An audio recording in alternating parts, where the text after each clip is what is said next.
Excuse me, Your Worship, you're live whenever you're ready to go. Okay, thank you.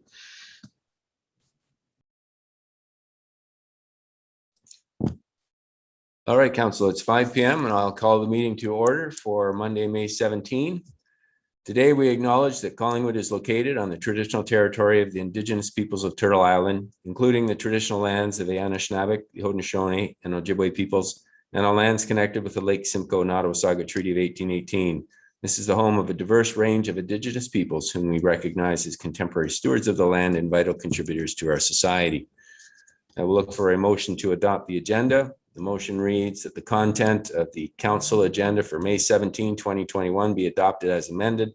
And there's an addition, item 18, in-camera session, round bracket water capacity. Can I get a mover and a seconder, please? Moved by Councillor Hammond, second by Councillor Madigan. All in favor? Thank you. Declarations of pecuniary interest. Are there any declarations today, Council? Go ahead, Councillor Doherty. Thank you, Your Worship. I will declare a conflict in regard to item 10.2 and specifically the allocation of community recreation and culture grants.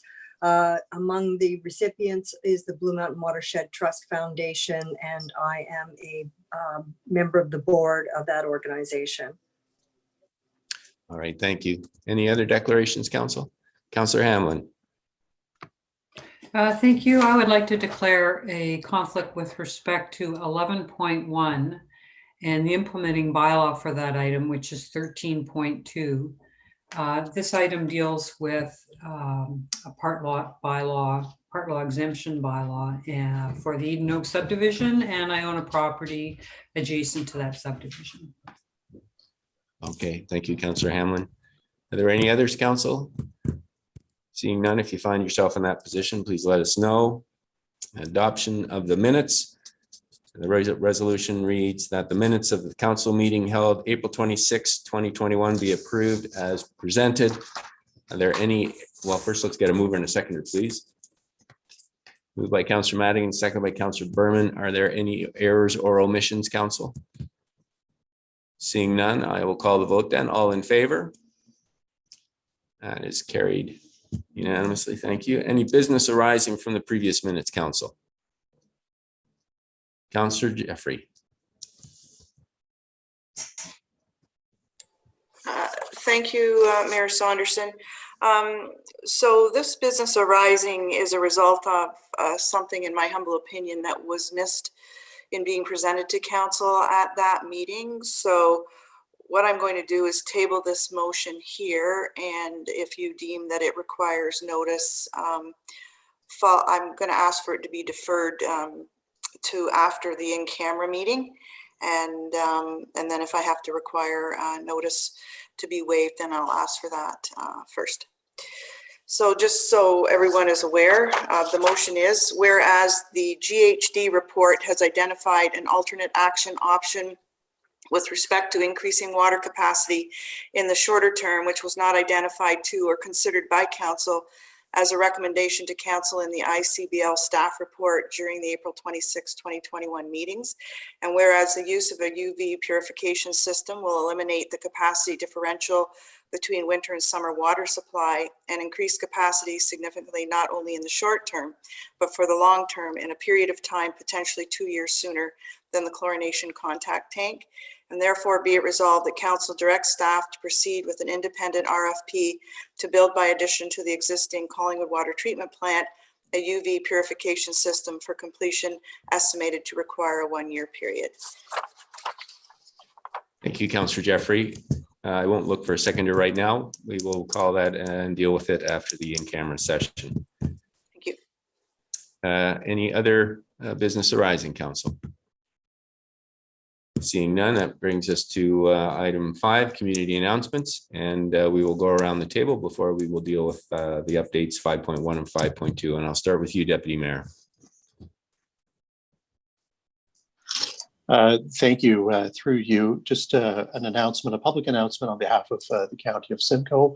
I am hoping that all residents have had an opportunity to check their mailbox, have received this particular envelope that came in the mail.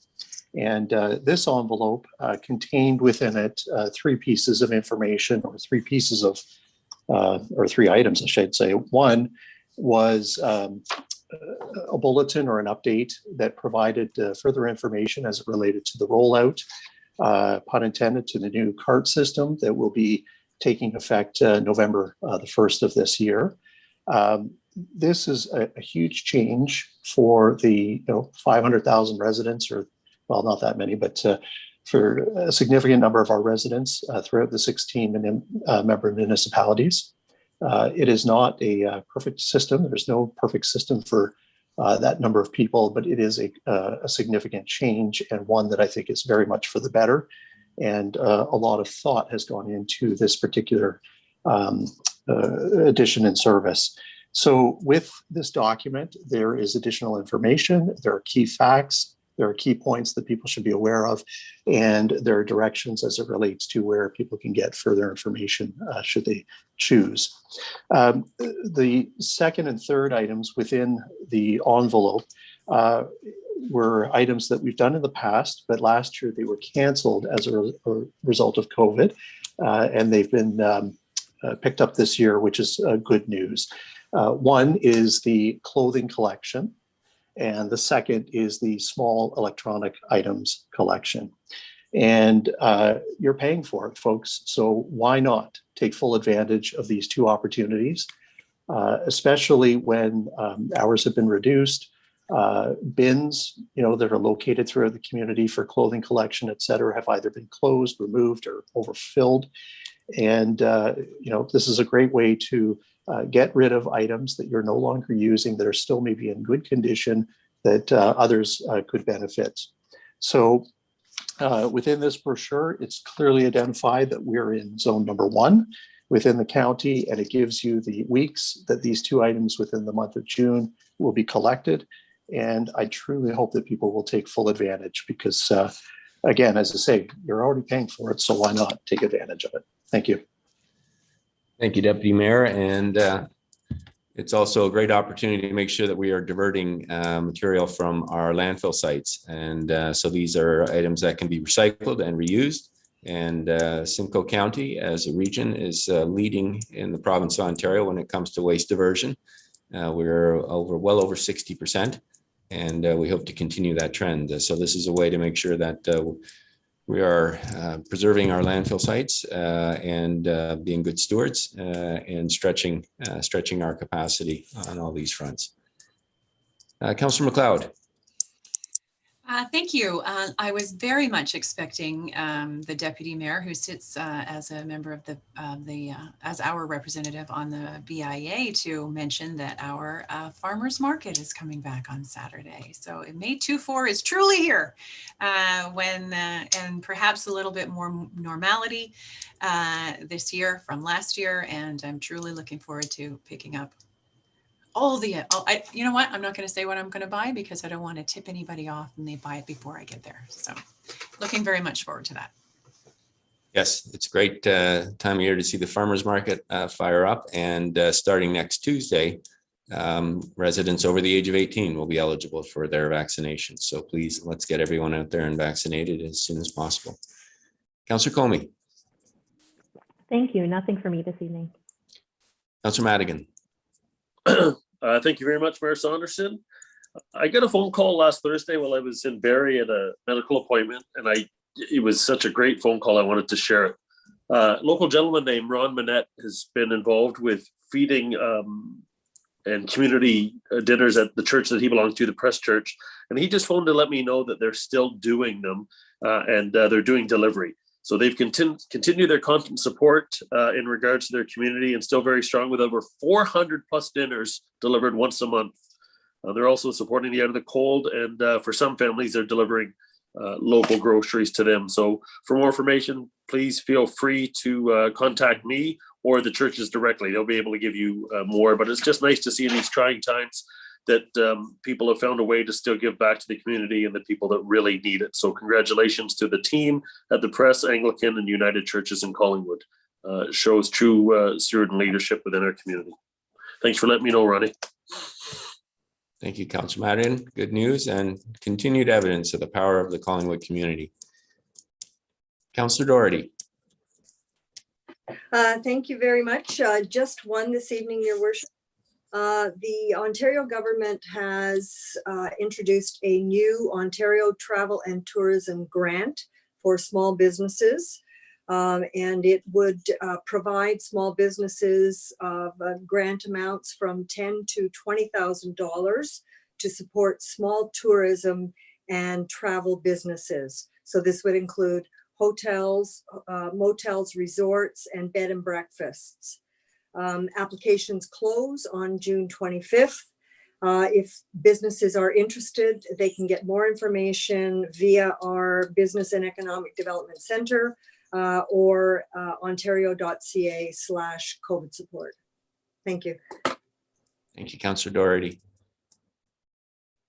Councillor Berman. Thank you, Mayor Saunderson. It's become a moot point, but just in case it makes a comeback, I had my AstraZeneca vaccine 2 weeks ago yesterday.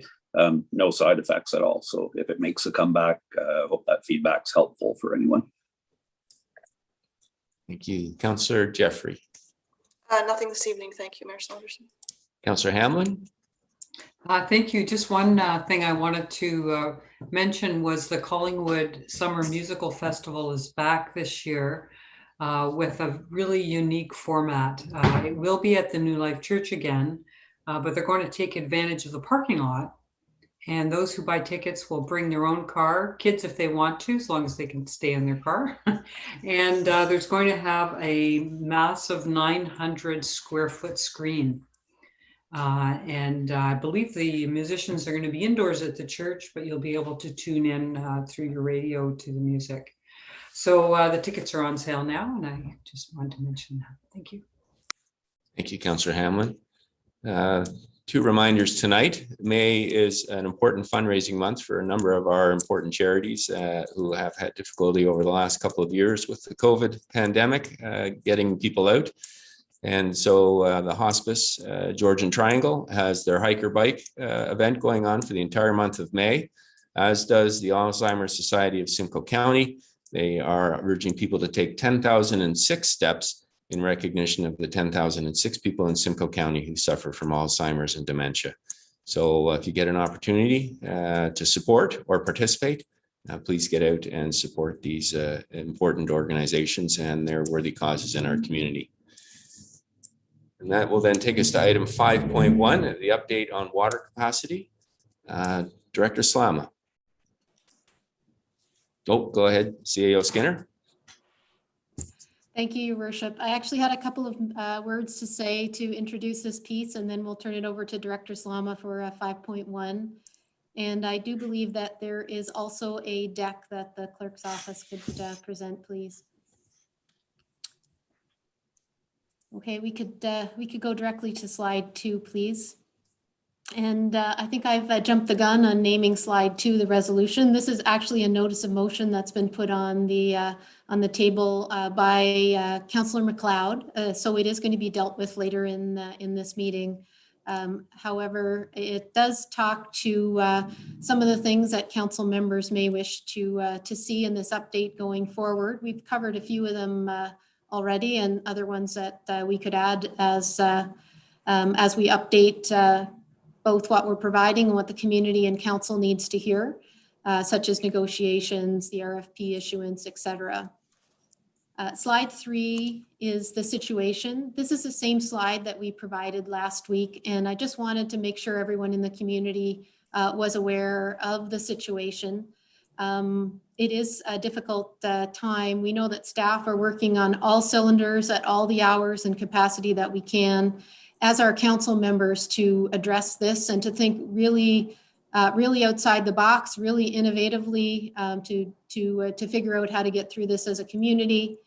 And I did want to send my thank you as well to the community. There's been a number of local engineers, the Georgian Triangle Developers Institute, and a number of other people in the community who've simply contacted staff and councillors to say that they know something about water treatment or planning, or worked on facilities in the past and who have volunteered to help. So, you know, you're in a fantastic community when you have a crisis and people want to help and they want to contribute.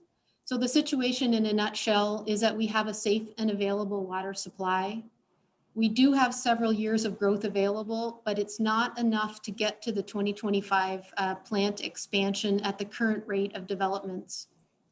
We've used something called an interim controlled bylaw, and it temporarily, and I hope transparently, has paused most development as we figure out how to grow as a complete community. We're immediately doing a land use policy study, and we're accelerating the construction of the new plant. And you'll hear a bit about discussions on whether there's any work that we can advance as well to get water, treated water faster. And just so people know, if you're doing work that doesn't use more water, like most residential renovations or additions, decks, rebuilding on the same site for the same use, you can still go forward. And this challenge is one of the town's highest priorities, and I think you'll see both staff and council addressing that today. So with that introduction, I'd like to please turn it over to Director Slama to do the 5.1 update on the water capacity, please. Thank you, CEO Skinner. Go ahead, Director Slama. Thank you, Your Worship. Next slide, please. So what's happened since our last update, which was last week, we're pleased to say that we did get the request for proposal for engineering consultants to complete the design for the water treatment plant expansion. So that has been advertised and released for bidders last week. We were able to get that document out quickly because we did have it advanced to fairly complete actually, and but we did make some adjustments to it, and that was to make sure that we included some strong wording that emphasized the desire for the community to advance this project as soon as possible. And we also asked consultants to consider alternative project delivery options. And this would be a way to look at a different way of moving the project forward. And that could be advancing the construction, that could be bringing forward additional capacity, advance of what we had planned. So we're quite confident that the very capable consultant teams that we hope to see interested in this project will be able to come up with some unique options for our consideration in their proposal.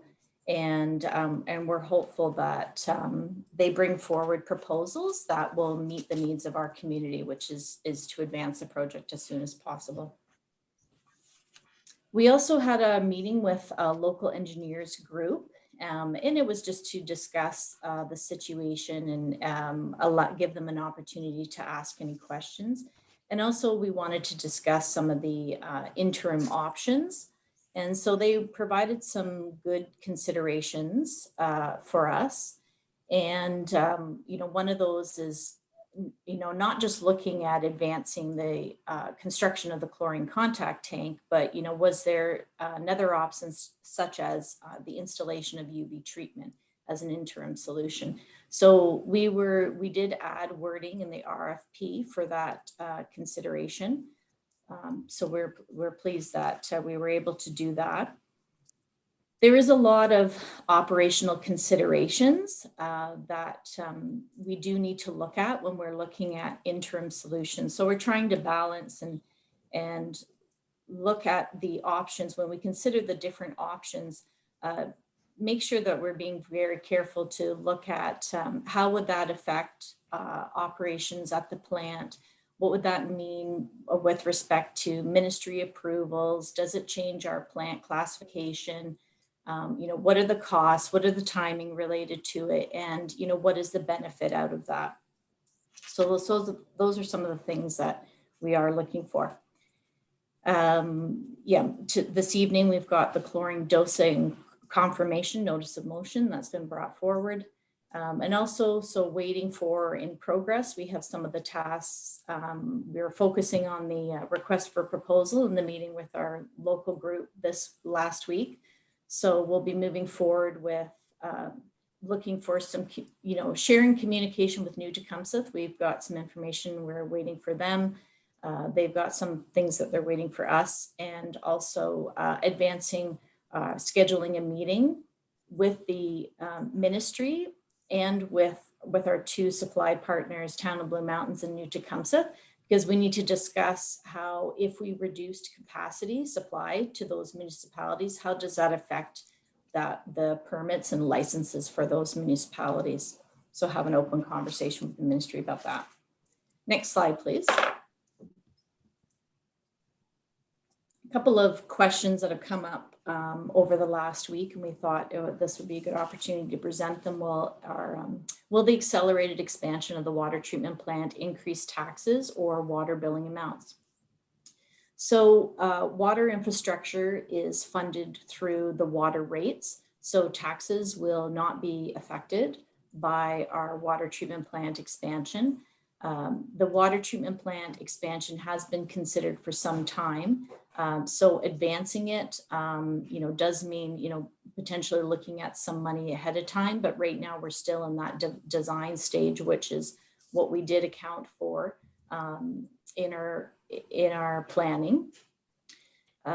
Expansion is our investment in our water treatment plant has been really initiated by growth and expansion, and growth pays for growth. So the portions of the plant expansion that will be funded by Collingwood, that will be coming from our DC funds primarily.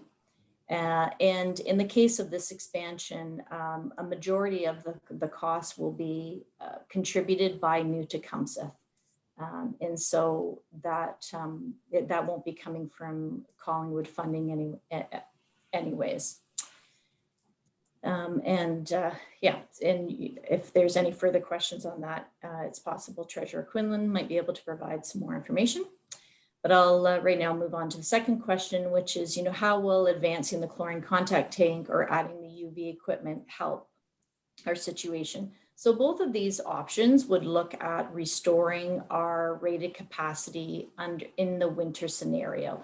So we have this winter limitation, and so we either need more volume of water if we're going to look at chlorine disinfection, or we could look at UV as the form of disinfection. And so this would restore our capacity to our rated capacity, and it would provide for some more water capacity that could be allocated. Sorry, I was going to say something else there, I think, and I lost my train of thought. So again, both of these options do require looking at it comprehensively. So there's going to be some engineering design, as I mentioned, ministry approval, consideration of our facility classification, cost and timing, and looking at that benefit, balancing that with the benefit of what the opportunities for additional capacity. Next slide, please. So here we are in our progress. The main thing is that we were able to advertise for the design RFP. And so we do have a bit of progress on this flow chart. And next slide, please.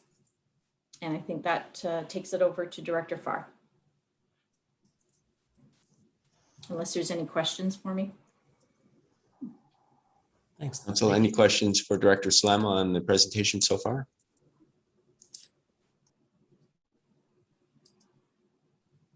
Councillor McLeod and then Councillor Comey.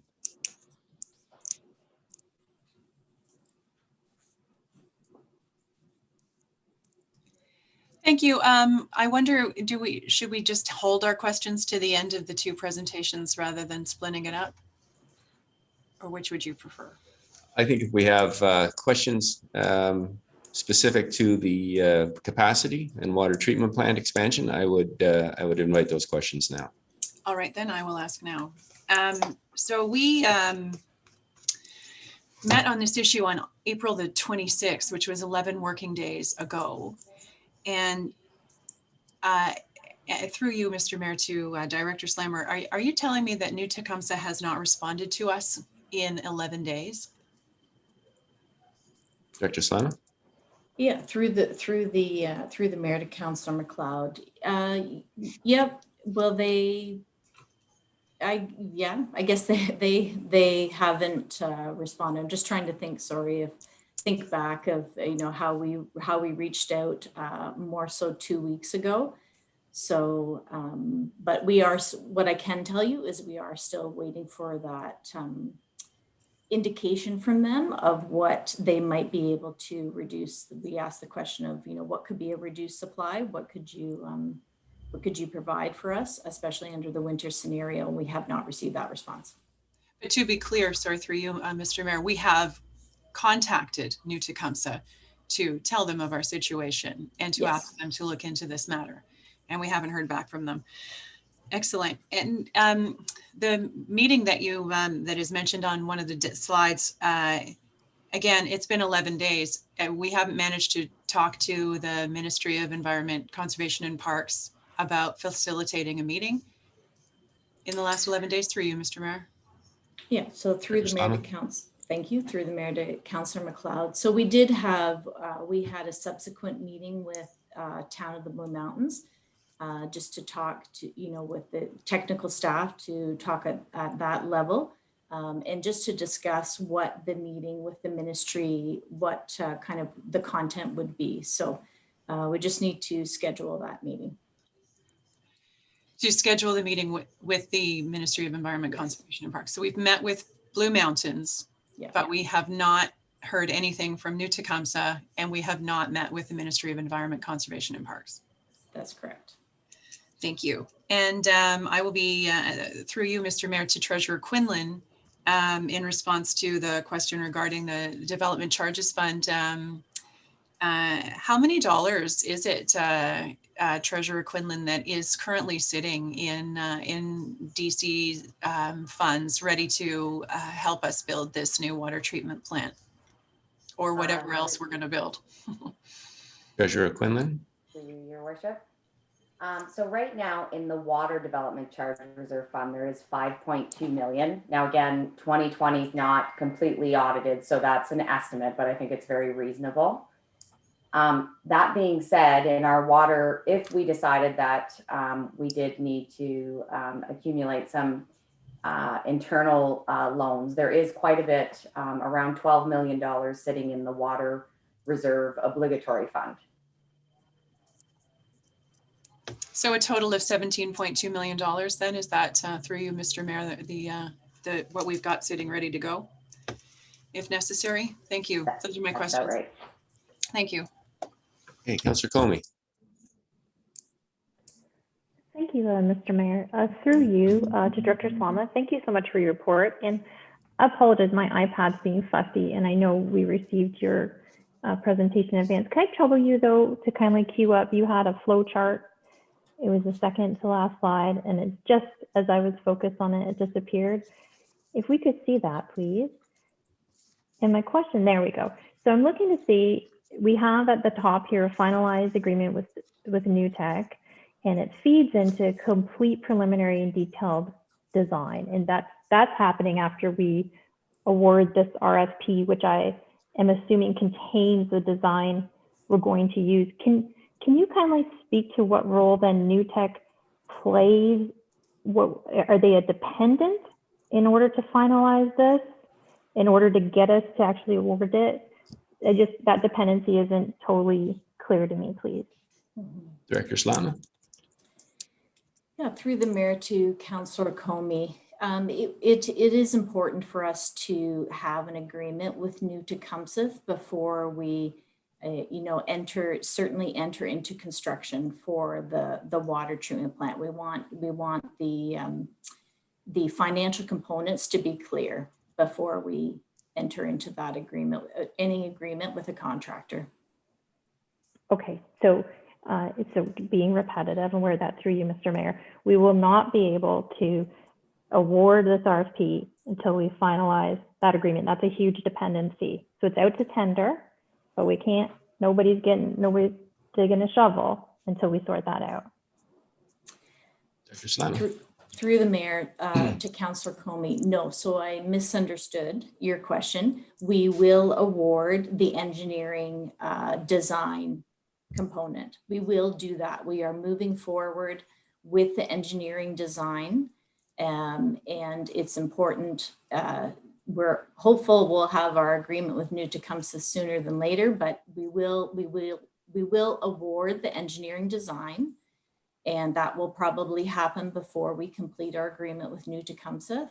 And we will make sure that the agreement with New Tecumseh is established before we move forward with construction. Okay, and maybe, and not to tie everybody up, maybe we'll have another look at that flow chart and how those dependencies work. Okay. And then maybe even see if we could treat it like a, like Microsoft project where you can actually put some estimated, like if we could establish a baseline timeline. Okay. And then as we move along, we can see if we're moving further away from this timeline or not. And through you, Mr. Mayor, I think it might be, thank you so much, Director Slama, to Treasurer Quinlan or perhaps the CEO Skinner. We talked about, I'm glad Councillor McLeod mentioned funding. I'm wondering if we could kindly add that somewhere on our website. It makes me think, when your church needs a new roof and they get that thermometer going, we know where we are with our funding. I think our public would appreciate that. I know I've seen and heard from residents that they're very concerned, and we saw Director Slama touch on that. Is the money coming from taxes? How much do we have? How does this all work out? I think our public would appreciate it, if at all possible, getting that information out to them as well. And that's it. Thank you. Thank you, Council. Any other questions or comments on the water capacity? Go ahead, Councillor Jeffrey. Thank you, Mayor Saunderson. So I too thank Director Slama for her update, and just specific to the chlorination tank versus the UV. My understanding is that they will do the same job in terms of increasing and restoring capacity or eliminating the differential between the winter and summer. The chlorination tank, by increasing the amount of chlorine available to go into it, but at a specific dosing rate. But with the UV filtration, out of the 3 things we need to purify out of the water, it would take 2 and would require a lot less chlorination dosing to eliminate the 3rd. Is that accurate? Dr. Slama. Through the mayor to Councillor Jeffrey. So you are correct that either of those 2 options will eliminate the differential between the winter and the summer available capacity. And the UV would provide an added level of disinfection, which we would consider we still would probably need some additional chlorine dosing, but it does restore the capacity. The chlorine contact tankage will serve the same purpose because it's just providing us a volume where that disinfection can occur. And we're still looking at both of those options with not increasing our dosage above 2.2. Okay, and in terms of, from what I've read so far through the mayor to Director Slama, is it correct that the UV purification system would be much quicker in an install than the chlorination contact tank? Dr. Slama. Through the mayor, I believe that installation of the UV equipment probably would be quicker than the tankage. However, it is a complicated retrofit with our existing plant.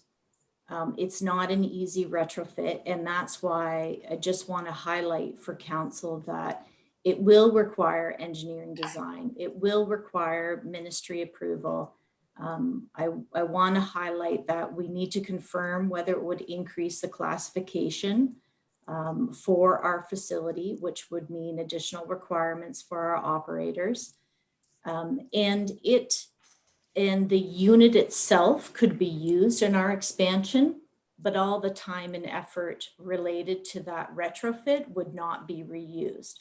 With the tankage, we can design and construct the tankage so that we're using it, before and after. And so the time and the effort, so it will take a little bit longer because it'll be a large underground tank. So it's going to take more time just to literally construct it, even if the engineering and approval, if those components took the same time and money, for both those options. The contact tank will take more time to construct, but it's going to be fully utilized in our expansion. And that's why we brought that forward as our recommendation. Okay, I think that's it for now. Thank you. Council, any other questions? CEO Skinner, you had your card up there. Do you want to add anything? Thank you, Your Worship. I was going to add something through you to Councillor Jeffrey, because she's raised some good questions about the UV option. And I just wanted to make it clear with my understanding of the engineering, which I've confirmed with Director Slama.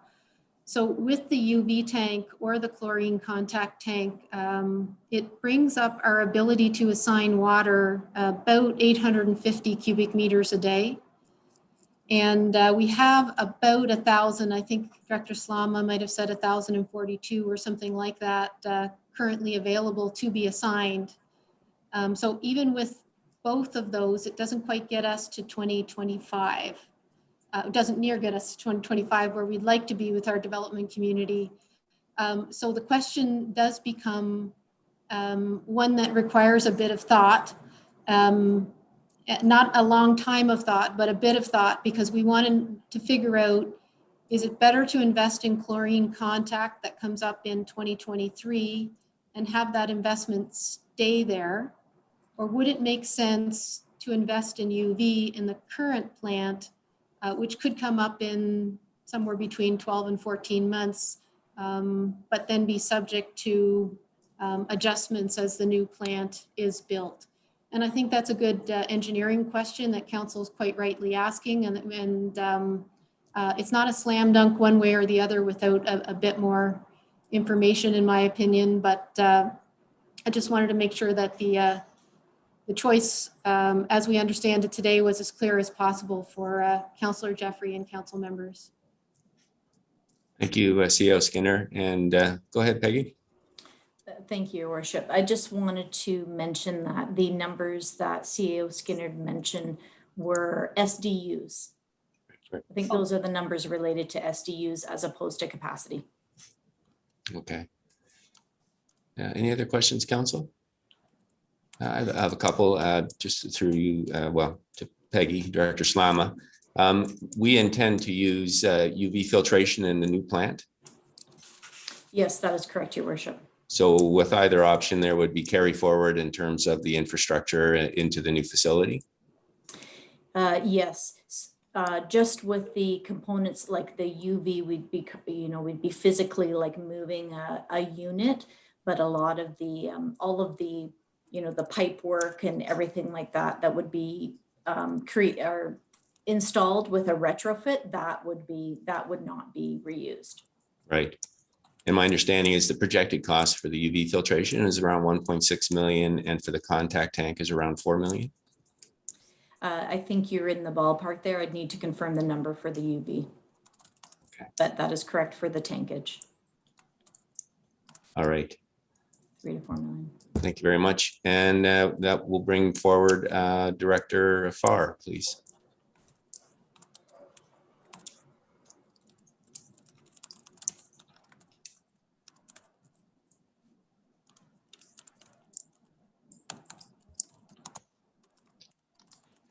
Adam, we can't hear you. Are you? I think you're on mute. Sorry about that.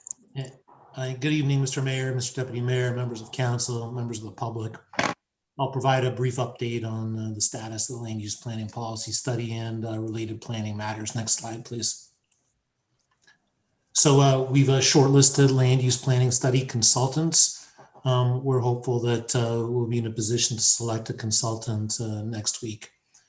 We've continued to receive submissions from developers seeking information, in some cases making exemption requests.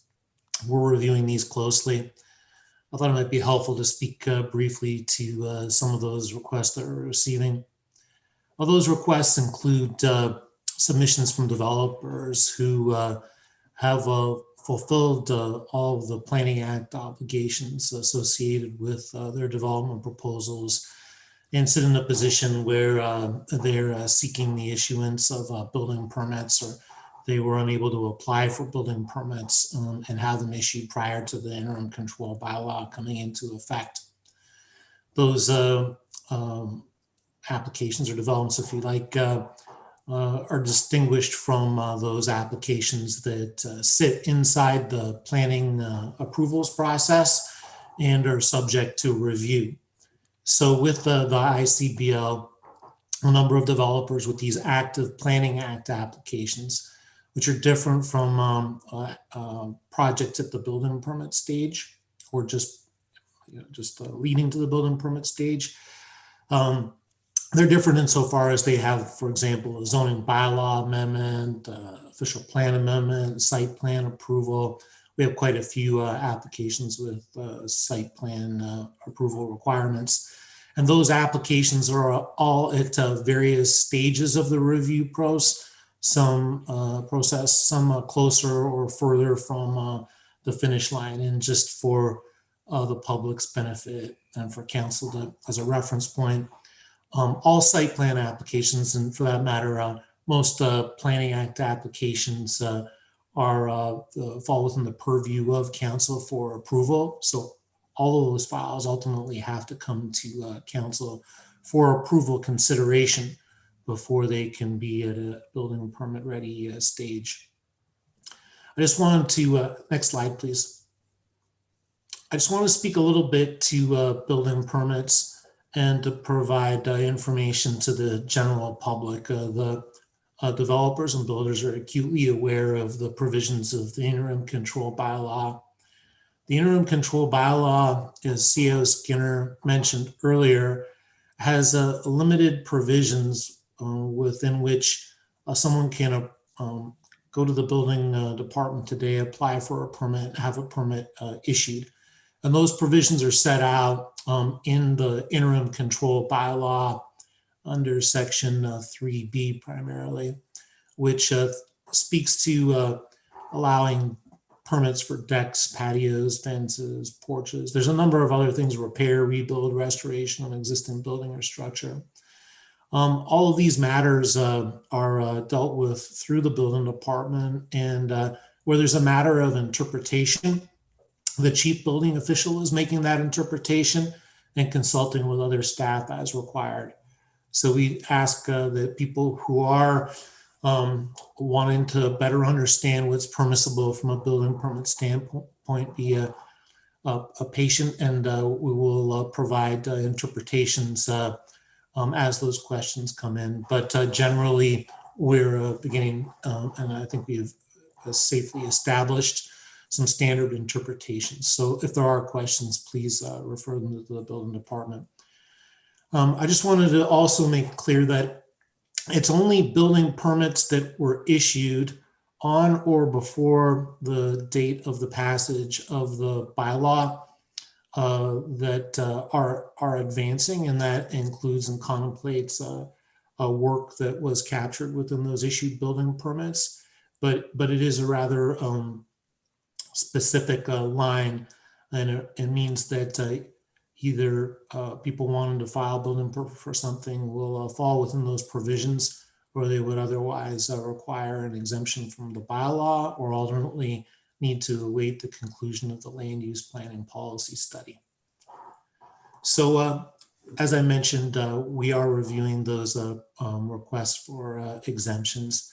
And also there are quite a number of prospective purchasers who are in the midst of this matter, I guess you could say caught up in this matter. And they are dealing with very human and personal issues around this interim control bylaw. And what we've been doing is referring them back to the builder and or their real estate advisor, whoever that might be in their particular circumstances, to provide them with any kind of feedback or thoughts on the interim control bylaw that they can't gain through a response, for example, from their builder or from the town. And town staff understand that this is a particularly difficult situation and are treating it very seriously. That goes to the next point, that there are often realtors that are contacting the planning department or the building department and seeking answers to questions and on a variety of points. The town is updating a frequently asked questions page on the Engage Collingwood platform. On the Engage Collingwood platform, you simply need to type into your favorite search engine, Engage Collingwood, and prominently located on that page is an information page that deals with the interim control bylaw, frequently asked questions, and that will be the home of any updates to this matter as we progress down the land use planning policy study path.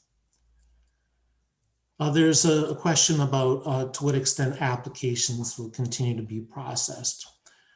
This question is addressed on the frequently asked questions page. Unless otherwise determined, applications that are in process will continue to be processed, and including applications that are filed. The technical matters will be addressed through circulation, and there'll be limited planning analysis. As I said, unless it's otherwise determined, staff won't be bringing those Planning Act applications to a conclusion and advancing them for council consideration, primarily because the outcome of the land use planning policy study is not yet known. The scope of the land use planning policy study, as I've said before, is set out in some detail in the report P2021-12. And it gives some general indication of what's contemplated, but we don't know entirely whether there would be some new benchmarks that could be applicable to any of these developments. So it's because of that that we are not processing completely to conclusion, because there might be some factor that comes out and as a result of land use study, it could impact the processing, and we don't want to put applicants through the additional expenditure and without the certainty around that. But again, as I indicated, it's unless it's otherwise determined, that's how we'll be treating those. Next slide, please. So yes, we're working on the selection of a consultant. We've shortlisted them, and I would expect to have things underway before the end of the month, as soon as possible. And that would conclude my presentation. I'd be glad to take any questions that might be forthcoming. Thank you, Director Farr. Council questions? Director Farr? Go ahead, Councillor Jeffrey. Thank you, Mayor Saunderson. Through to Director Farr. I guess I'm still a bit confused about the exemption process. It is definitely going to be preceding the completion of the land use study. Is that a correct statement? Director Farr?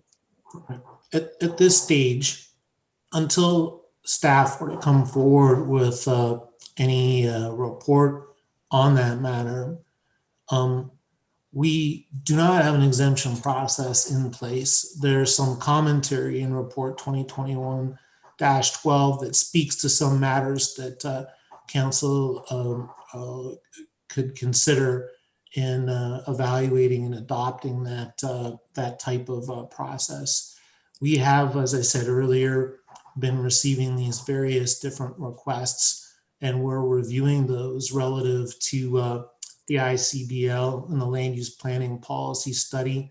I'm in discussions with the CAO on a regular basis to study these, consider them, and where it's appropriate, bring forward the appropriate response. And I appreciate that's a fairly general response to a specific question, but I'm hoping that helps set some parameters, I guess, for the thought process that staff are going through as we review and consider the submissions that are making their way to the town at this time. Follow up, Councillor Jeffrey. Yeah, okay. So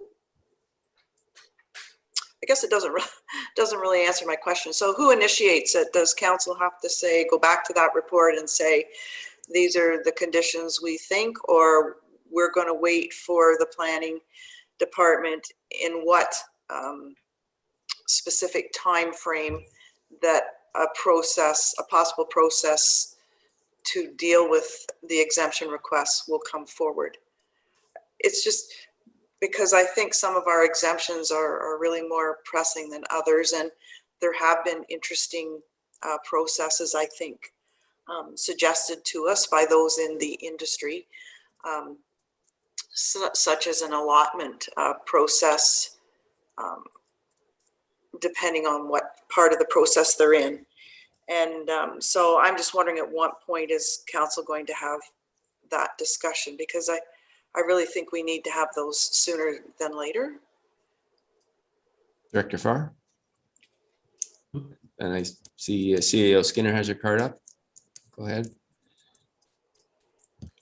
Thank you, Your Worship, and through you to Councillor Jeffrey. I think that we staff appreciate that there's a need to provide something to council sooner rather than later, potentially even as part of a special meeting to address the analysis that's been done by developers or other property owners who've brought forward requests for individual exemptions to be added to the ICBL.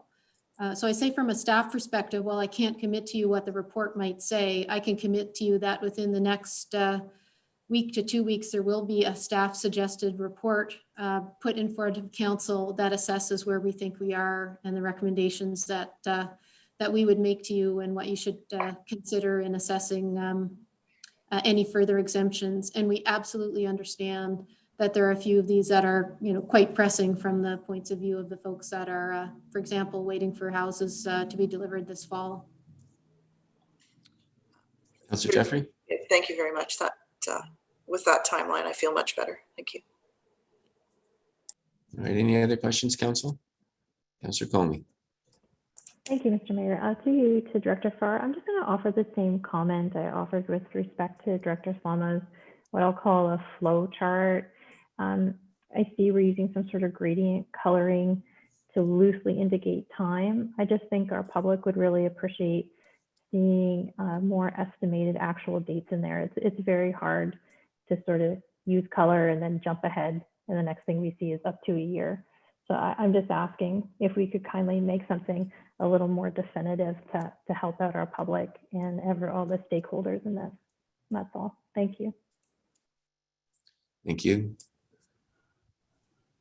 Seeing no other questions, having been involved with the engineering meeting, which was extremely helpful, and I want to thank our local engineering community for their input and their dedication on this. I'm just wondering, Director Farr, if we've given thought to how we would have a similar process for our stakeholders and developers moving forward for the allocation framework.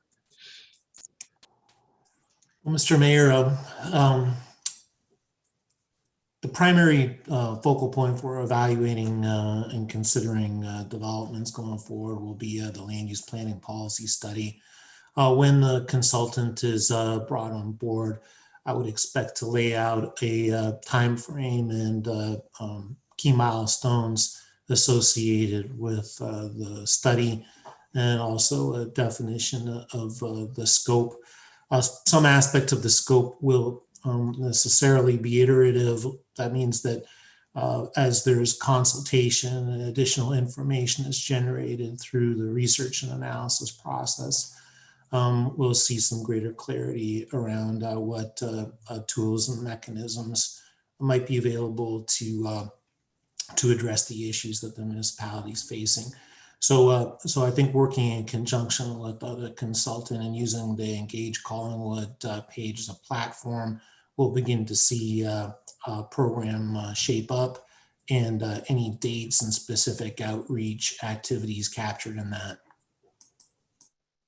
Okay, well, we'll look forward to seeing that. I think that's an important outreach with our residents and our stakeholders as we move forward through this.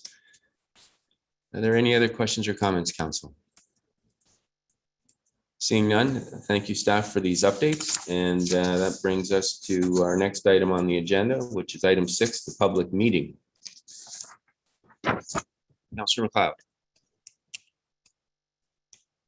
I'm terribly sorry. I had put my card down and could not find it. I have a question for Director Farr, please. All right, go ahead. I'm terribly sorry for that.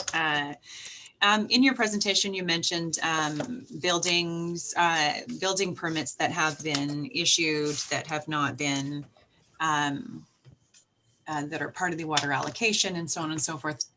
There's been some discussion and I've been trying to nail down what that number is. And I wonder if you might be able to provide us with something close to what we might know. How many building permits are out there? I ask this because expressions of concern have been coming toward me about, oh, we've shut down all building and nothing ever is going to happen in Collingwood again. And it strikes me that we probably, that is probably not the case, that there is lots of work that can be done, but I am struggling to figure out how many building permits are out there. Director Farr. Through you, Mr. Mayor, Councilor McLeod, I think that I don't have an exact number for you about what the number of building permits that are sitting out there now is. However, further to the CAO's description of staff response in response to Councillor Jeffrey's question, depending on how that unfolds, you may get a more accurate number of what building permits could be processed, could be issued, and what the related amount of activity would be in the community as a result of that. So there's a bit of a temporal quality to defining what the number of building permits are that are kind of caught behind that provision, that restriction in the ICBO. Ms. McLeod. Through you, Your Worship, I do not understand what you just said. So surely when our chief building official hands over a building permit, there is a record thereof. And we should be able to say there are, 6 or 15 or 222 building permits out there that could be built this year, next year, the year after, and to which we have provided water allocation. That I don't understand why this is a difficult number to come up with. And I'm not trying to be tough on you. I'm confused. Through you, Mr. Mayor, yeah, I apologize. I think I misunderstood your question. I understand your question now, and I will get that information and provide it as an update. I don't have that information handy right now, but I do understand the question now, and I misunderstood it earlier. Okay, thank you. CAO Skinner. Thank you, Your Worship, and through you to Councillor McLeod as well. We've been talking with the Chief Building Official, Director Farr, and I, and trying to figure out, we do know the number of properties. There's been, since the beginning of 2000 until I think it was the 25th or so of April of this year, 2021, there'd been exactly 600, which is not meant to be a round number, it is an actual count, building permits issued. But the one thing we were trying to put our arms around and respond to council was how much of that work, or for that matter, building permits which were issued before January 1st, 2020, was still active in the community. Because we do believe that not everything has been shut down. There's still quite a few that are actively under construction and will continue to be so through the summer. So I just wanted to add that to Director Farr's commitment to provide those numbers to council and also to the public in the next coming days. Thank you. Thank you, CEO. All right, to the planning meeting, the public planning meeting. Welcome to Collingwood's public planning meeting for the proposed zoning bylaw amendment for the property municipally addressed 31 Huron Street. Members of the public will be invited to offer their comments or concerns respecting the proposal once staff have completed their review. Once the public portion of the meeting has been completed, no more public discussion will be allowed. Before closing, I will ask 3 times for further comments. I will then ask council members if they have any final questions for staff. It is very important that the town receive the correct names and addresses, including postal codes of individuals having an interest in the planning application. Therefore, if you plan to speak at council at this meeting, or if you want to be notified of any future council or committee meetings concerning the application being considered, you must provide this information. Under the Planning Act, only those who have verbally expressed any comments or concerns here tonight or provided a written submission of any comments or concerns prior to council's enactment of the bylaw have the right to appeal any decision of council to the local planning appeal tribunal. And if you do not make an oral submission this evening or a written submission to council before the bylaw is passed, you may not be added as a party to an appeal before the local planning appeal tribunal unless, in the opinion of the tribunal, there are reasonable grounds to do so.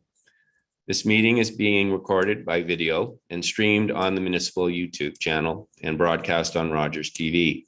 Your name, address, comments, and other personal information are being recorded according to the Municipal Act and the Municipal Freedom of Information and Protection of Privacy Act. The minutes will be available to the general public, including the town's website. I will now ask that planning services also confirm that notification to the public has been given as required by the Planning Act within their presentation this evening. And with that, I will pass it over to our senior planner, Mark Bryan. If it's okay with you, Mr. Mayor, I'd make just a few opening comments. Sure. Sorry. Go ahead, Director Farr. Thank you. And just respectfully, Mark Bryan, the senior planner, will be providing a presentation on the details of this these applications tonight. I just wanted to draw to council's attention the fact that this is a combined zoning bylaw amendment site plan application, and that staff are approaching this application from the standpoint that the zoning bylaw would be site specific in nature to ensure that the details of the proposal when ultimately advanced for council's consideration would address any urban design related matters on the property, building configuration, other technical details, so as opposed to a general zone. So the way it's being processed is a little different perhaps than council might be familiar with in the past. Additionally, I want to draw to council's attention that on this file, as is the case in a number of other files, staff are employing a peer review urban designer. The peer review urban designer that has been retained to evaluate this project is the firm that worked on the town's waterfront master plan that was adopted relatively recently. And that firm has been retained to evaluate similar projects within the waterfront master plan area in order to achieve some consistency and design evaluation of those projects, including how they relate to one another in the public realm. I just wanted to flag those items for the council and public's information prior to Mark's presentation. And with that, I'll hand the reins over to Mark. Thank you, Director Farr. Go ahead, Brian. Brian, sorry. Thank you, Mayor Saunderson, Director Farr. Next slide, please.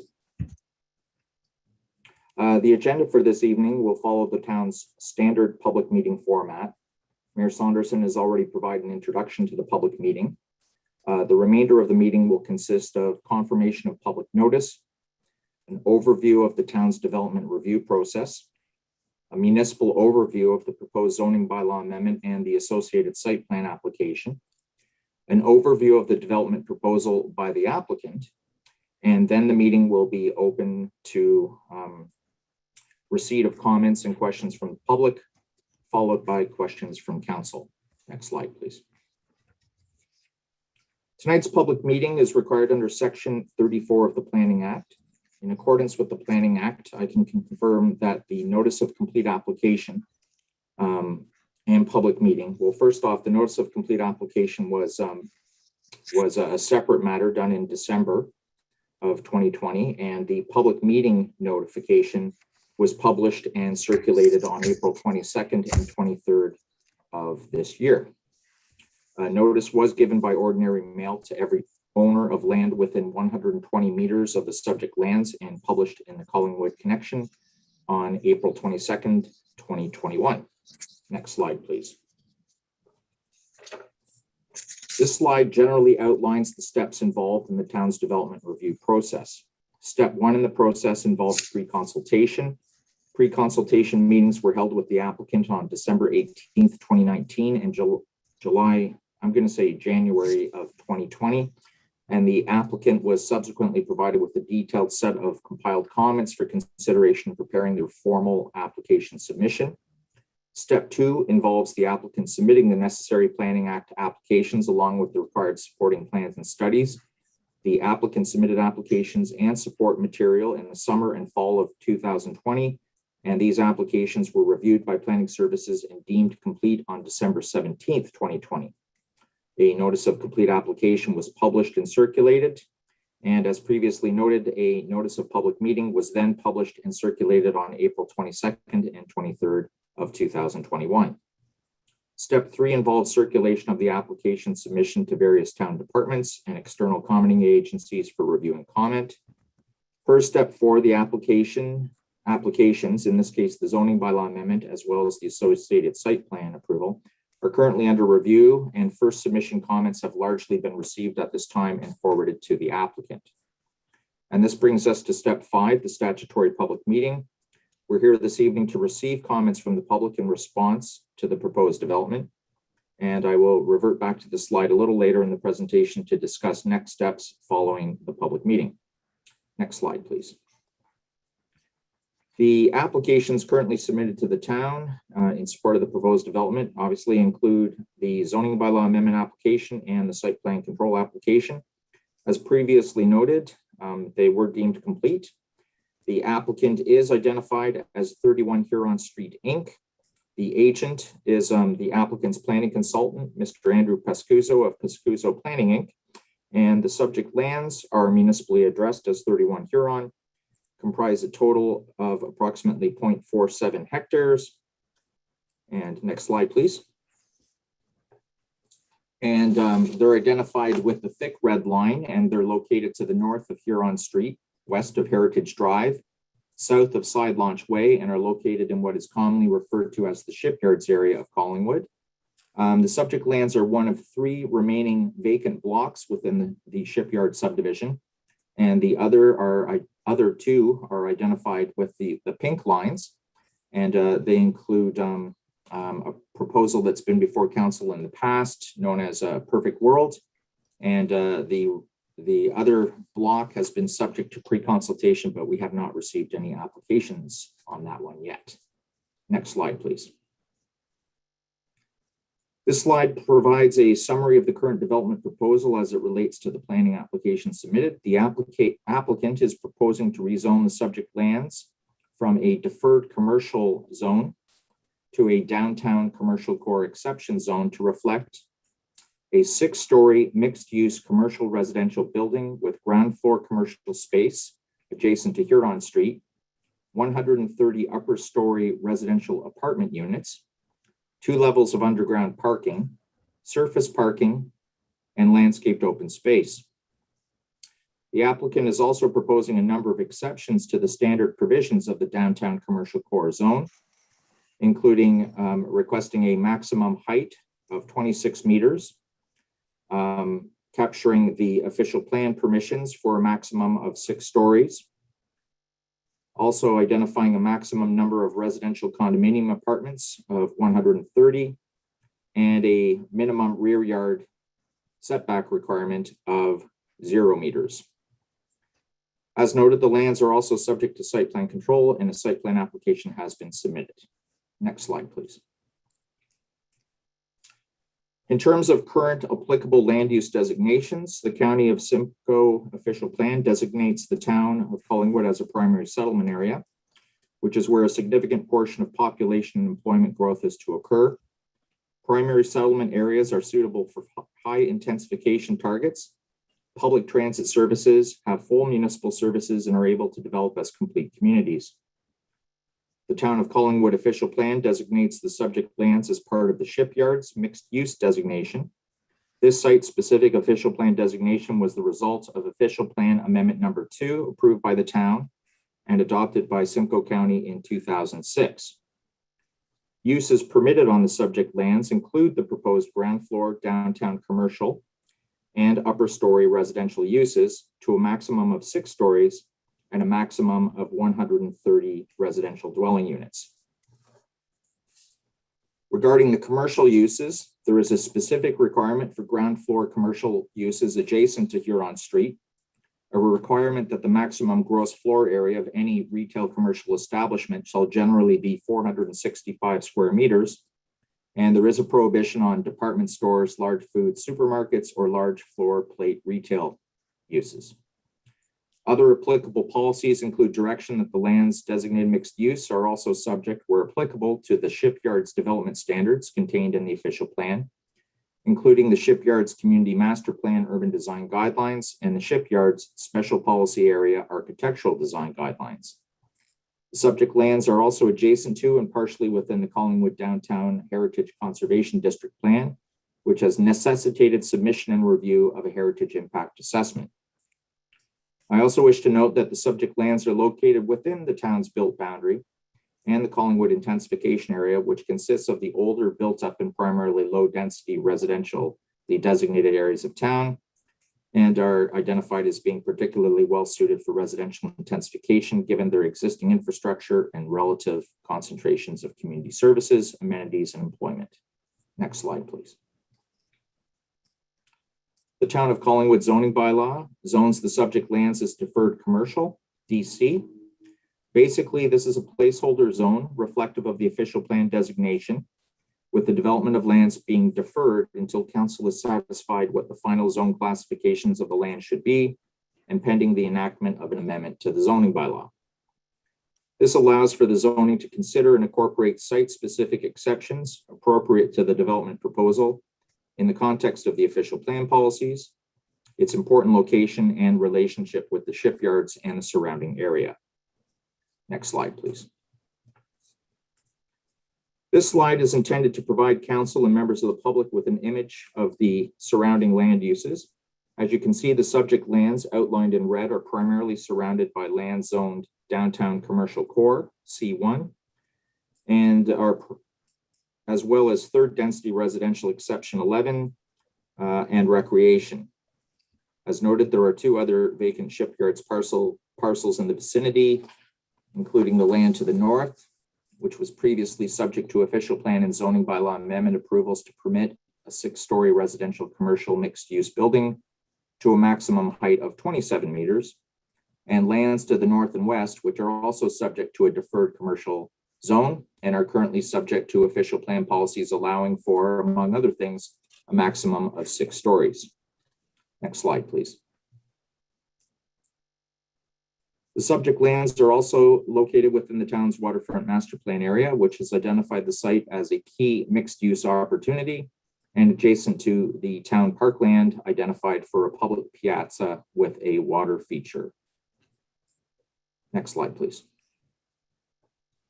These images are provided to show the existing state of the site and are taken to the south and east across Huron Street. They're across the road from the residential townhouses and adjacent to the Dunn Commercial Building and the Town Museum. Next slide, please. As previously mentioned, the applicant is proposing to rezone the lands from deferred commercial to downtown commercial core exception. And just to reiterate, that was for, the exceptions were for maximum height of 26 meters, capture the maximum height of 6 stories, a maximum of 130 residential units, and a reduction in the minimum rear yard to 0. Okay, next slide, please. This slide shows the actual development proposal that was provided with the first submission. It shows additional details such as the proposed location of what is an L-shaped building and setbacks, along with the frontage of the building primarily being on Huron Street and adjacent to town land for a future park on the west. A limited amount of surface parking and landscaping are also shown, and the majority of the parking would be through 2 levels of underground parking. And of course, this slide includes the proposed site plan.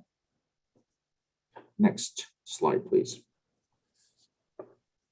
As part of the development proposal submission, the applicant provided elevation showing the intended appearance of the building from south, north, east, and west perspectives. Next slide, please. Similarly, this slide shows a number of renderings of the building and site from a number of different perspectives. Next slide, please. This slide, while not yet a formal revised submission, shows a number of changes that the applicant has proposed, which address a number of concerns identified through the review process to date. They include modifications to the building facades and entrances. In particular, we have one alteration at the southwest corner, which has been sort of sawed off to create a bit more of a setback there. We have an increased setback along the west side to the future parkland. And we also have an increased setback adjacent to Heritage Drive. I believe that one's a 3 meter. There's been some enhancements to the landscaping done along Heritage Drive, a little bit wider strips adjacent to the entrance to the site. And the applicant has also provided a parking elevator, which is accessible directly to the outside of the building. Next slide, please. And accordingly, this slide shows the impact of the proposed changes on renderings for the southwest and southeast eastern facades of the building. And as noted, these are not yet part of a formal resubmission, but we are anticipating that that second submission will happen in the next few weeks. Next slide, please. To date, comments have been received from the Ministry of Transportation, Nottawasaga Valley Conservation Authority, Bell Canada, Simcoe County District School Board, Hydro One, Enbridge, and Fire and Emergency Services.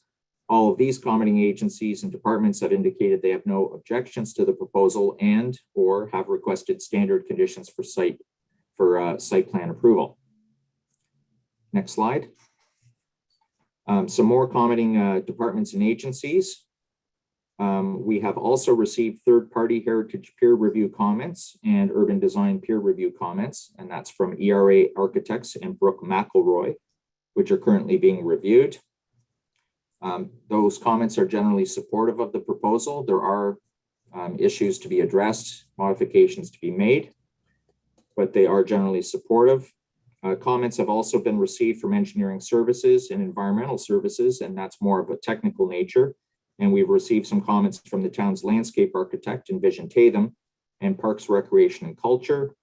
And the town's landscape architect has also weighed in on the location of the site and its relationship to important views into the town and out to the pier.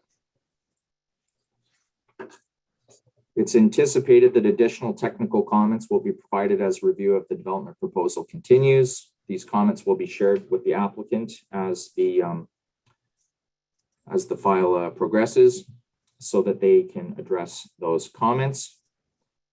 If I didn't already indicate, planning services are reviewing a number of these comments right now and are finalizing their comments for the proposal. Next slide, please. The town has received numerous comments. I think we're upwards of 20 comments at this point. We may have surpassed that this afternoon.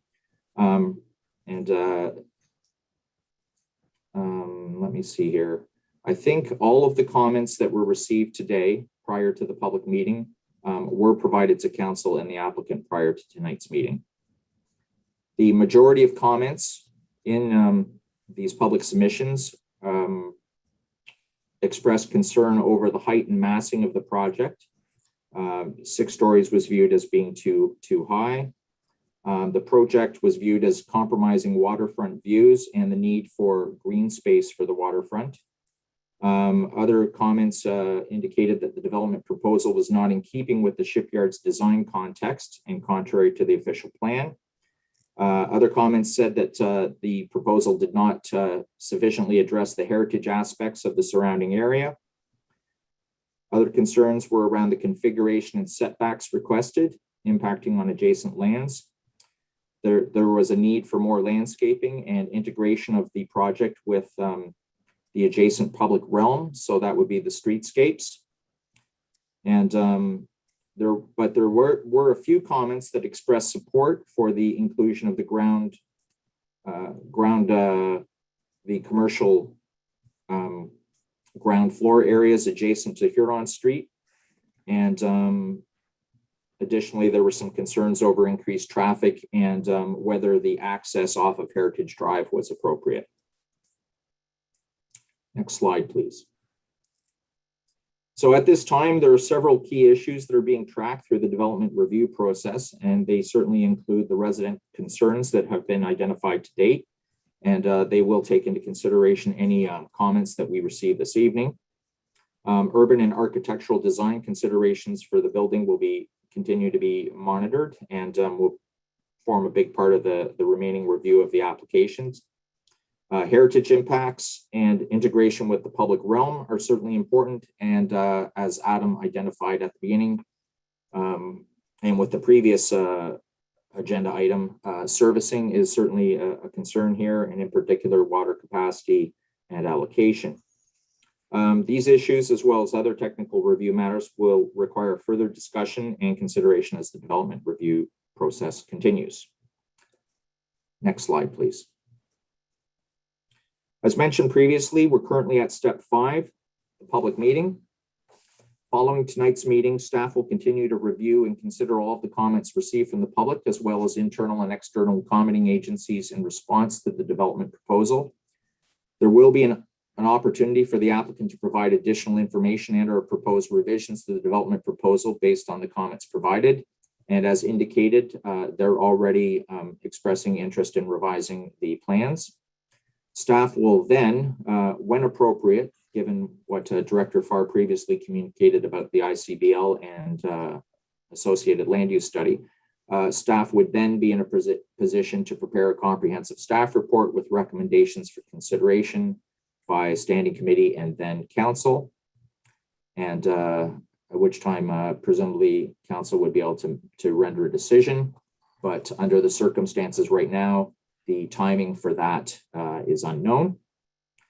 When a decision is made, a notice of passing or refusal would be circulated to all individuals and organizations who had requested notice, and the notice would also be posted in the local newspaper. Subsequent to a council decision, there is an appeal period should anyone wish to appeal the council decision to the local planning appeal tribunal. And if the bylaw is passed by council and no appeals are received, then the bylaw would come into effect. Next slide, please.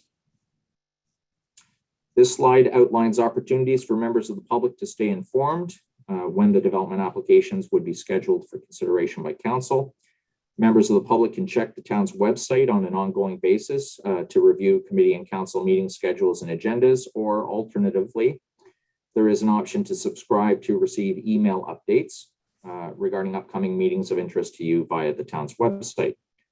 As per the notice of public meeting, if members of the public wish to receive notice of council's decision as it relates to these files, please email Clerk Almus with your written request. And I want to remind everyone here tonight that the purpose of the meeting is to receive public comments and share information on this development proposal. And should anyone wish to submit additional comments or concerns following the meeting, they're welcome to email me, and my address is surprisingly not on this. Actually, is there another slide? No, I guess that's the end. My email address is mbryan@collingwood.ca. So mbryan@collingwood.ca, and members of the public can provide written comments until council makes a decision. And the Planning Act does identify that notice requests are supposed to be sent to the clerk, but there's been flexibility on that in the past. And that would conclude Planning Services presentation this evening. And I would I thank you, Your Worship, and I understand that the applicant does have a presentation prepared for the evening. Thank you very much, Mr. Bryan. Sarah, can you patch through the representative for the developer, please? Certainly, Your Worship. I believe it is Andrew Pescuzzo. Mr. Pescuzzo, welcome this evening. Thank you, Your Worship. Can everyone hear me? Yes, we can hear you well. Go ahead. So my name is Andrew Pescuzzo. I'm a registered professional planner. I'm here today, this evening, on behalf of the owner of the developer group that's proceeding with Harbor House in Collingwood, obviously.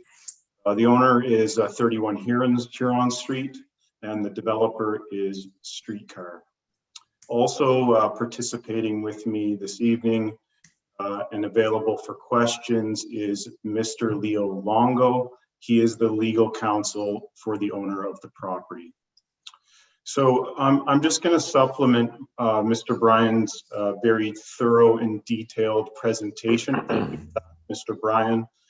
If I could jump to the next slide, please. There has been some comments that have come in from the neighbors about what's happening with the public piazza, I call it, which is immediately to the west of the subject lands. This image shows the boundary of 31 Huron Street, my client's property, as well as the town-owned lands directly to the west that are referenced as the public piazza.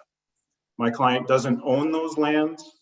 However, we are engaged in some conceptual planning, and you'll see some renderings within my presentation tonight that include potential concepts for what could happen within the piazza.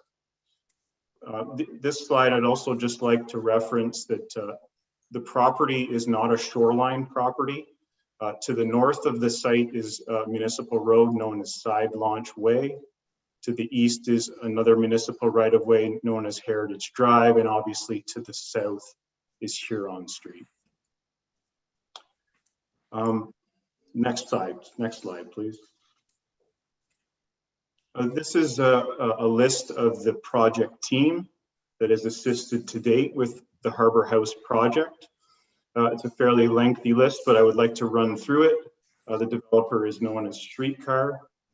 The design architects are known as CBRA. There is also a local design workshop architect. CF Crozier and Associates from Collingwood has been assisting with the mechanical, electrical, civil, landscape architecture, as well as traffic-related TIS. Golder is our consultant on the Heritage Impact Study and have provided a Heritage Impact Study. I'm obviously the planner of record on the file. It's also worth noting that my client has recently retained MBTW Group, which was the original urban design consultant on behalf of the shipyard development or plan of subdivision. And in addition, there's a purpose building consultant, a sustainability consultant that's been retained as well to assist. Mr. Bryan outlined the peer review team that's been retained by the municipality to date. So far, Michael McClellan from ERA Architects is reviewing the Heritage Impact Study. We've got Brooke McElroy, as was alluded to by Director Farr. They did the Collingwood Waterfront Master Plan, and they've been retained as the architect and urban design peer review consultant on this project as well. And then locally, David Wood from Envision Tatham has been clarified as the one working on the landscape and the public realm review. So there's obviously been a number of studies that have been done to date. Just wanted to make clear that these studies are all available on the Town of Collingwood's website, and I encourage council as well as those that may have concerns or questions regarding any particular study to navigate to the website and review those. Next slide, please. I'd like to touch base on the approval process, both kind of the historical shipyards process as well as the Huron House process and review that's gone on to date as well. So back in 2003, was the original shipyards community plan. And then in 2004, there was a master plan generated with urban design guidelines, which laid out obviously all the requirements from an urban design point of view for not only the development that's occurred to date and has been built out, but the remaining 3 parcels that Mr. Bryan indicated in a previous slide in his presentation.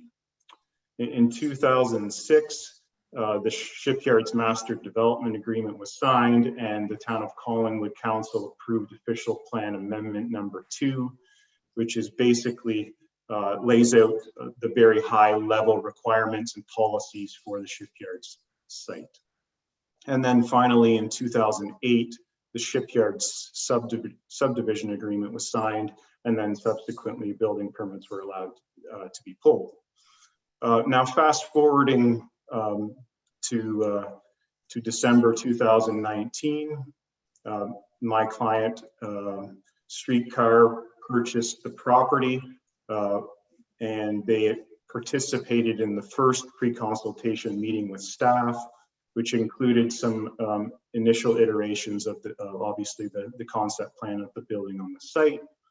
And then we've had a follow-up meeting in February of 2020, where the town then subsequently issued its list of requirements for a complete application. Basically our roadmap for what we needed to submit in terms of the materials to the municipality, which then we did in the summer of July of 2020, and we achieved a notice of complete application in December of 2020. As in terms of recent process, we were involved in a fairly large, I call it meeting of the minds, where town staff as well as the peer review consultants in our development team participated and had some back and forth in terms of comments, which as Mr. Bryan had indicated previously in his presentation, there was a fairly positive impression that was given by the peer review consultants, with obviously some tweaking that needed to be done in terms of the design, materials, those types of things. But for the most part, I would generally suggest that the comments, and they are available to be reviewed. We understand too that there will be obviously future communications with the peer review consultants, and we obviously need to satisfy them completely before any staff report will be brought forward back to council. And then obviously we're here today for the public meeting in May. The next slide, please. Mark referenced the schedule, Schedule A1, which is basically the official plan amendment for shipyards. You can see in the bottom right-hand corner there, 31 Huron Street is indicated in pink, which the property is designated mixed use. So the plan lays out very clearly what the development form should look like in this property, in my professional opinion. With regard to unit count, the OP identifies that the residential unit count shall generally not exceed 130 units. And obviously the proposal before staff and council is currently 138 units, 75 one bedroom, 50 2-bedroom, and 5 3-bedroom units. With regard to height, the official plan identifies that the height shall not exceed 6 stories. The current proposal is for a 6-story building with first floor commercial and 5 floors of residential condominium units above. The OP policy requires a high level of architectural design and urban design, which I would suggest to staff, council, and the concerned neighbors has been what I call baked into the current design that's before everyone. It also considers the parking requirements and the maximum retail commercial area policies of the official plan. Next slide. Further delving into the policies that the town of Collingwood has in front, the next document you reviewed was the Waterfront Master Plan from 2016. This document was approved in 2016 by Brooke McElroy Consulting Firm, which is, as has been stated before, the same firm that the town retained to conduct the peer review of the architecture and the urban design components of the Harbour House proposal. The image on the right indicates the conceptual design for the subject lands. And as you can see, there's an L-shaped building with parking in the northeast corner of the property, which is consistent with the current design of Harbour House. Once again, the text of the master plan is very clearly laid out, and it indicates in further detail that residential uses within the shipyards should conform to the existing site-specific land use plan, which I referenced in the last slide. So once again, with regard to unit count and height, Harbour House conforms. The ground floor of buildings with commercial units should have a minimum height of 4.5 meters, and Harbour House is proposing a 6-meter first floor height. So respectively, Harbour House conforms.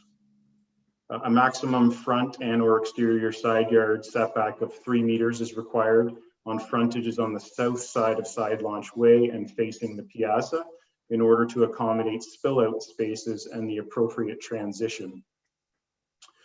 The proposed building setbacks of Harbour House are aligned with the right-of-ways on St. Paul Street and St. Marie Street to maintain a clear view through to the north of the dry dock. There's also a requirement for no driveway access to be permitted from Huron Street, which the current Harbour House proposal does not include. Next slide, please.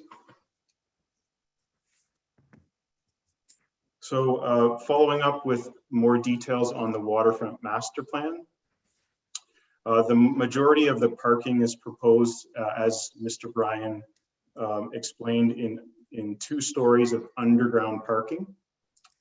The rendering image on the right was taken from the waterfront master plan, and it provides a conceptual view of the public piazza and the dry dock, along with the terminal buildings in the distance.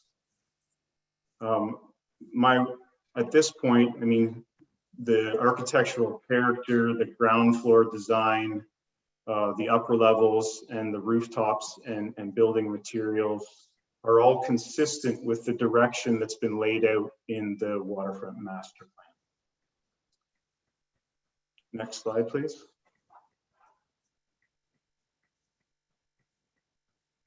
So here's obviously a rendering of the proposal. We could see on the left side of the screen is the public piazza, which would obviously remain in ownership of the town of Collingwood. You can see the commercial uses on the first floor. The idea here would there be a transition between those commercial spaces and the public piazza, while still maintaining obviously the views, the very important view of the terminals in the distance.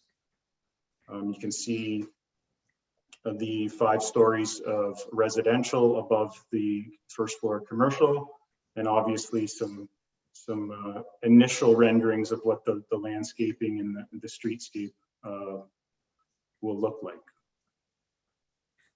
Next slide, please. So as Mark had displayed, there has been multiple iterations or modifications to the site plan. So I just want to reference some of the changes in the 2 installments or updates. And these were all based on comments that have been received by staff or the peer review consultants. So this version, or I'll refer to it as update 1, was based on the preliminary feedback received after the site plan application was made in July. So we've got an increased building setback along the west side of the property, adding a minimum 1.8 meter setback from the future parkland or the piazza to the west. And there obviously was some minor tweaks to the building facade as well too. Further to that, there was an additional setback at the southwest corner to increase the visibility and access to the park from the east. Just for reference, the original building layout is obviously in red, and the newer version is in the gray. The ground floor commercial extended to the west side of the ground floor facing the park to increase ground floor animation. There was originally some live work units in there that were pulled out of this plan based on comments from staff. A total of 130 units residential remain. The outdoor metering unit and transformer in the northeast corner of the site was relocated within the building envelope. And there was an overall increase in the total parking supply just based on the efficiencies of the underground parking. And the facade materials between levels 2 to 6 were revised to be a light colored brick finish with the metal sloped roof. Next slide, please.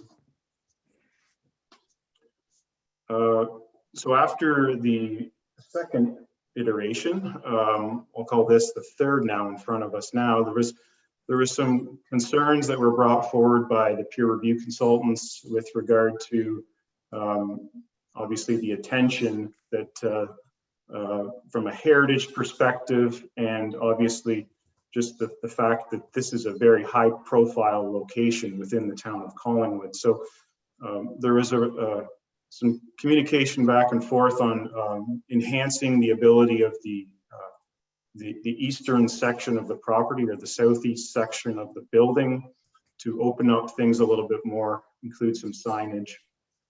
Some of the other changes, there's the addition of a heritage element to celebrate the history of the shipyards. There's a revised parking lot layout and increased on-site walkways to a minimum of 2.1 meters to enhance pedestrian circulation and safety. There's an introduction of continuous landscape along Heritage Drive to the east to enhance the public realm and screen the parking area, as well as additional public parking below grade with, as Mr. Bryan specifically alluded to, the separate public elevator with a lobby and access. So parking supply now exceeds the requirement of the parking requirements by approximately 75 spaces. Parking intake and exhaust was been relocated to be within the building footprint and integrated into the building facade to allow for additional landscaping and enhance the public realm. Next slide, please. So I've hit most of these, but in terms of the statistics, you can see the parking spaces there. There's 150 public parking spaces, visitor and commercial, when only 78 are required. We've got 130 residential parking spaces, 130 are required, and 1 delivery space internal to the site, 1 being required. More importantly, I want to go back to the height and the fact that this is a 6-story building with a 26 meter height, and that's to the top of the peaked roof, as per the official plan policies which were referenced previously. In terms of the notes there to the height, most municipalities measure height to the midpoint of the pitched roof, which would translate into a building height of 22.4 meters.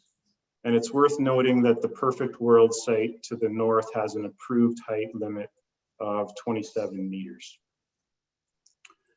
The other comment worth noting that the building sits within the 45-degree angular plane from Huron Street. Bicycle spaces, we've got 170 spaces when 15 are required. You can see the gross floor area separated between retail and residential at almost 1,500 square meters for retail and 12,000 square meters of residential. Reiterating the 130 units, which conforms to 4.4.49 of the official plan. And in terms of setbacks, we've got 3.5 meter setback on Heritage Drive, which is required to be 0 meters. We've obviously got the 0 meter setbacks from Huron Street and Side Launch Way, where requirements are also 0. And then a 2.5 meter average piazza setback with a maximum of 3 meters based on the waterfront master plan requirements. Next slide, please. This slide encapsulates some of the measures that were included in the first submission with regard to sustainability. Things like the electric vehicle, charging stations, the bicycle storage on site in excess of the bylaw requirements, the materials, including light colored concrete pavers, below grade parking to reduce hardscaping at the grade, high branching deciduous shade trees, cool roof installed over 100% of the roof, energy recovery ventilation systems in each residential unit, low flow water plumbing fixtures, high performance glazing assemblies, no invasive species in the landscape areas. The soft landscape is to be a minimum of 50% of native species, fully automated building system, and a waste sorting system using a single chute with a tri-sorter. There are additional measures being studied right now by our professional engineering team, including harvesting and reuse of rainwater and geothermal installation. And as I noted previously in the presentation, Streetcar is engaged purpose building consultants to assist with this. Next slide, please. So this is the email that has been set up by Streetcar to receive public input. Obviously, we've been reviewing comments as they come in, and we also assume that additional comments will be heard tonight. We look forward to hearing and receiving the comments and considering and implementing any necessary and appropriate modifications. We understand that council will be not making a decision on the zoning bylaw tonight, but that instead staff will be preparing a report with a recommendation on the applications to be brought forward to a subsequent council meeting. As I said before, myself and Mr. Leo Longo are available for any questions or comments that may arise tonight. Thank you very much, Your Worship. Thank you, Mr. Pescuzo. And we will now open the public session of the meeting. So I will do the first call for comments from the public, and I will look to Clerk Almus. See Certainly. if we have. Thank you, Your Worship. We have a few hands up right now. So just a reminder, anybody wishing to speak to this application, please press the raise your hand feature and we will invite you in to speak one at a time. Anybody that's participating via telephone, please press *9. And once it's your turn, you'll be asked to unmute yourself by pressing *6. So the first individual we have is Mr. Don May. All right, if we can get Mr. May. Hello. Bobby. Hello, Mr. May, we can hear you. Thank you very much. So my name is Don May, and I live at 21 Waterside Lane, L9Y0E. And that is directly across Heritage Drive from the subject property. I've reviewed the material available online, and there is no staff report or peer review available at this time.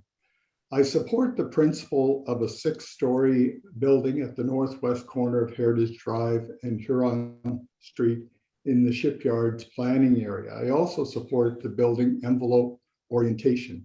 As this building will be the first 6-story building in the downtown waterfront, it will have a significant impact on the shipyards and downtown. The zoning application is for an 85-foot plus high building, which is the equivalent of an 8-story building plus a peaked roof. That is close to the height of the terminal silos, which are 100 feet high, not including the superstructure. To be more exact, it will be as high as the midpoint between the Collingwood letters on the terminals and the top of the silos. Having been a professional planner in Ontario for over 40 years, my major concern is with respect to official plan conformity of the building design, specifically the proposed exterior cladding and contemporary 6th-floor balconies and roof. The shipyards is a special policy area within the town of Collingwood official plan, and the 3 main policies are to recognize the site as an extension of the downtown core and enhance the core's role as the center of Collingwood, to provide for a design which is compatible to the downtown core and which employs a medium density development within an urban context. And last, to provide design elements on site which are inspired by the site's long history as a shipbuilding facility. In terms of official plan design guidelines for the shipyard special planning area, the town official plan specifically recognizes the shipyard's community master plan urban design guidelines as prepared by MBTW. The intent is to create a waterfront area with a common feel that blends with the downtown. 2 key excerpts from the shipyard's community master urban design guidelines for the town are: the shipyards will be a destination landmark waterfront community with a vibrant downtown feel. Compatibility, the shipyard should feel like it belongs to Collingwood, like it developed over time, a seamless integration with the existing town fabric. The Collingwood Waterfront Master Plan is a guide and was not approved pursuant to the Planning Act and therefore does not override the town official plan policies. While the Collingwood Waterfront Master Plan recommended that there be more detailed design guidelines, no further guidelines were developed as an amendment to the official plan. Where there are any conflicts between the Collingwood Waterfront Master Plan and the town official plan, the town official plan takes precedent. My concern is the applicant's application as submitted through their planning justification report and the heritage impact study both recommend that the masonry cladding and color, as well as the contemporary design, capture and replicate the terminals. The terminals are not in the shipyard special planning area. Respectfully, I submit to the town, number 1, the proposed design of this building is not compatible with the downtown core as required in the official plan. No one would agree that the proposed contemporary building would or should be allowed in the downtown. The design as submitted is intentionally inspired by the terminals as stated in the applicant's planning justification report and heritage impact study.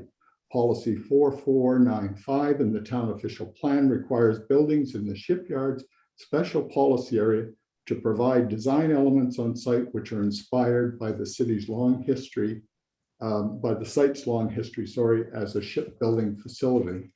3, this is a very important decision for the success of our downtown waterfront.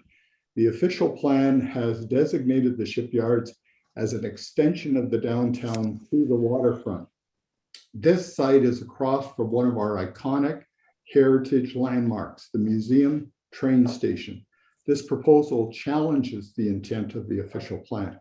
I think there's a need for municipal direction at this point in the process so as not to further frustrate the public, area residents, and the applicant. The question that requires direction from council as soon as possible is whether the contemporary design of this building, as submitted is a complete application pursuant to the Planning Act, given that there are specific intended variances challenging the existing town official plan. In summary, and with the greatest of respect, the integrity of the town official plan is important to our community.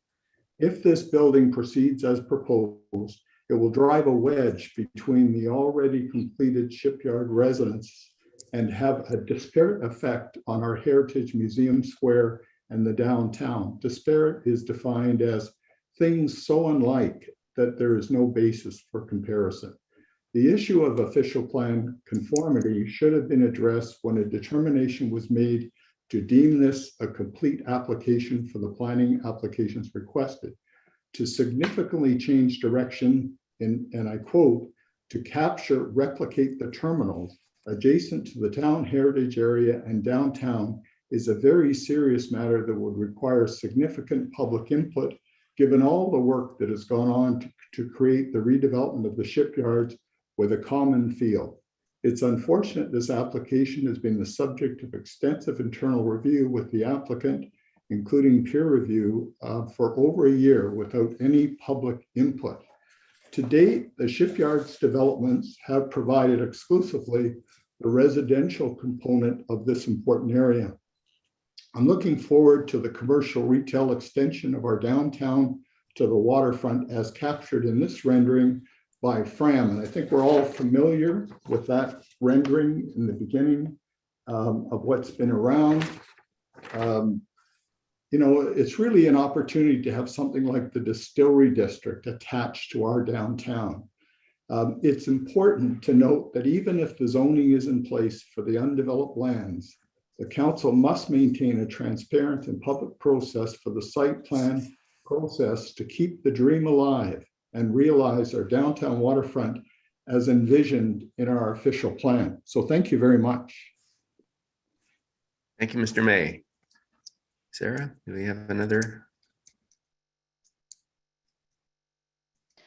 Our next speaker is Chris Wigand.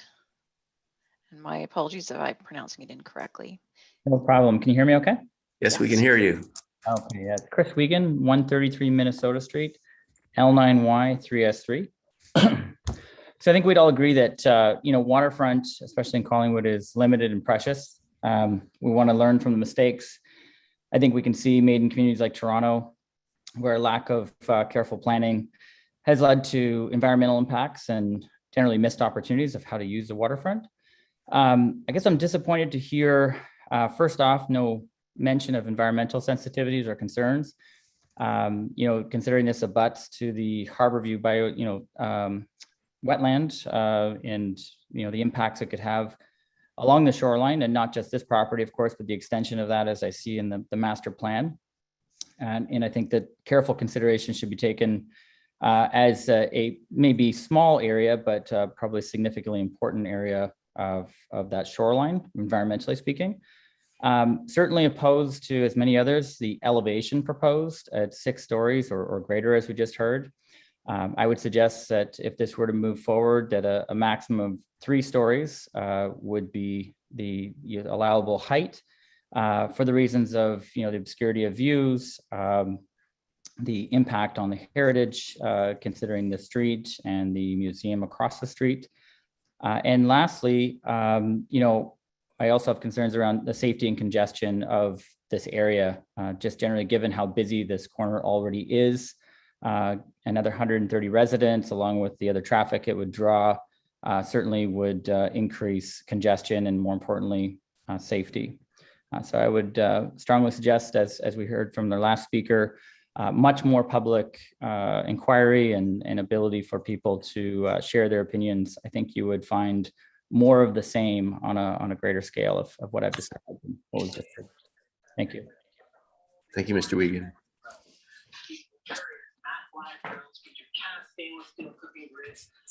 Sarah. Yes, so your worship, we have Margaret Moy. Yes, Ms. good Moy? evening. Yes, go ahead, Margaret. We can hear you. All right, thank you. Margaret Moy, 297 Pine Street, but I'm also representing the Architectural Conservancy of Ontario. In the executive summary, I read that the proposed building was sympathetic to local materials. I'm just wondering which areas of the project actually comply with this, since the heritage materials are stone, brick, and wood. So that was one question. Another concern that I have was all the discussions about what is being named as the piazza, the adjacent park, which I believe is town property. And it almost appears as if this new proposal is using this as part of their property. And I really truly believe that that should be maintained as green space for our community, and to be able to have this public space that they can use and at least have some view of the water. Under the heading of heritage consideration, you have stated that the Heritage District is comprised of 2 to 3 story brick buildings. The present zoning, I know, allows 6 stories, but have you considered a compromise, I guess, and a less obtrusive streetscape by only having the building at 3 to 4 stories right at the street, and then having the step backs to the 6 stories. So thank you for listening to my concerns. Thank you. Thank you, Ms. Mui. Thank you, Your Worship. Our next individual is Larry Bannon. Mr. Bannon? Yes, hello, can you hear me? Yes, we can. Go ahead, please. Okay, my name is Larry Bannon. I live on 14 Waterside Lane, L9Y0E8. I am president of the Homeowners Association, Simcoe Standard Condominium Corporation 330. We are the HOA for what's commonly known as Waterside Lane. We are immediately east of the proposed building, and we would be the closest residential neighbor to the proposed structure. So obviously we have a vested interest in what happens on this site. We are definitely not opposed to development on the site. We want to ensure that the development on the site is consistent with the town official plan. And specifically, as been mentioned earlier, the historic nature of the shipyard's property. I have forwarded a letter to town staff, I think dated May 3rd, so you have that letter, I believe. So I'll keep my comments brief. As noted previously, the town official plan for this property is to have structures that complement the downtown core buildings right now. Was to be an extension, the shipyard's property was to be an extension of the downtown, and at the same time retain the heritage of Collingwood shipbuilding's past.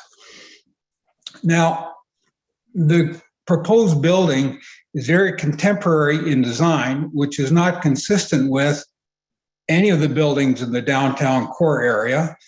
It's not consistent with the current shipyard's building, which were designed to resemble original shipyard building structures.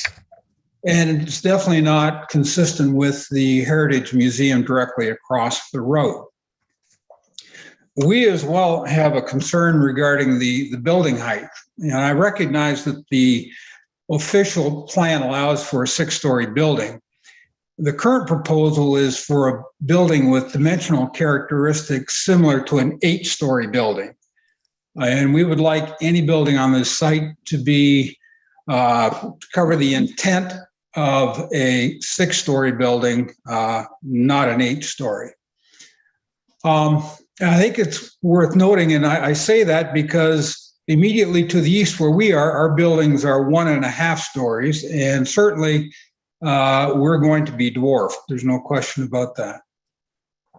We have an issue that regarding traffic patterns. There is an entrance to the proposed building off of Heritage Drive. We would recommend that access to the building be on side launch way only. I think, as you know, last year we had sent a note to the town regarding safety concerns of vehicular traffic on Heritage Drive.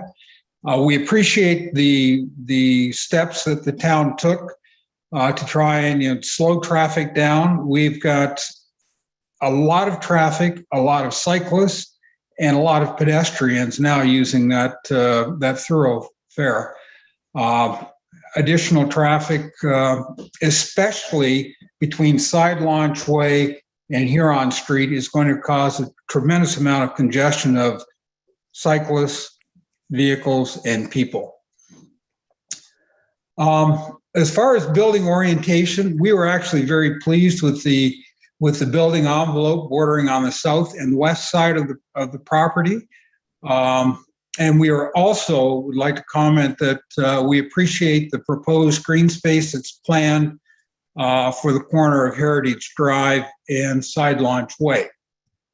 As I mentioned previously, we have a letter with Town on file with a little more detail, and I certainly appreciate being able to talk to you today. Thank you. Thank you, Mr. Bannon. Sarah, do we have another speaker?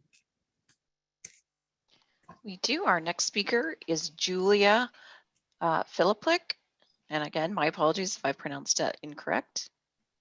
Hi, can you hear me? Yes, we can hear you. Go ahead, please. Great, thanks. Julia Filiplik, 21 River Run, Collingwood, Ontario. Of course, it's Collingwood, L9Y 5J7, but I am in Ottawa for work right now. So I actually spoke almost 10 years ago at a meeting really similar to this, opposing a building really similar to this. And for this current building, I could go on about how the building doesn't match the town aesthetic, but if that argument worked, the Mountain View Town Center, where the historic Globe Hotel used to sit, wouldn't be occupying one of the most prime pieces of real estate in town, looking, and excuse me while I say this, ugly as hell. I could go on about how if this building goes up, the view of the water, the view of Blue Mountain, of the terminals, what used to be the shipyards, would be heavily impacted when you drive into town from Highway 26. But if that argument worked, the 6-story Monaco building wouldn't have been exempted from the 3-story Heritage District limit, and it wouldn't be blocking those views you get when you drive into town from Hume Street. It also doesn't matter that neither of those properties or buildings are not on shoreline properties. They still are part of our downtown. I studied engineering, and one of the first things we are taught to think about or taught to question in an engineering design class is thinking about how something solves a problem. What gap does it fill? What need does it serve? So what need does this building actually address? What problem or problems does it solve? Who's going to benefit from this building getting built? We know that there's a shortage of affordable housing in Collingwood, and I don't think that any of these 130 units included in the building would address that. Will the building create sustainable jobs for people in town? Does it honor and preserve the history of the land it's on? Does it encourage visitors to go to the museum and learn about the town? As a few people have said, it really probably doesn't match the museum aesthetic, but I also think it's really cool that currently you can be in the museum learning about the shipyards and then immediately go outside and see where everything happened.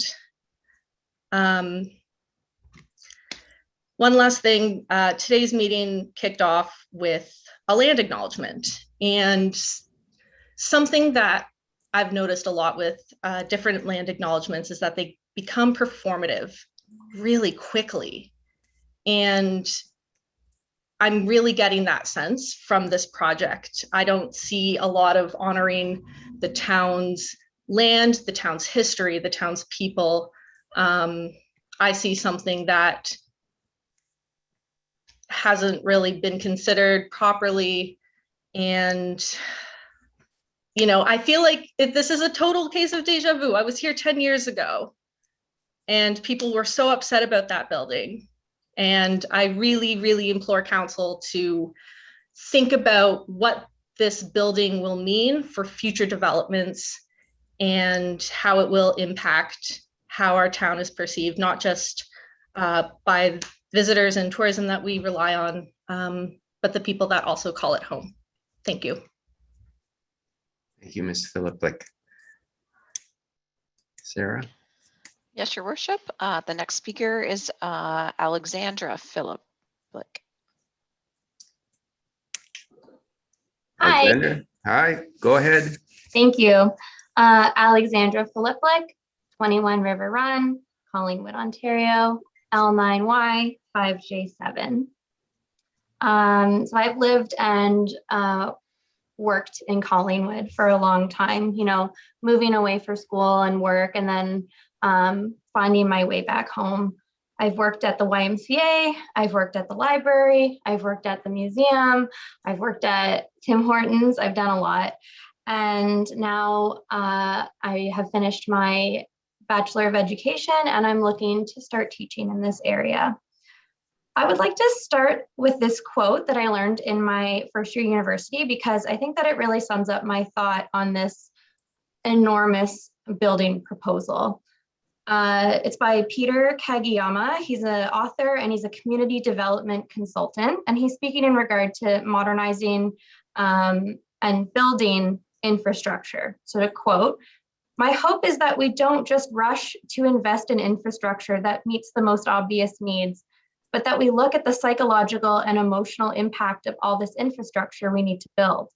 We live with the infrastructure for a long time, and it is only over time that the emergent qualities of that infrastructure manifest.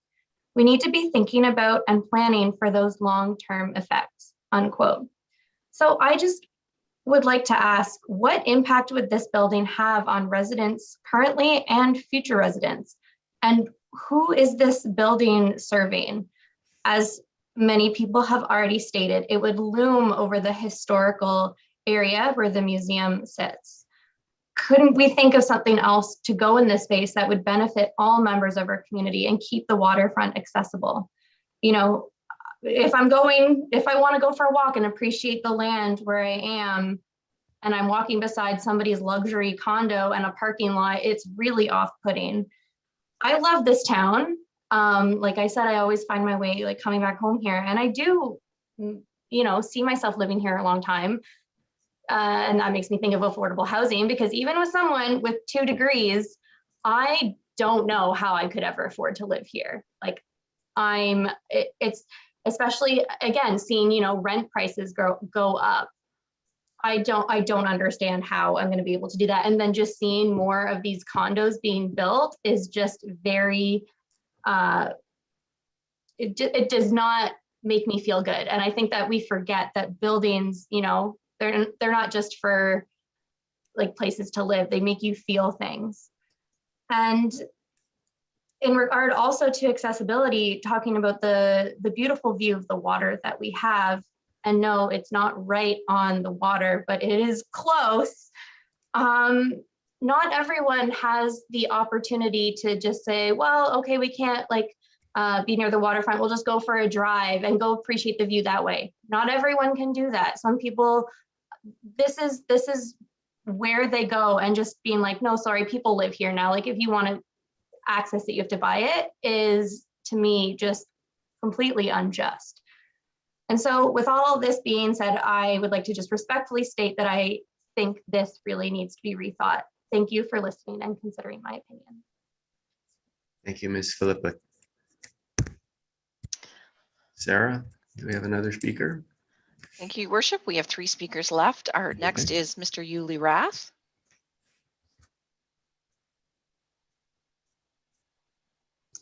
I just unmuted. Yep, we can hear you, Mr. Rath. Go ahead. Thank you, Mayor and Council. My wife and I, Carol, have lived in Collingwood for about 15 years. We live at L9Y4Y3.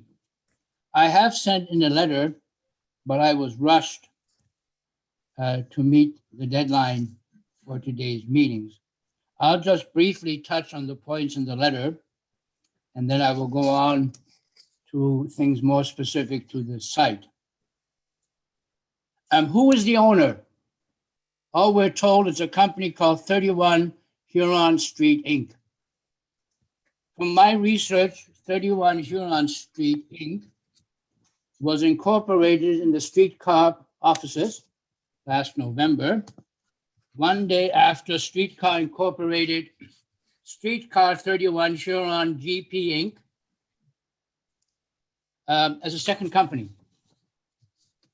I've heard Mr. Pasuko talk about my clients. I've heard about other people talking about meetings they've had, first meeting and second meeting.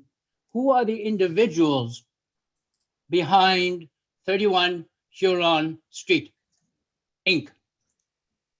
Are they residents of Ontario? Are they people who have had previous experience developing properties in Collingwood? Are they related to the Charis Development Company? I find it remarkable that in all the public information provided to the public on this project, there is not one name mentioned.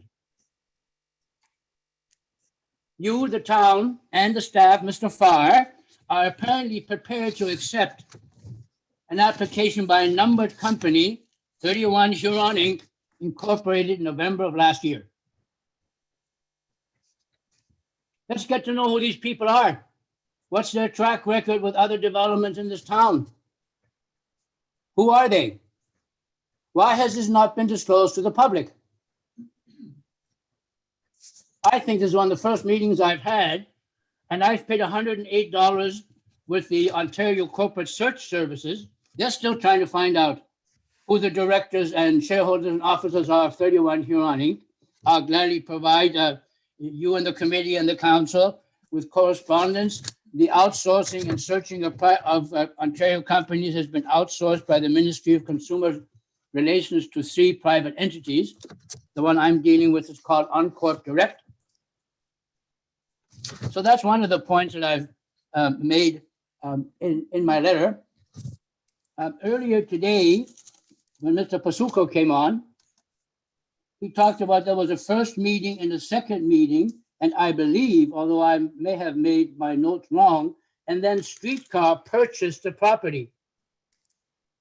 I don't know whether he said that or not, but has Streetcar purchased the property?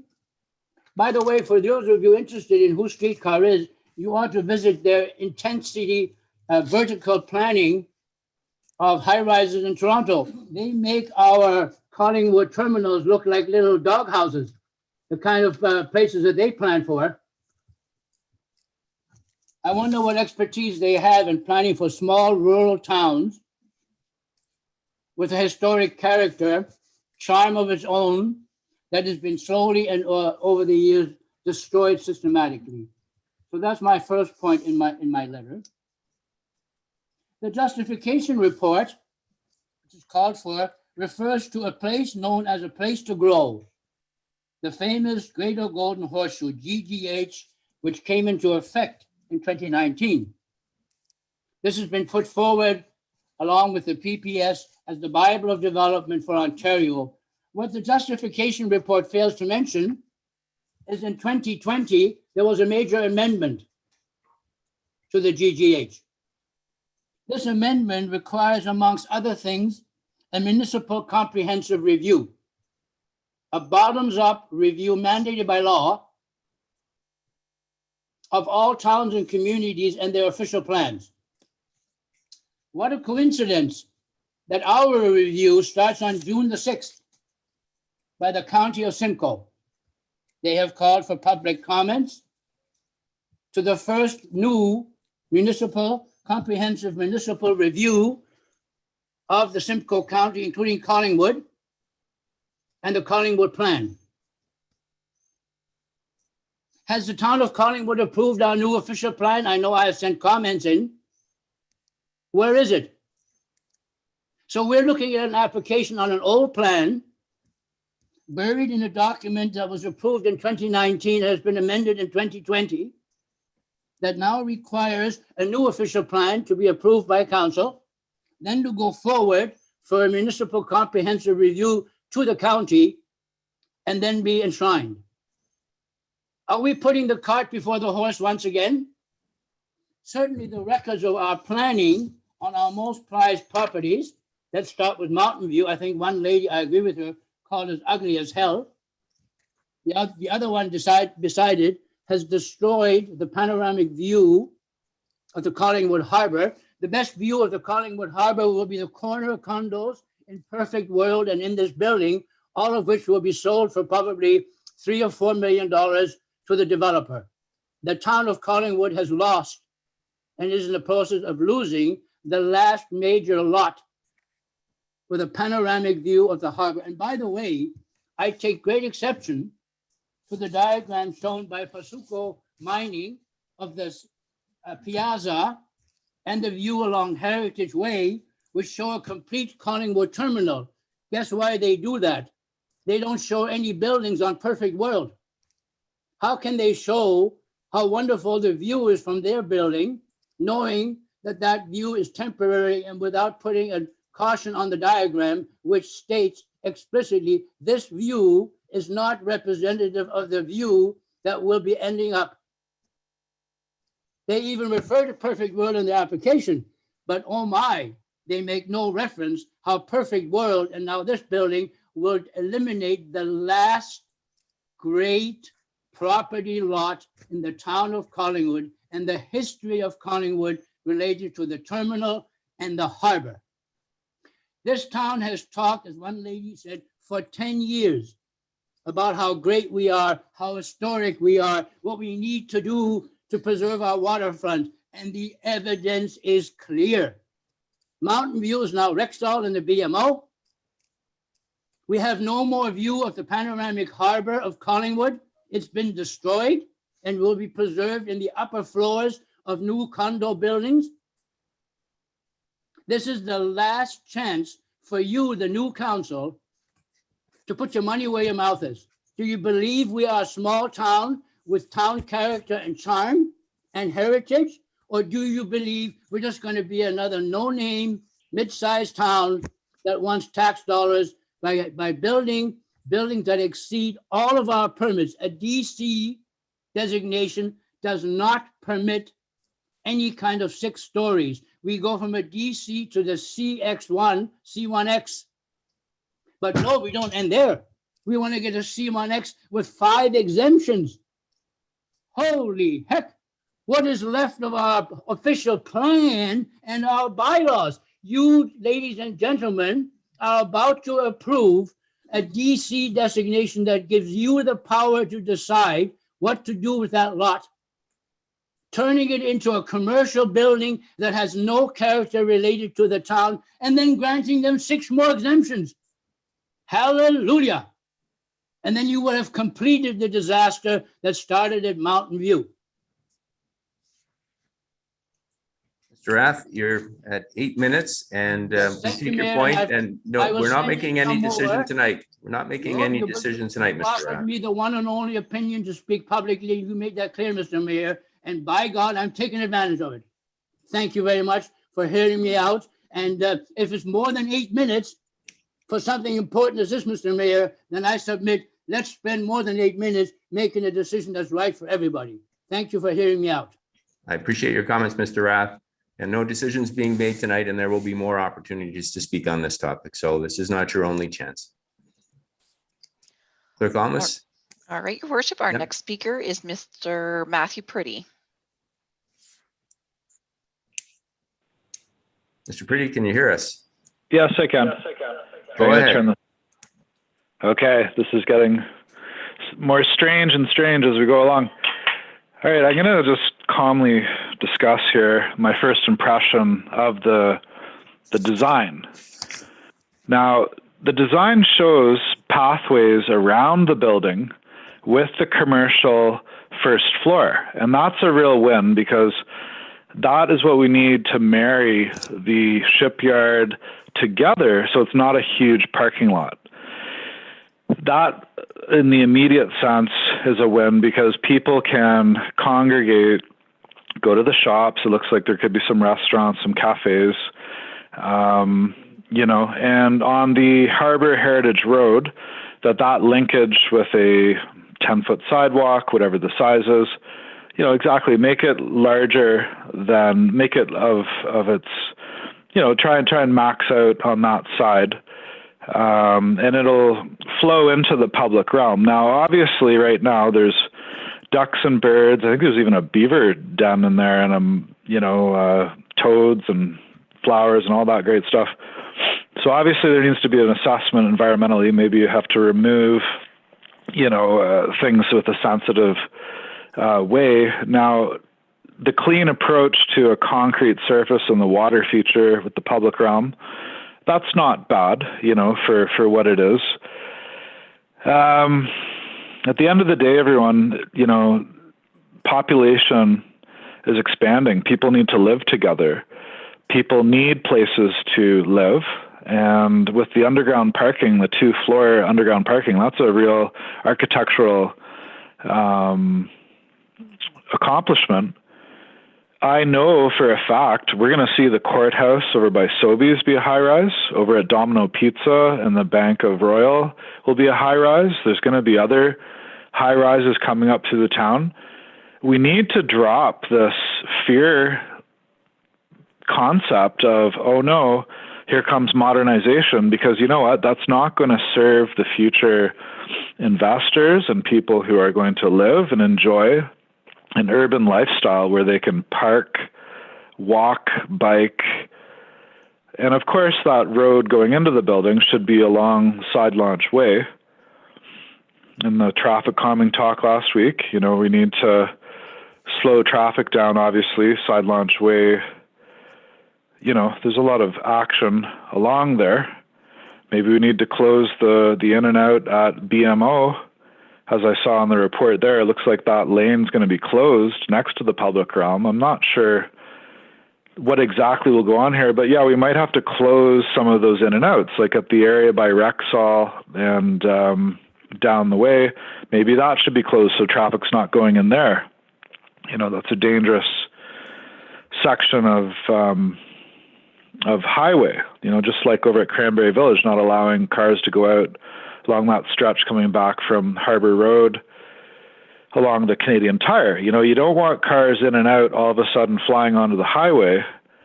That's just not going to work. No, you don't, Mom. And when I'm personating my mom, when we're wheelchairing around town and she's walking, we need to limit that in and out of traffic. That affects things as well. So the public realm will marry in with these commercial buildings, and you'll have the sidewalks that are commercial and public, and that's a very key factor for people that are biking or walking. This is not a play area. This is an area of motion. It's not for people to be sitting around and whatnot. That's not the idea here. And I think for the most persons that have been on the phone here, it's all about what are they going to get out of it? Well, you're not going to get anything out of it unless you can afford it. And I guarantee nobody on the phone will be able to afford this at all.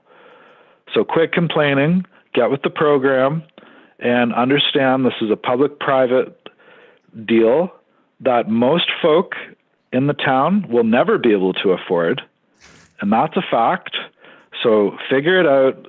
Get people to rent with you in your home. If you're disgruntled and things aren't going well for you, get someone in your home to rent. Figure it out. But none of these people are going to be able to afford it. They have no idea what they're talking about. It's a ton of garbage, and I like the design.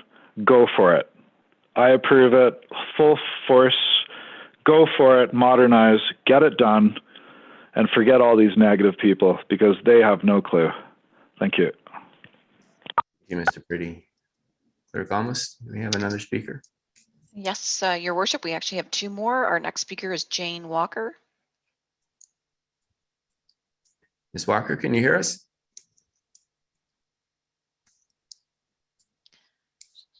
Ms. Walker may have to unmute from your end as well.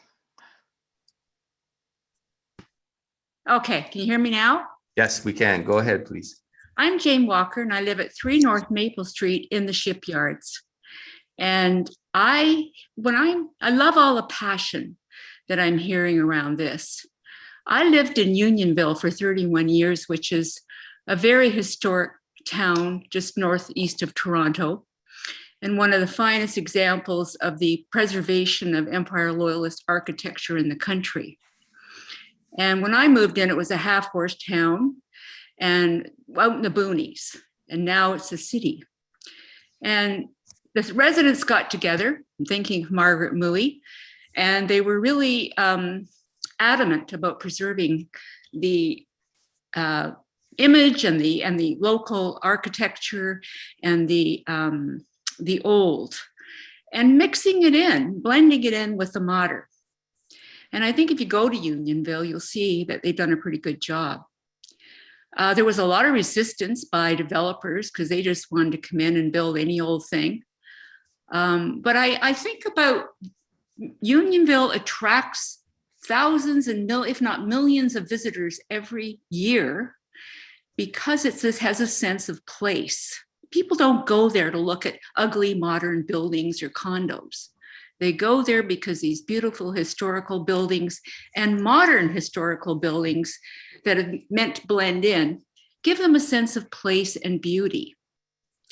I think of American towns like I think it's Woodbridge or Woodstock in Vermont, which is gorgeous.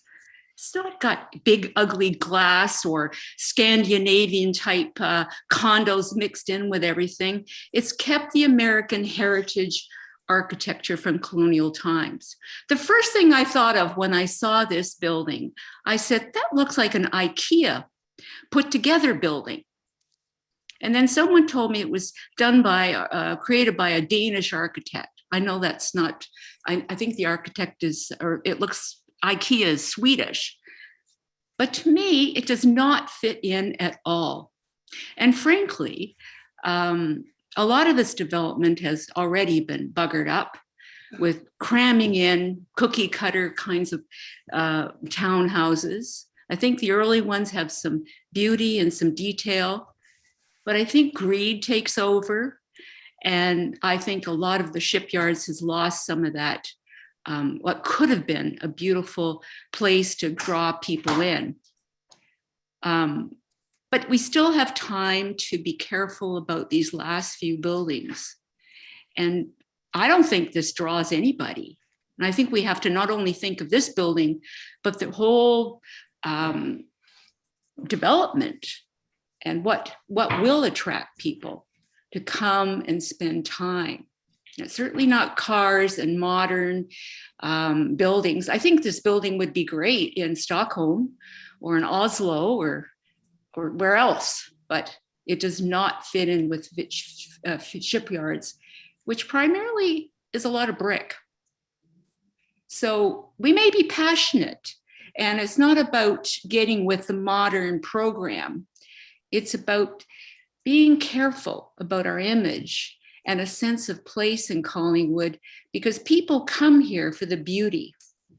I live at North Maple. I look at the harbor and the mountain, and I look at the wide open spaces. When I go to Europe, which I love, I think about the wide open spaces here and the beautiful blue waters.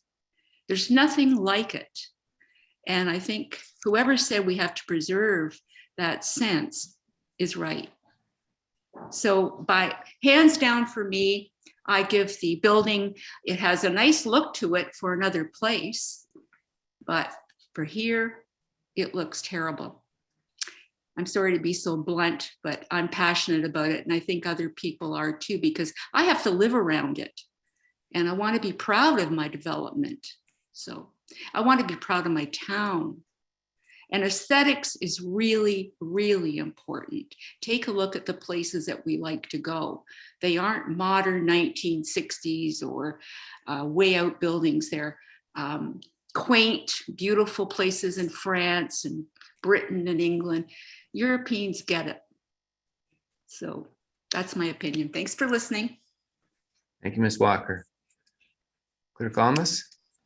Your worship, we have one individual left and we'll allow her to speak. Caitlin R. Hi, can everybody hear me okay? Yes, we can, Caitlin. Go ahead. Hi, Council. I live at 141 Minnesota Street. I'm a young person in town and I just recently purchased on Minnesota here. I'm 30 years old and I moved here about 4 years ago. And I moved from Barrie, born and raised in Barrie, to come to Collingwood, back to my roots. My family was born and raised here, the Downer family. We have a long history with the Anglican Church here. So I moved back to Collingwood because my mother, Nancy Downer, had been born and raised here with Raymond, and I really have a connection with this town through them. I'm lucky to be living on Minnesota. I'm so happy to be walking distance right to the water, but I'm also a school teacher in town and I worked at the Adult Learning Center. And years ago, we used to bring people, the adult learners, down to the water and we'd go fishing.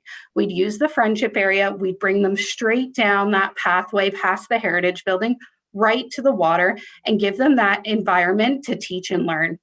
And to pull that environment away from the Connaught Public School, as every public school in Collingwood is able to take kids walking distance away with a walking form, you're minimizing the opportunities for those students. So having this building here is omitting those opportunities of taking Connaught kids to go down to Sunset, which we know is already overpopulated. And there's so much wetland activities down there that we can be teaching other kids. I am all for building and bringing people into this town. Again, I'm not born and raised here. I came here and I'm so thankful for this town and I really like the urban side of it. However, I think we need to redevelop that downtown in a different way. I mean, personally, what if it was a picnic area? What if it allowed the farmers markets to go right on the water? There's so many other opportunities there that could be a great learning experience for kids, for families, and locals that feel like Sunset Point is just too overcrowded. We have this ability to make this area such a great place for parks and recreation and culture. And I just think we need to redevelop this area in that way instead of condos. I fully object that living just down the road and as a 30-year-old seeing what the future holds for Collingwood and wanting a positive experience here, I really do think we need to reevaluate what's going there. It is a large space and it can be used for so much more. And I thank you for hearing me out. I just wanted to kind of give a younger perspective and someone who sees a future here and is starting to build their family. I want to be here long term, and I feel like I moved from Barrie for a reason to get kind of out of a big city. And now I feel like I'm having to possibly move again because I'm seeing the growth here. It's great. However, it's becoming unaffordable and unattainable for us young people. So I think we should reevaluate that area for long-term growth for our younger population, our young adults. Thank you. Thank you, Caitlin. Clerk Thomas, is there anyone else? There's no one further, Your Worship. All right. Well, then I'll open the floor to council. Council, any comments or questions on the presentation today? Go ahead, Councillor McLeod. Thank you, Mr. Mayor. Are these rhetorical questions that we are to ask, or will we get answers to them from our planner and from the planner for the project? Well, I guess that depends on the complexity of the question. If there's questions that can specifically be answered, then I'm sure Director Farr or Mr. Pescuso will be happy to answer. Thank you. So through you, Mr. Mayor, my question actually is for Senior Planner Bryan. Although I also have questions for Mr. Pescuso, sorry. Planner Bryan, this is literally, this package is the first time that we have seen this particular building, the white and the 85 feet tall and so on.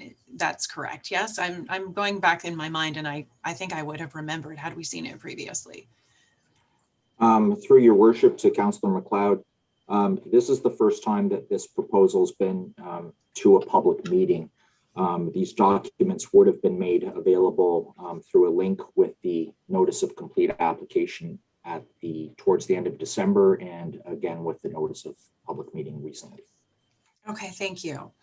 And through you, Mr. Mayor, in your presentation, Planner Bryan, you said that the comments that were coming from agencies and other bodies which had reviewed the application were generally supportive. And then you said that our landscape architect had also looked at it, but you didn't characterize the comments that had come from our landscape architect. And I wonder if you could do so now, please. Through your worship to Councillor McLeod, I can certainly provide additional comment from Envision Tatum on this matter. What I'm going to say now should just be viewed as a general comment. Envision Tatum was pleased with a proposal by the applicant to extend the ground floor commercial around to the west side of the building to help animate the town's future park. Their biggest concern would have been the eastern facade of the building, so that corner adjacent to Huron Street and Heritage Drive. And I believe they were looking for some kind of combination of landscaping and or stepping of the building to be considered as part of a future submission. And of course, we have not received that second submission, but we do have an indication of where the applicant is heading with the file. Thank you. And through you, Mr. Mayor, with these exceptions and so on, is that the reason that, what is the reason that exceptions are being generally requested in situations like this? Because I've been hearing with the presentation that was made here that that this is generally in conformity with all sorts of things, including the heights and so on. Why are exceptions required or being requested? One of the big reasons for the exceptions being requested is basically in the zoning bylaw to capture those permissions that are in place through the official plan policies. So, so the official plan talks about the 6-story height limit. And in this case, that's been incorporated into the zoning bylaw amendment.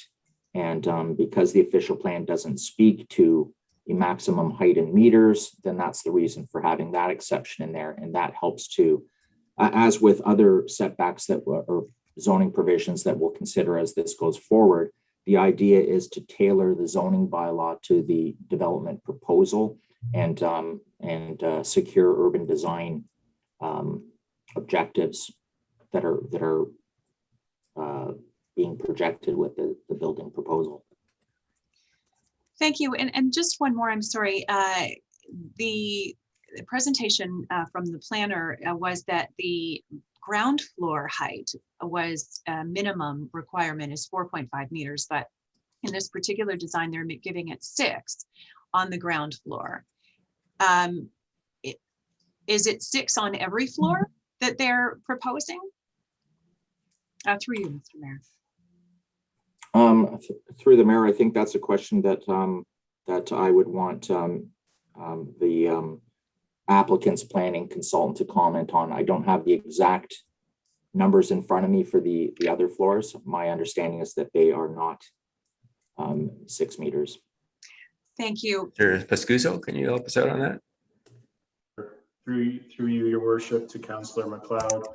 The 2nd to 6th floors are not 6 meters. I can confirm that. I can't confirm exactly what the height of those floors is, unfortunately, as I'm not the architect, but I can definitely review it and send you an email subsequently.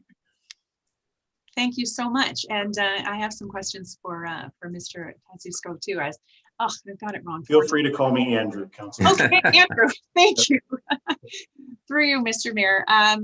Following up on a question that was asked by a resident, can you tell us who owns this thing? I know we just found out that Bill Gates owns half of CN. Is it Bill Gates? Is it a hedge fund from New York City? Is it a Saudi prince? Who owns it?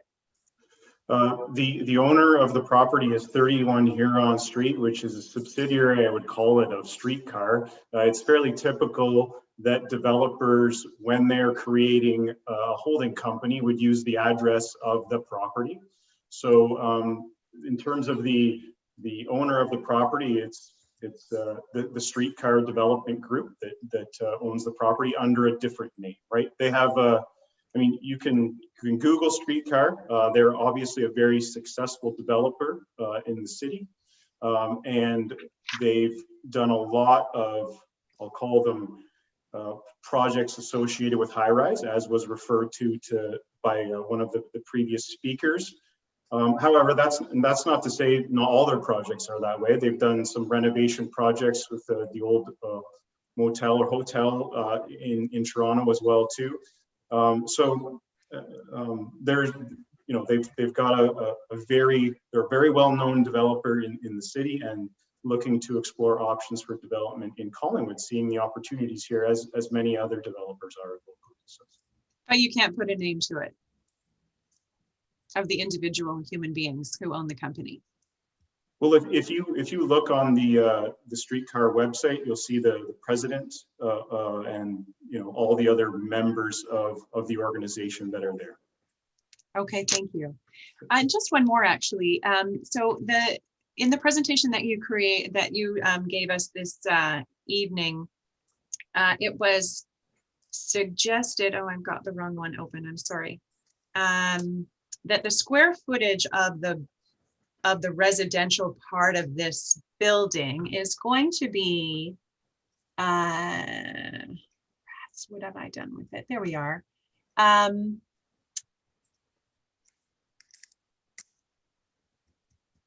12,300 square meters is the residential part. And at 130 units, that's about 1,000 square feet per unit. Now, you said earlier that you're not the architect, but can you get into that at all? I mean, minus the hallways, the elevator shafts, all the utilities.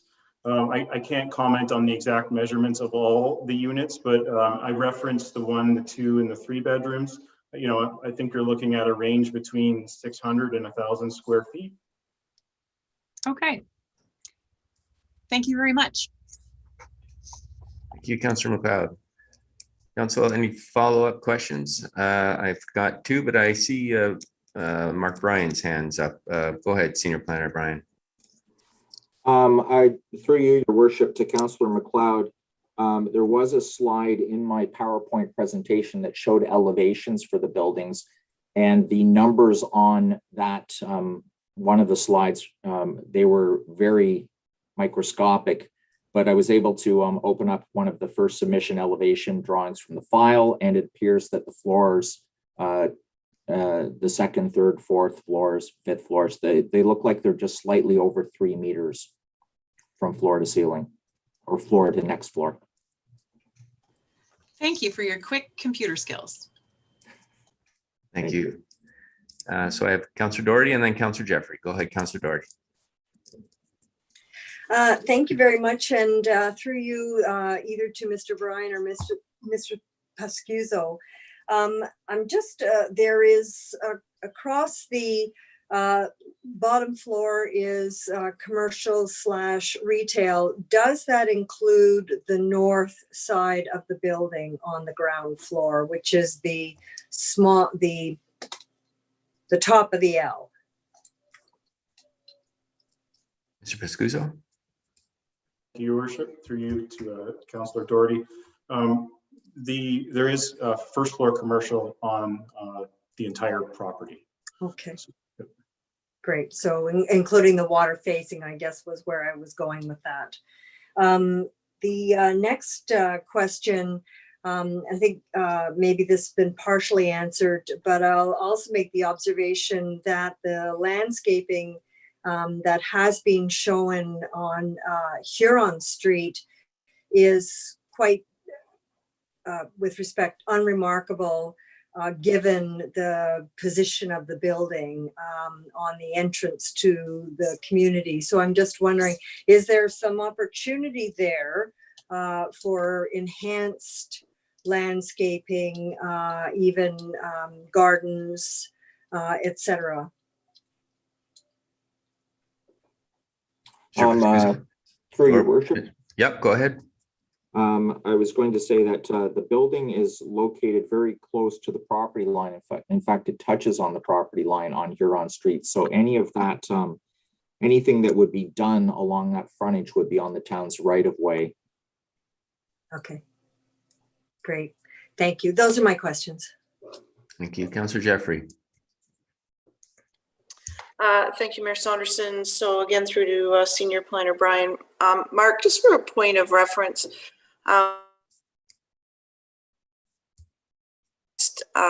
peak or height of the Monaco development at Huron, Ontario.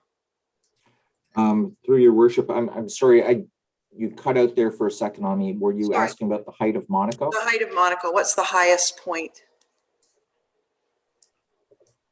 Do we know? Again, through your worship to Councillor Jeffrey, I don't know the exact height, and I have not worked on that file. I'm thinking that it's 6 stories with in fact a 7th story mechanical, but perhaps Director Farr could correct me on that. Director Farr? Yes, through you, Mr. Mayor, Councillor Jeffrey, it's as Senior Planner Bryan describes, it says 6 stories with a 7th story on the corner that houses, I believe it's like a community room, exercise room, and it's just for that portion at the corner. Through you, Mayor Saunderson. Yep. Yeah. So just maybe going forward, if someone could, I would just like to be able to put together in my head the height and massing, and that building would give us a good idea of that, I think. So at some point, that'd be. Yeah, I'm seeing some nods on that, so I think they've got the request and they will provide that. Thank you. All right, thank you, Councillor Jeffrey. Councillor Hamlin, go ahead. Through you, Mr. Mayor, I have a couple of comments and then I have a question as well. I realize Andrew said that they still know they have some work to do to incorporate the peer review and comments from but I did want to say I was grateful for a few things in the proposed development. One is the additional public parking for our waterfront area where parking is very scarce. And if I heard the presentation correctly, there'd be an additional 75 spots for cars and also some spots for bikes. Thank you for that. And also I wanted to say thank you for incorporating the sustainability items that you've already included. And I know you mentioned some other sort of I'll call leading edge ones that you might be able to include, because I love to see those things as everyone does now, and especially in our town where we haven't had a lot of, I would say, developments including those kind of features to date. The question I have for you is, I thought through you, Mr. Mayor, when you, Andrew, were presenting, I thought you mentioned cladding that was brick. And I don't know if you said that or if you were saying that was in an earlier phase of the drafting of the building. But of course, a lot of the comments tonight have been what the appropriate cladding of the building should be. So I just wanted to ask you that. Thank you. Go ahead, Mr. Pescuso. Worship, through you to Councillor Hamlin. That may have been a mistake on my part. There, at this point, there's no red brick included in the design, but based on the comments, that we've received tonight, as well as the ongoing correspondence that we're having with staff, as well as the peer review consultants, I would say this is not the last iteration of the design, and everyone's comments will be considered accordingly, for sure. Okay, thank you very much. Those are my comments, Mr. Mayor. Thank you, Councillor Hamlin. I'm seeing no more public or no more comments, so that concludes the public meeting. Thank you very much, Senior Planner Bryan and Director Farr. And this brings us to item 7 of the agenda, which is deputations, and 7.1 is feedback from 30 days of cycling event with Laurel Hood on behalf of the Collingwood Climate Action Team. Sarah, can you bring? I see Miss Hood's square, and we can unmute her, please.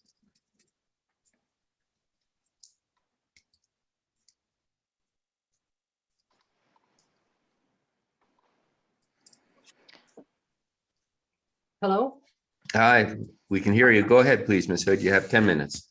Okay, there's a slideshow somewhere. I think they're bringing it up now. Okay, perfect. Okay, so I am Laurel Hood. I'm speaking on behalf of the Collingwood Climate Action Team and the Transportation Group. Thank you for the opportunity to speak about the 30 Days of Biking. It ran this April 1st to 30th of 2021. Next slide, please. It's a pretty simple activity, 30 days of biking. You ride your bike every day and you post it on social media. We had a pretty good, I was posting on Instagram. It was pretty active, but it was also pretty active on Facebook, and there were even some people on Twitter. We borrowed the idea from the Minneapolis, Minnesota, and it was their 10th year anniversary of this event, and it's slowly spreading worldwide. So kind of exciting. And we did get help from the town. So thank you for advertising it. And we also got help from Collingwood Connection that took an interest in the activity. Next slide, please. So the uptake was great, like way better than we expected when we started this. 201 riders signed up. There may be some duplicates in there because we haven't looked at it completely. 53 or 25% of them responded to our survey. So that's what I'm going to talk about tonight, the response to the survey. The weather was not ideal, but in spite of the weather, everybody who did the survey said they would do it again next year, which is fantastic. Next slide, please. So there were about 8 or 10 survey questions. I'm not going to deal with all of them tonight, but anybody who wants to see the complete survey results will be happy to give them to you. The most important thing you learned, the greatest challenge, and what changes would have to happen for you to do more bike riding in Collingwood, because we're trying to get at what would encourage people to bike more in Collingwood. What we discovered with these 3 questions is we got a lot of the same results, but people answered them in different areas. So to deal with that, what you're going to see in a moment is a tally of the results based on what the priority of what they were saying. And what I did remove, just to make it feedback for the purposes of this presentation, I removed things like people's personal challenges. For example, some people challenged themselves within the 30 days to also not take their car out of the driveway and do everything by bike. Other people had distance challenges. So those were removed. All of the weather comments were removed because we know it was not a stunning April. And the other thing that I do want to acknowledge, but I did remove it because I was looking for constructive feedback, was there was a lot of praise for our trail system. And the people that could ride exclusively on the trails really appreciated riding on the trails. Okay, so next slide, please. So this is where the tally came out. So the very top priority for everybody who answered the survey said more bike lanes, and specifically in areas where there tends to be traffic. So downtown, and in the center of town and along some of the busy streets. More bike rides was second, and then safety. So safe crossings where any trail crosses a road, especially a busy road, and some way of prioritizing the bike crossing, and then cleaning winter debris off of the roads earlier. So what I learned from reading through the results is things that are a hazard for a car are dangerous for a bike.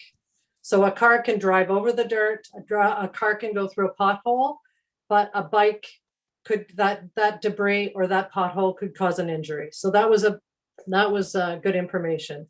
The last thing was education. So we had comments about cyclists sharing the trails with pedestrians, and we had comments about drivers sharing the roads with cyclists. So those were the top 4 priorities from those 3 tally questions. Next slide, please. The other things that were mentioned and were kind of interesting is a trail to Wasaga Beach. We had some commuters from Wasaga Beach, reduce residential traffic, construction, particularly getting around construction projects when you're on a bike. There's the potholes, off-leash dogs. A few comments about finishing the trail along Mountain Road. And I know the Active Transportation Committee is looking into that. But it was interesting to find out that that was also a priority. And expanding our area. So it's not just Collingwood. When people are riding bikes, they are also riding them from Stayner and Thornbury and Wasaga Beach. So we need to consider a larger area. And finally, a bike share program. Okay, next slide, please.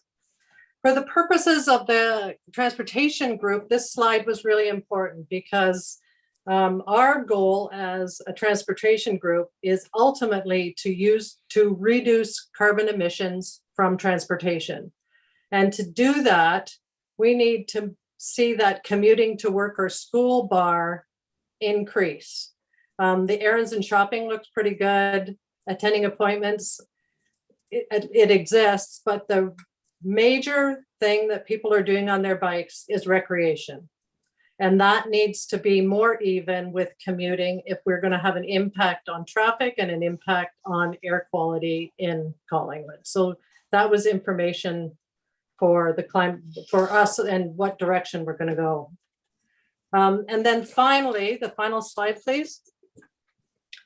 This is kind of, this slide, these are all Canadian made or Canadian available in Canada vehicles. And there are fat bikes in the top right corner already in Collingwood. There are cargo bikes already in Collingwood. But the next thing that you may see is the one on the left is a trike, a pedalable trike that has the same designation as a bicycle right now. We have some mobility vehicles in town that look like this, but this is a bike.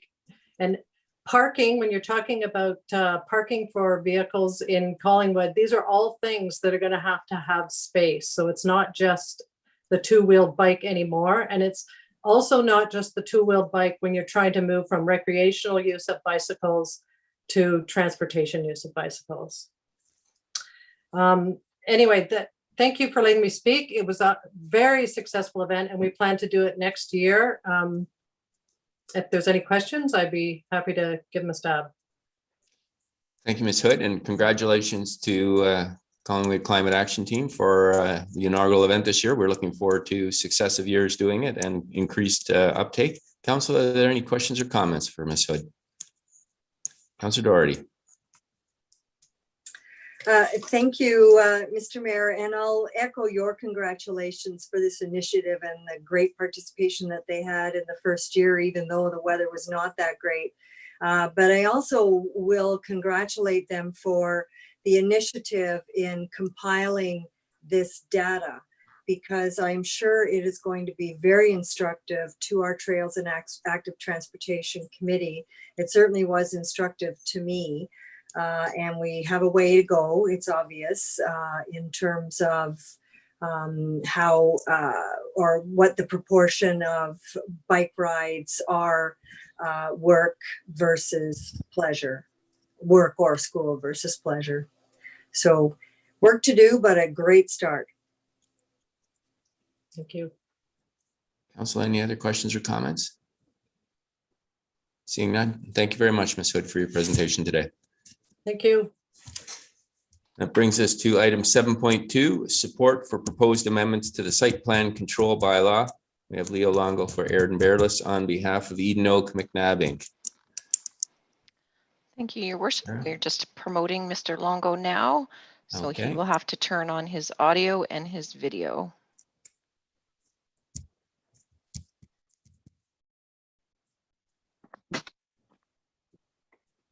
Good evening, Your Worship. Good evening, Mr. Longo. Yeah. Thank you and council for the opportunity to speak on this important matter. It won't be anywhere near 10 minutes. Last week, May 10, Development and Operations Services Standing Committee one of the things that was in front of committee and has been moved forward to council, which I understand will be coming on May 31st, is a proposed housekeeping amendment to your site plan control bylaw. These housekeeping amendments are significant to my client, Eden Oak McNabb, Inc., as well as many other developers, to ensure greater clarity with the current practice that the town follows in dealing with site plan matters. The housekeeping amendment that is most important to my client, and one which I would urge council to deal with favorably at its next meeting, deals with the issue of exempting townhomes from the requirement of site plan control when those townhomes have been constructed in accordance with the draft plan of subdivision that imposed either architectural controls or urban design guidelines.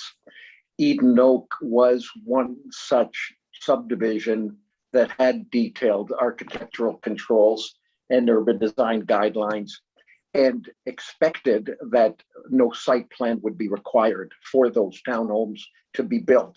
I should also note that this matter is one that staff are recommending to you for your concurrence. The importance is the town's practice over the several years has not been to include such townhomes that had architectural controls imposed, but the technical reading of the bylaw did not provide that exemption. So staff have indicated it's important to amend the bylaw to clean that matter up and recognize what your current practice is. So when this matter does come before you at your next council meeting, I would urge you to favorably support housekeeping amendments that have been put before you by your staff. On one technical clarification, you may see that there is some deals with Eden Oak McNabb and part lot control exemption.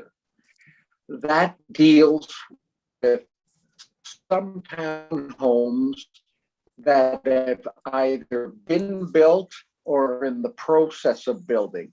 So they've got building permits, they're not caught by the ICBL. And what the part lot control exemption bylaw recommends is that those townhouses will be able to be separately sold and subdivided without the necessity of going through severance applications, because they were part blocks on a large subdivision that has already gone through that proposal.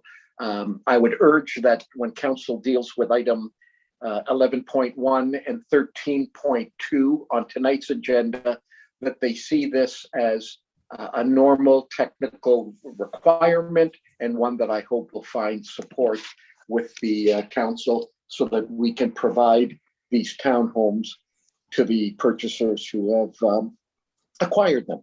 Thank you for your time. I'd be pleased to answer any questions you might have, Your Worship. Thank you, Mr. Longo. Council, are there any questions for Mr. Longo on this deputation tonight? Seeing none, thank you very much, Mr. Longo. Thank you, Your Worship. And that brings us to item 8 on our agenda, which is the general consent items. And the motion reads as follows. The council herein received the general consent agenda, and further that the information and opinions provided in the general consent agenda items are those of the authors and are not verified or approved as being correct. And tonight we have 9 items on the consent agenda. 8.1 is a letter to Solicitor General re Community Safety and Policing Act 2019. 8.2 is notice of statutory special meeting of council, County of Simcoe Municipal Comprehensive Review. 8.3, County of Simcoe consultation on guidance on personal production of cannabis for medical purposes. 8.4, Municipality of Grey Highlands support for 988, a 3-digit crisis and suicide prevention hotline. 8.5, Minister of Municipal Affairs and Housing, letter response to Collingwood resolution regarding strengthening municipal codes of conduct. 8.6, SkyDev exemption request to interim control bylaw. 8.7, Sunvale Homes exemption request to interim control bylaw.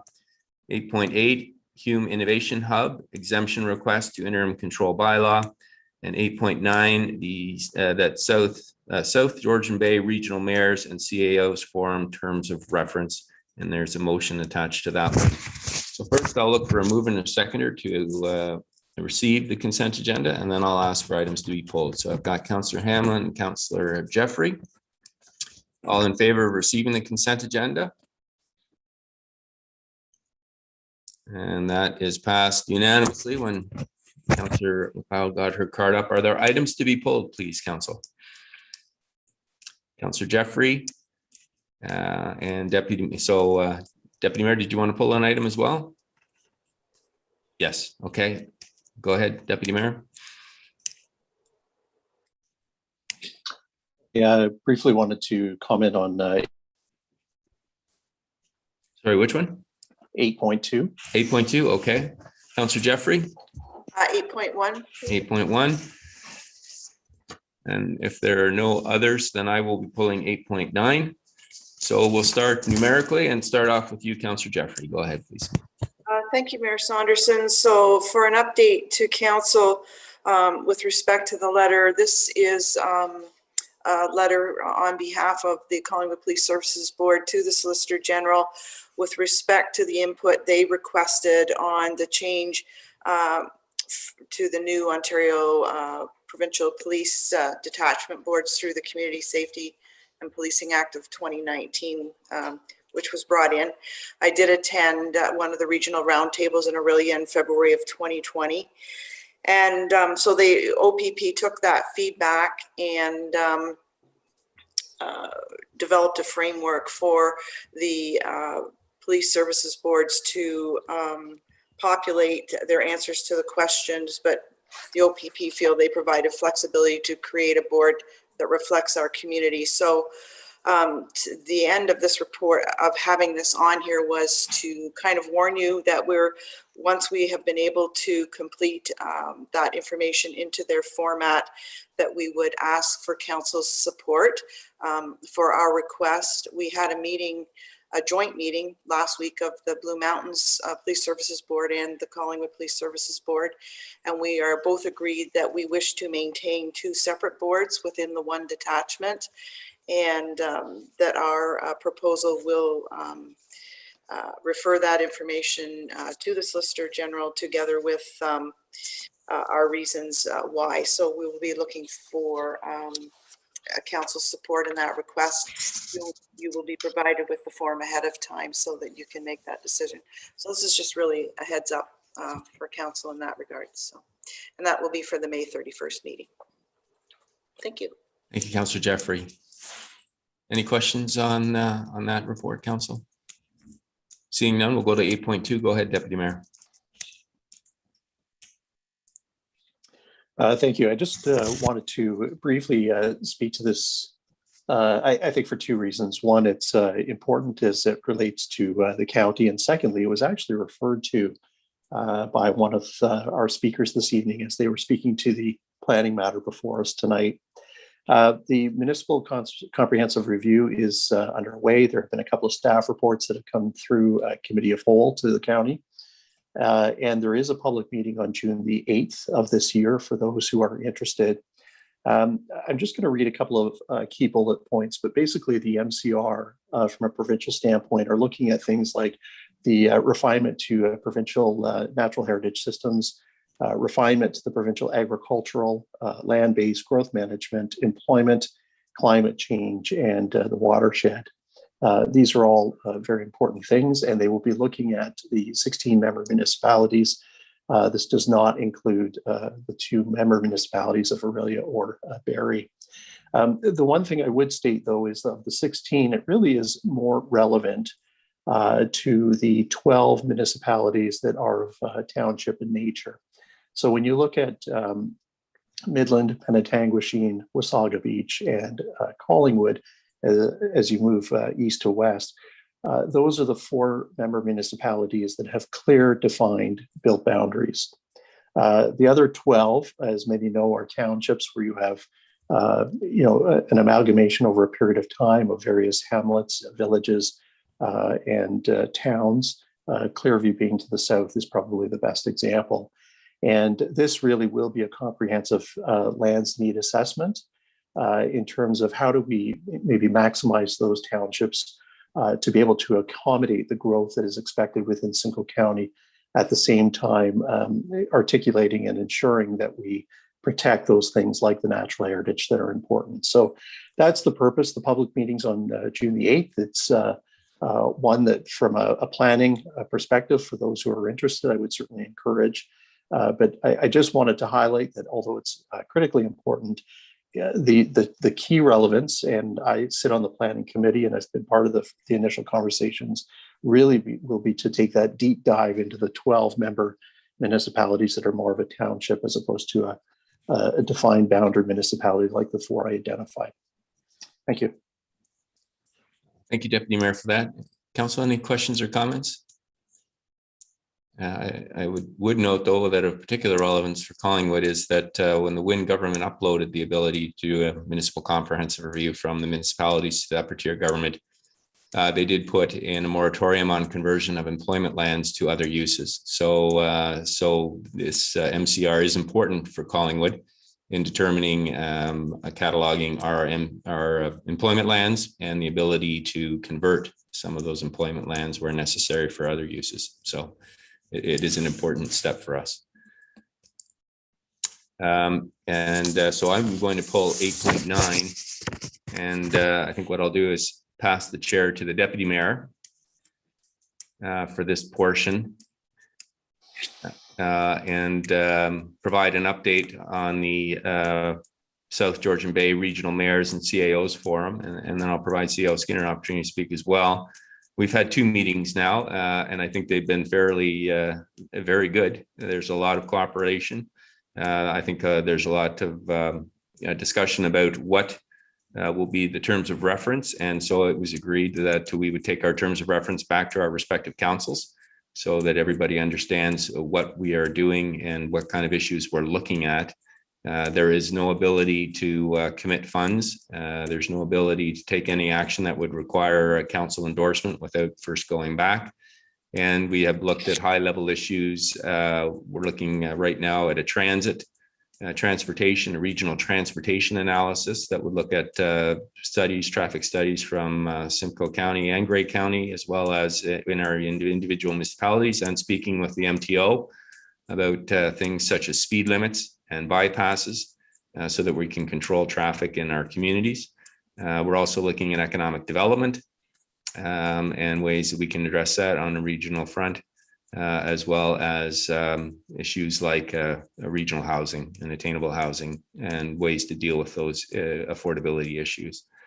So there are before you the terms of reference that were agreed to on the second meeting of the Mayor's Forum. And so I will look first to CAO Skinner for some commentary, and then take any questions from council, and then put a motion on the floor. Thank you, Your Worship. I think you covered everything really well. We've had comments from all the municipalities, or at least their commitment that they were comfortable with the terms of reference that you see in your package today. And I have to say it's been a very positive discussion where people have brought in a number of interesting things that are happening in each of their municipalities. And it was interesting how quickly the group settled on the topics that Mayor Saunderson has just mentioned as of great interest to all the municipalities. And it has been very collaborative, and it's an interesting group in particular because the mayors are bringing in a perspective and the CAOs are bringing in a perspective, and there's a bit of a collaboration between those 2 perspectives with a very strong foundation in bringing things back to individual councils to get the mandate to act. So I would say from a CAO's perspective, I'm quite comfortable with this terms of reference and delighted that the group is in place. Thank you. Thank you to both Mayor Saunderson and CAO Skinner for your comments. As part of the council agenda package this evening, we did have the terms of reference as an inclusion, and we've got a motion. And Mayor Saunderson, if you would like to table the motion, and then we can open up the floor for any questions. Certainly. That council is in general agreement with the terms of reference of the South Georgian Bay Regional Mayor and CAO's Forum as detailed herein, and support the continued participation of the Mayor and CAO in the forum. I will move that. And could I have a seconder, please? Councillor Doherty, thank you. And are there any questions from the table before we take a vote? Okay, so seeing none, then I'll call the question. All those in favor? And that is carried unanimously. Thank you. And I'll turn the chair back to the mayor. Thank you. Thank you, Deputy Mayor. This brings us to item 9 on the agenda, and the motion. Oh, go ahead, Councillor Jeffrey. Thank you, Mayor Saunderson. Sorry, I should have, just with respect to the exemption requests 8.6, 8.7, and 8.8, just as a clarification that these are automatically referred to the report that CAO Skinner advised us about this evening, that the analysis of all these will be added to that analysis and brought back to council within a week and a half to 2 weeks for our consideration, and that those principals would have the opportunity during that format to ask any questions or address any concerns in that process. And I guess that's through to CAO Skinner, just to confirm. Yep, I will look to CAO Skinner. Go ahead, please. Thank you. Through you to Councillor Jeffrey. Yes, we've made note specifically to of these exemption requests that are in the consent agenda tonight, as well as a number that have been submitted directly to the clerk or other formal channels, so that we're considering them all. And hopefully that addresses your question. All right, thank you. And that takes us to reports and minutes of other committees and boards. And the resolution reads that the minutes of the following boards be hereby received and recommendations contained therein be approved. And we have the Collingwood Public Library Board minutes, April 22nd, 2021. Can I get a mover and a seconder for that, please? Councillor Berman and Councillor Doherty. Any questions or comments before I call the vote? Seeing none, all in favor? That is approved unanimously. Thank you. So it takes us to our first standing committee report. 10.1 is a strategic initiatives meeting of May 3, 2021. We'll first be dealing with the issues that were addressed unanimously. And so they're parceled together as per our procedure. And the resolution reads that council received the strategic initiatives standing committee report from its meeting held May 3, 2021, and hereby approve the recommendations contained within the report as presented.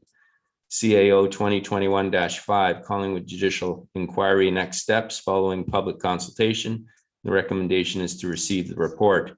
C 2021-8, Alternative Voting Methods, 2022 Municipal Election, and the recommendation is to begin public consultation regarding alternative voting methods with a report to come back to the SIC on July 5, 2021.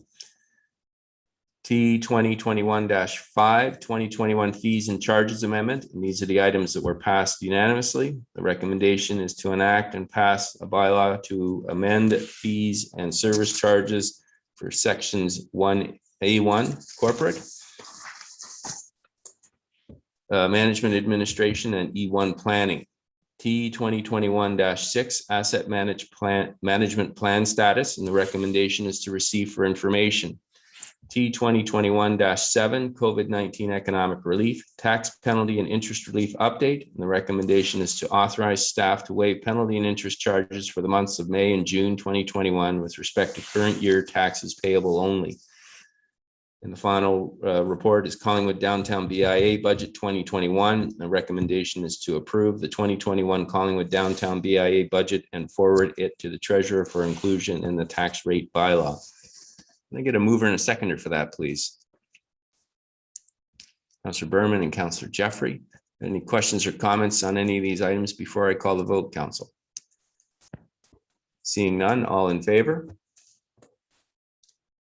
And that is passed unanimously. Thank you. So the next item is 10.1.2, and that's the fees and charges amendments. And the recommendation is a part of council. That report that was not passed unanimously, it was passed by a vote of 8-1, and it reads that council enact and pass a bylaw to amend the non-tax supportable G2 parking as identified in Appendix A of the report. Can I get a mover and a seconder for that, please? Councillor Berman and Councillor Madigan. Any questions or comments before I call the vote? Seeing none, all in favor? And opposed? Duly noted, so that passes. And then we have some rise from report from the Judicial Inquiry legal action.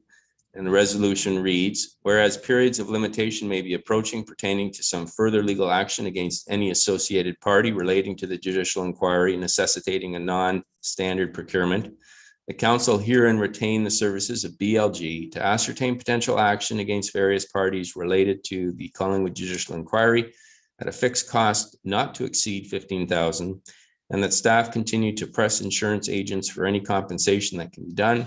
And further, that staff be directed to provide to the OPP any information which may come from the report from Mr. Roger that may be of interest to them in their ongoing investigation. I believe that was moved by Councillor Hamlin on the SIC, and I do not recall who seconded that, but I'll look for a seconder for that motion. Councillor Berman. Are there any questions or comments, Council, before we call the vote on this? Seeing none, all in favor? And opposed? Duly noted, and that is carried. That brings us to our first bylaw, 10.1.4. That bylaw number 2021-27 being a bylaw to amend the 2021 fees and services charges be enacted and passed the 17th day of May 2021. And I get a mover and a seconder for that, please. Councillor Berman and Councillor Jeffrey. Seeing any comments or questions, I will call the vote then. All in favor? And that is carried unanimously. Thank you.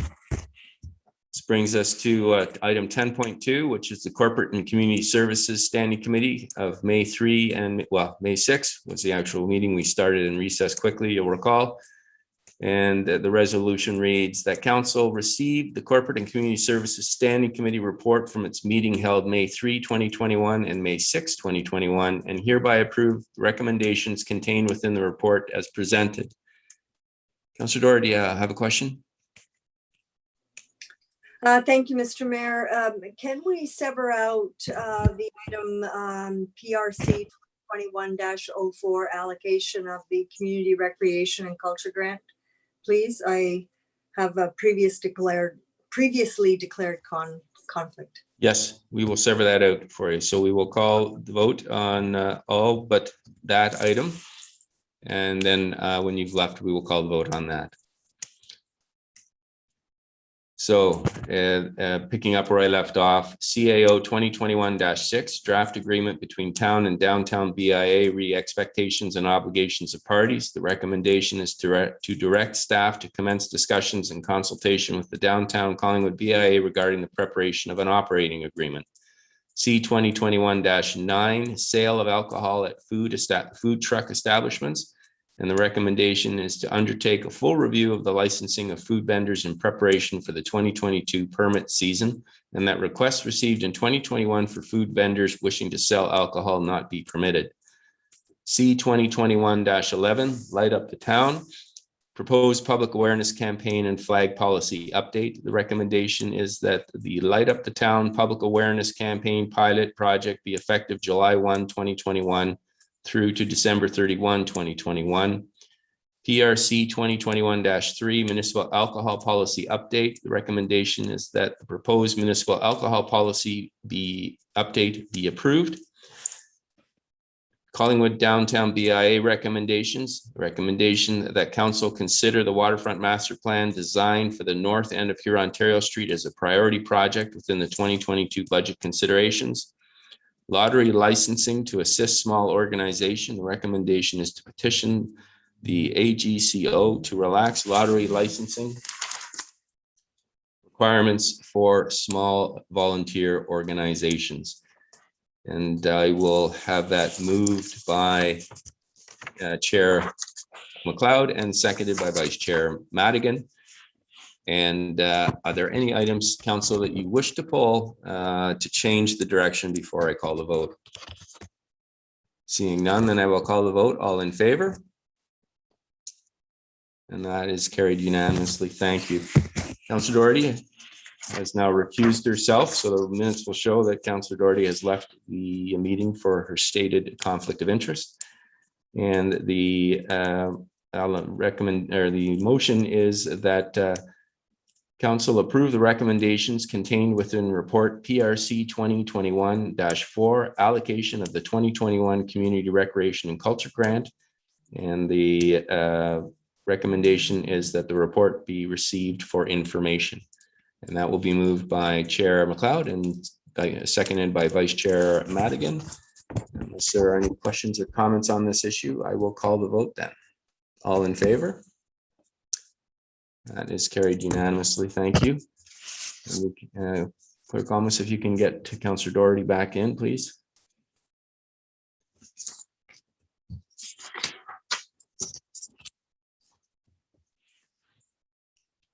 So this brings us to item 10.2.2, PRC 2021-5 Park and Facilities Bylaw. And the resolution reads that Council receives staff report PRC 2021-5 Park and Facilities Bylaw, and that Council consider enacting and passing a Park and Facilities Bylaw. And that will be moved by Chair McLeod and seconded by Vice Chair Madigan. There have been some changes based on the discussion that occurred at the Standing Committee, and I don't know if Acting Executive Director Culver would like to speak to some of those changes before we ask questions, so Council have an opportunity to ask questions. Go ahead, Executive Director Culver. Thank you, Your Worship. Following some concerns that were raised at the Standing Committee, the references to a curfew were removed from the bylaw. As well, there was some softening of language related to activities in the park. I would say a kind of a reversal of language without deleting the intent, which was to make sure that parks are a safe environment. And then actually staff undertook to amend the definition of camping simply so that there was some more clarity when it came to enforcing that no camping prohibition. And those were the changes that were adopted between the Standing Committee and today. Okay, thank you, Dean.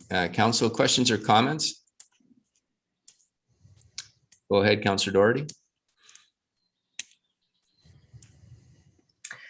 Thank you, and through you to Acting Director Culver. There's been great strides made, I think, to try to get some better level of control over crowding at Sunset Point Park, and I'm sure that they will go a long way. But I have had the question posed to me by some members of the community that even with controls like parking in place and allocation of various parts of the park for particular activities, is there anything further that can be done to control the absolute numbers of people attending the park? Executive Director Culver. So through you, Your Worship, that question kind of presents a bit of a wide open field. I'm not quite sure. We've taken the measures and proposed and recommended what we've proposed in an effort to help manage the volumes. I think we'll continue to try and be creative and see what opportunities there are to limit and make the space available for residents of Collingwood as well. But it's always been a difficult problem because it's not a gated access park. We don't have the ability to simply cut off incoming traffic whenever we feel that the park is at its capacity. So we're doing the best we can with some of the parking measures and the bylaw measures to make it a safe place for everyone. And yeah, I think unfortunately that's the best answer I can provide right now. It is a difficult problem, as has been discussed for many years, even prior to this year. Councillor Doherty, any follow-up? Yes, please. Is there an opportunity for someone, so either PRC management or bylaw, to call upon the OPP if they judge that the numbers of people at the park could be out of control? Executive Director Culver. So through you, Mr. Mayor, we would call upon the OPP if there's a specific hazard that we see emerging.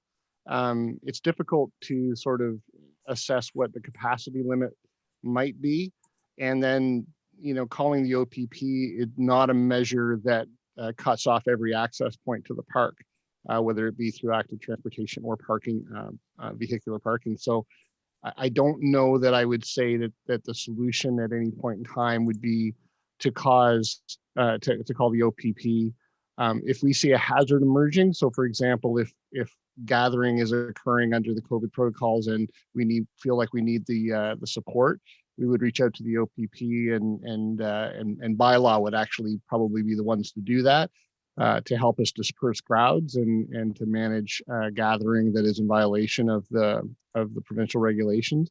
But sort of just making a thumbnail assessment about what is too many people in the park and then calling the OPP, that's a very, very difficult proposition for both the town and the OPP to take on.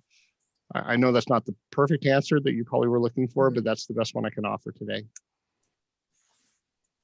Okay, thank you. And one other, if I may, and this also was a question that was addressed to me.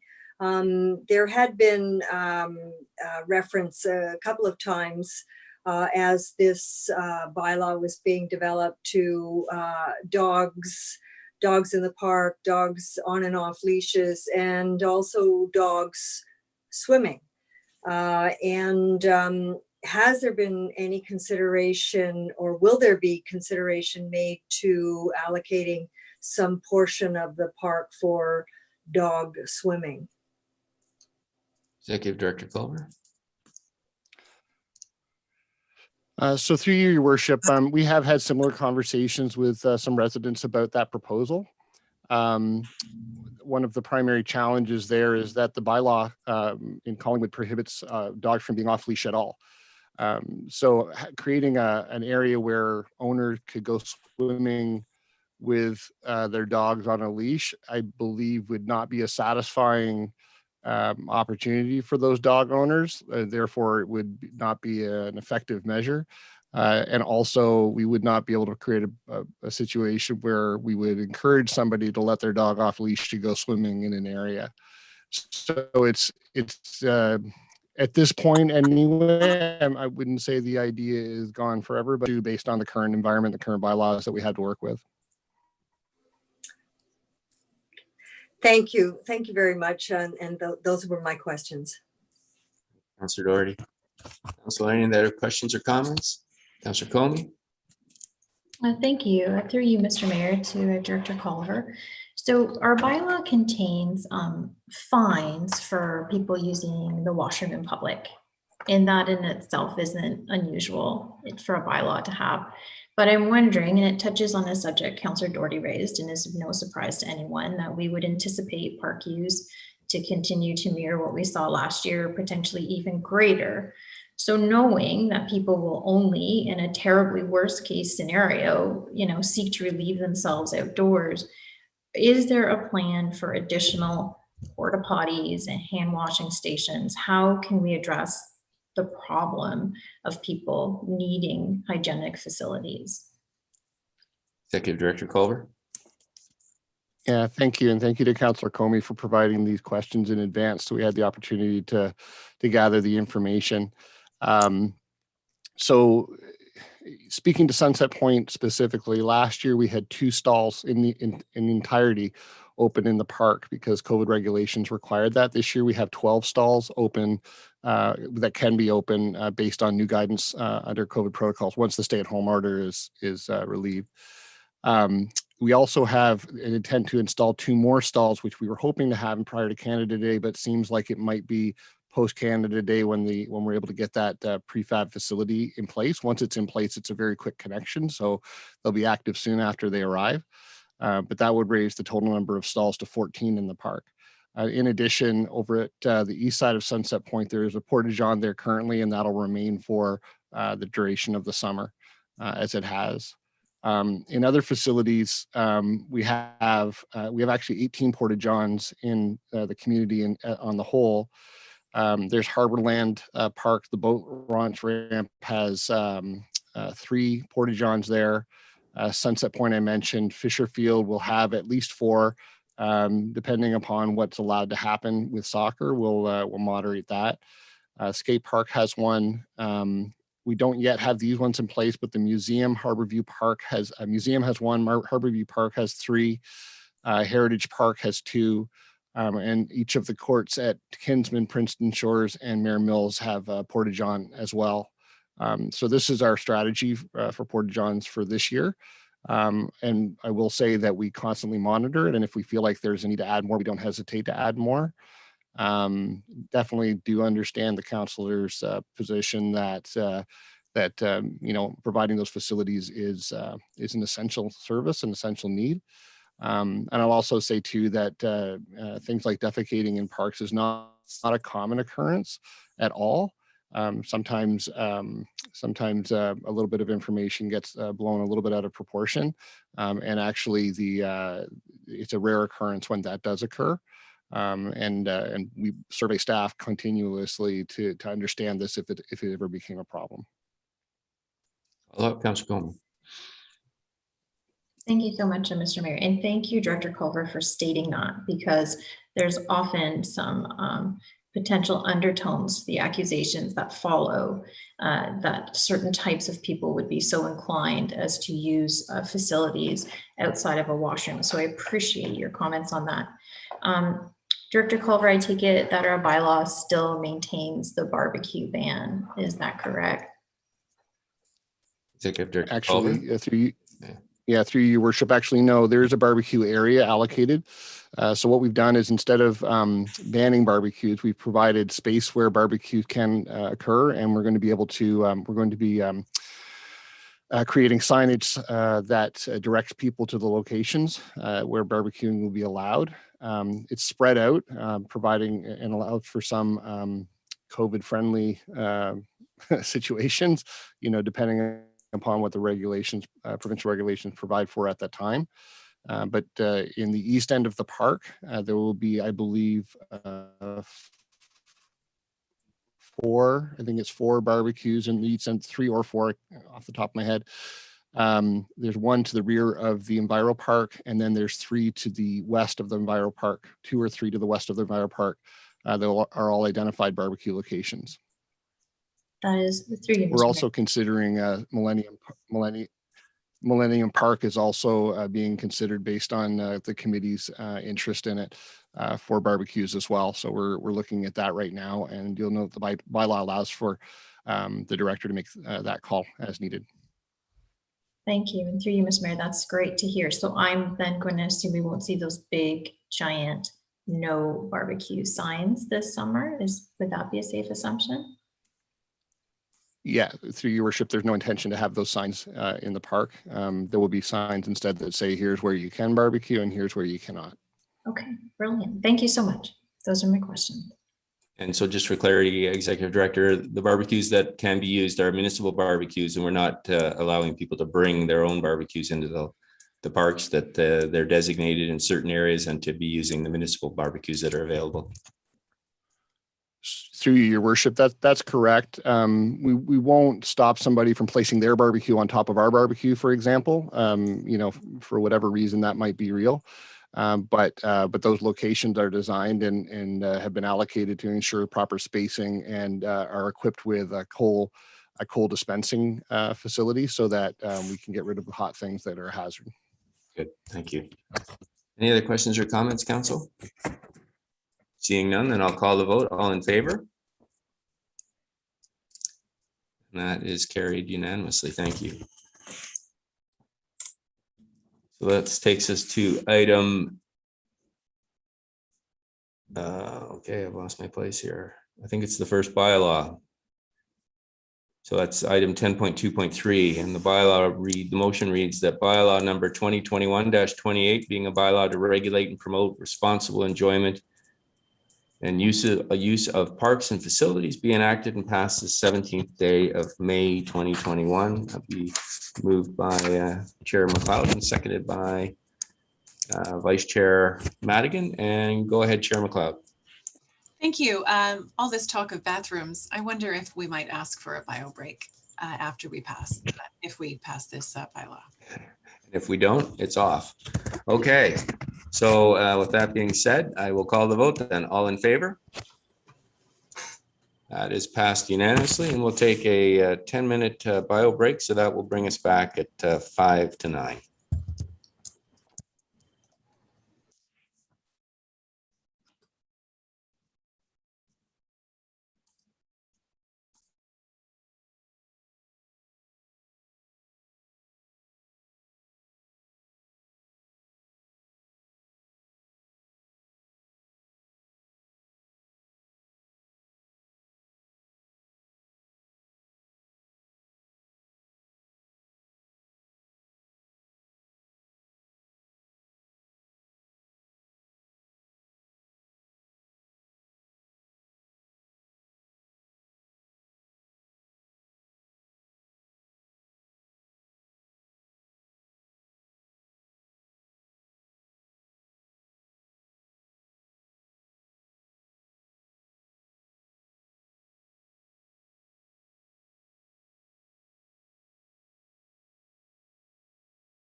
See myself.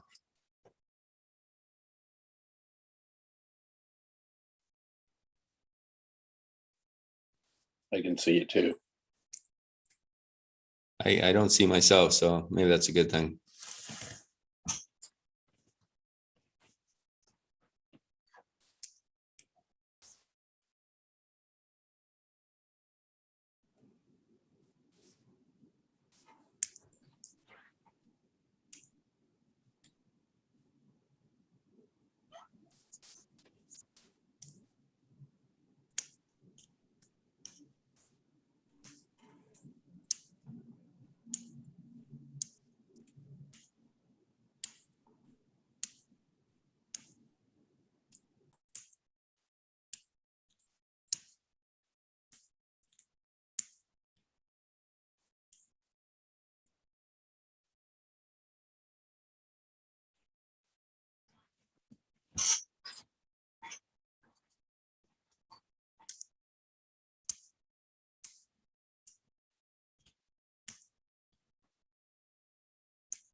All right, council, it's 8:55. I think we have all of council here. And there I see CAO Skinner coming back online and the clerk. All right, so we'll pick up where we left off, which was item 11. And 11.1, the resolution reads that, and this is dealing with the part lot control blocks 266, 268, 270, 273, 300, and 301, Eden Oak, McNabb, Indigo Estates. And I think Councillor Hamlin, you'd mentioned that you had a conflict, and I think she's left. So minutes will show that Councillor Hamlin left due to her declared conflict. The resolution reads that staff report P 2021-14 part lot control exemption bylaw Eden Oak McNabb Indigo Estates be received, and that council enact and pass a part lot control exemption bylaw to allow for the creation of 35 lots consisting of blocks 266 to 268, 270 to 273, 300 and 301 Plan 51M 1162 for townhouse dwellings. And my understanding, this is a procedural administrative thing. I'll get a mover and seconder, and then I'll ask Director Farr to comment. So I've got Councillor Jeffrey and Councillor Doherty. And Director Farr, perhaps you can just give some context to the bylaw and the technical nature of it, please. Sure. Thank you, Mr. Mayor. This is a part lot control application, the purpose of which is to divide townhouse lots on 7 blocks of townhouses. There are 2 small portions of land that are being effectively attached to those blocks. So there's 9 blocks altogether, 7 of which are townhouse blocks. So the part lot control is a sort of a simplified way of dividing these blocks so that the title can be conveyed to the purchasers. And yes, part lot control is pretty straightforward administrative process. The building permits have already been issued for these properties, and there's no conflict with the interim control bylaw. Thank you, Adam. Council, any comments or questions before I call the vote? Seeing none, all in favor? That is carried unanimously. And Sarah, if you can get Councillor Hamlin back in.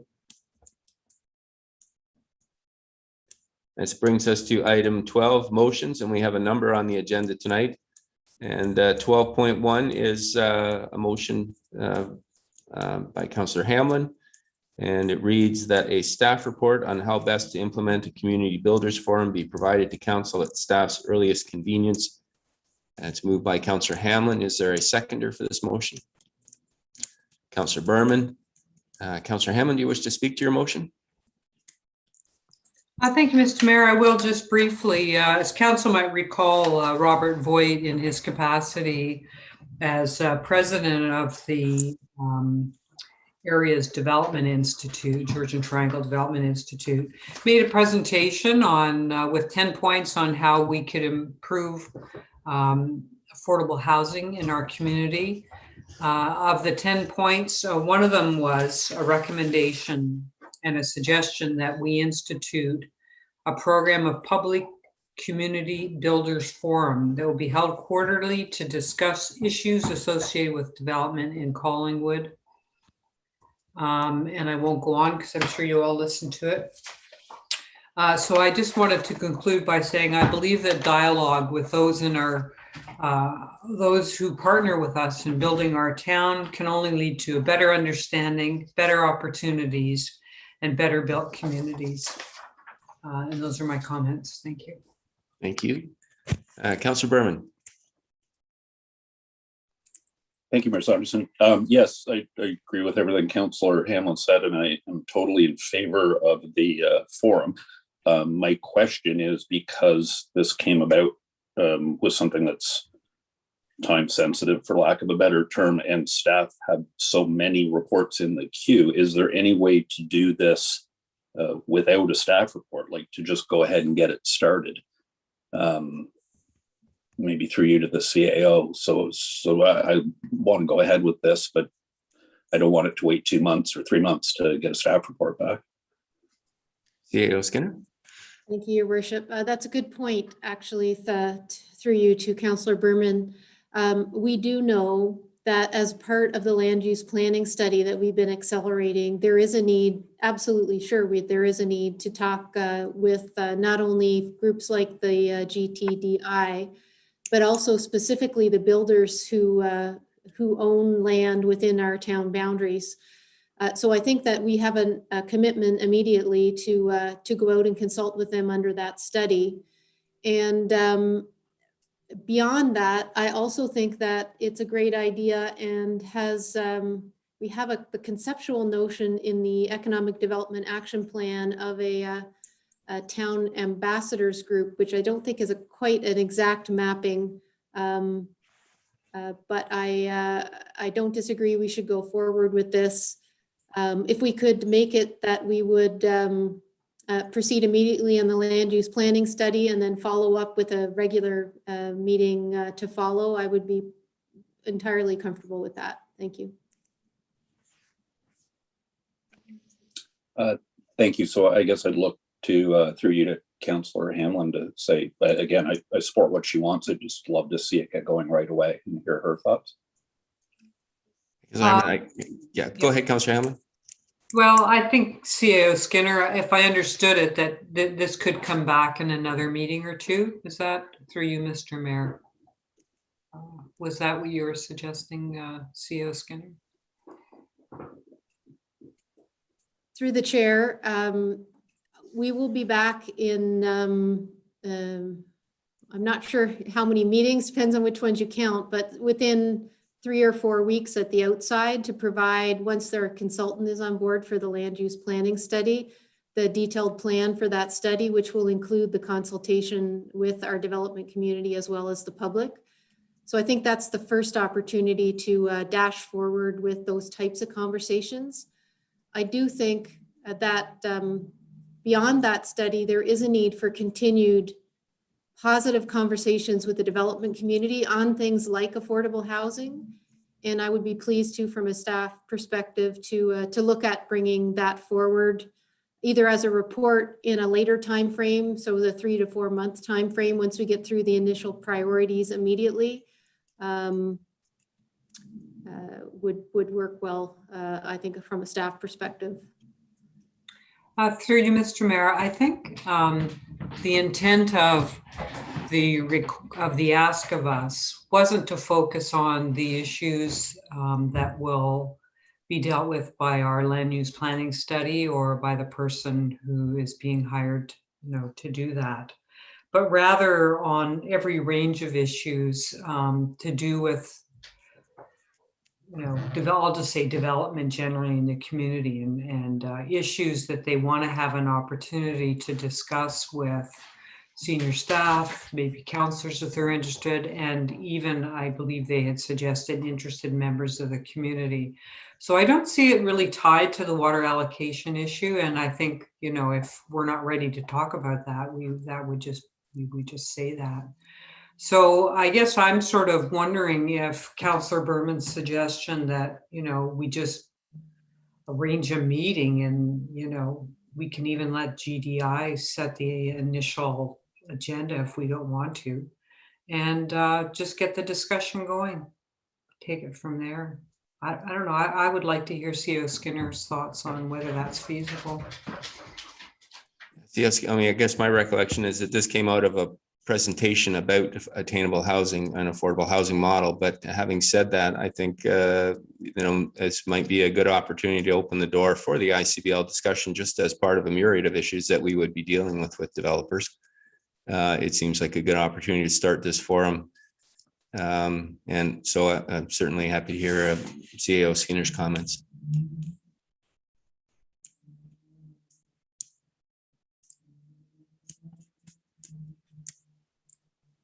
I'm quite supportive of having the discussions. I would like with staff to have a chance just to think through, if not a report, it could be a report, just a chance to think through, with the terms of reference, how they would work. I don't think it's a lot of thinking. It's just that our number one priority right now is to drive forward on the land use planning study and the the capacity expansion at the plant. So I didn't have a lot of time. I don't think staff has a lot of time right now just to think through those terms of reference and what we would do with the development industry's input beyond the land use planning study.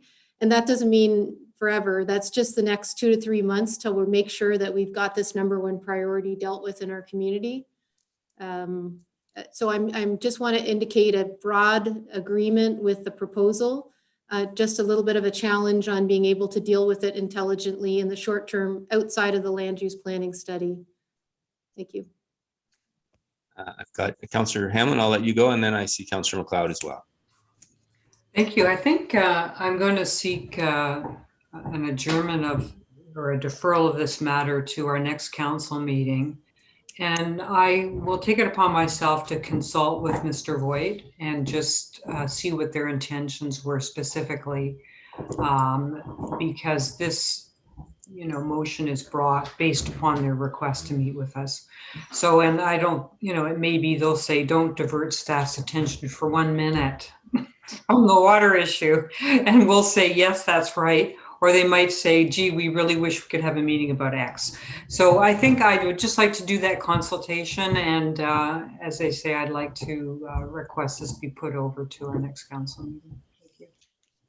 All right, Councillor McLeod, I'll let you not speak to the deferral request, but just speak to the motion in principle. Correct. Thank you. I just wanted to offer up a little piece of information that in our procedural bylaw, item 6.3 provides for the opportunity of the creation of special committees through our committees. And since Councillor Hamlin is the chair of the Development and Operations Committee, this might fall right underneath her bailiwick to create a special committee and to deputize those who are interested in being part of that committee. Perhaps a solution that requires nothing from council. Yeah, well, I guess that's something that can be explored. I think we want to make sure that the committees that we're creating have terms of reference are implementable. It just seems to me that this is a timely request, and it could be one of the first issues out of the gates. Could be the ICBL issue consultation with our development community. But given the request for deferral, I will look for a seconder for the deferral request, and then we will vote on it. So it's seconded by Councillor McLeod, and I will call all in favor of the deferral. And that is carried unanimously. Thank you. So that brings us to item 12.2, which is the shipyard staff report and public consultation motion that was tabled by Councillor Doherty. And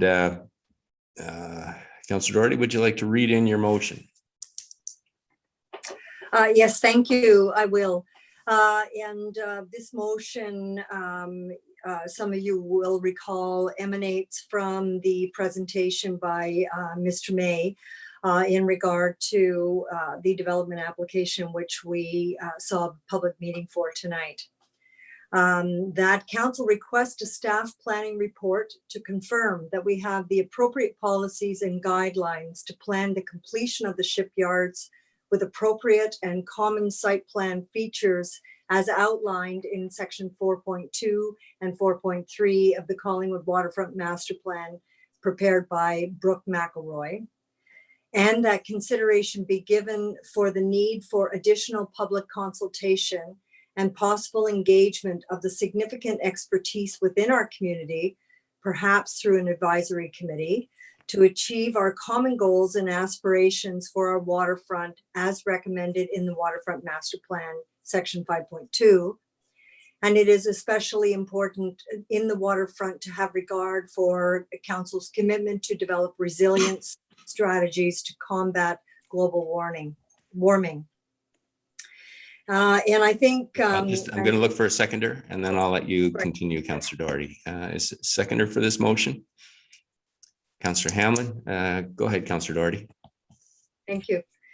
I think it was obvious tonight during our public meeting that we really have the convergence of 5 different policies on the shipyards. We have our existing official plan, we have the special policy for the shipyards, we have our heritage district and our heritage bylaw, we have, oh God, what was the 4th one? Our declaration of a climate crisis. It's important, I think, at this point in time that we try to achieve some alignment between these various policies, not only so that council and the public have an idea of what to expect, but so our development community also knows we would like to see in terms of the complete build out of the shipyards.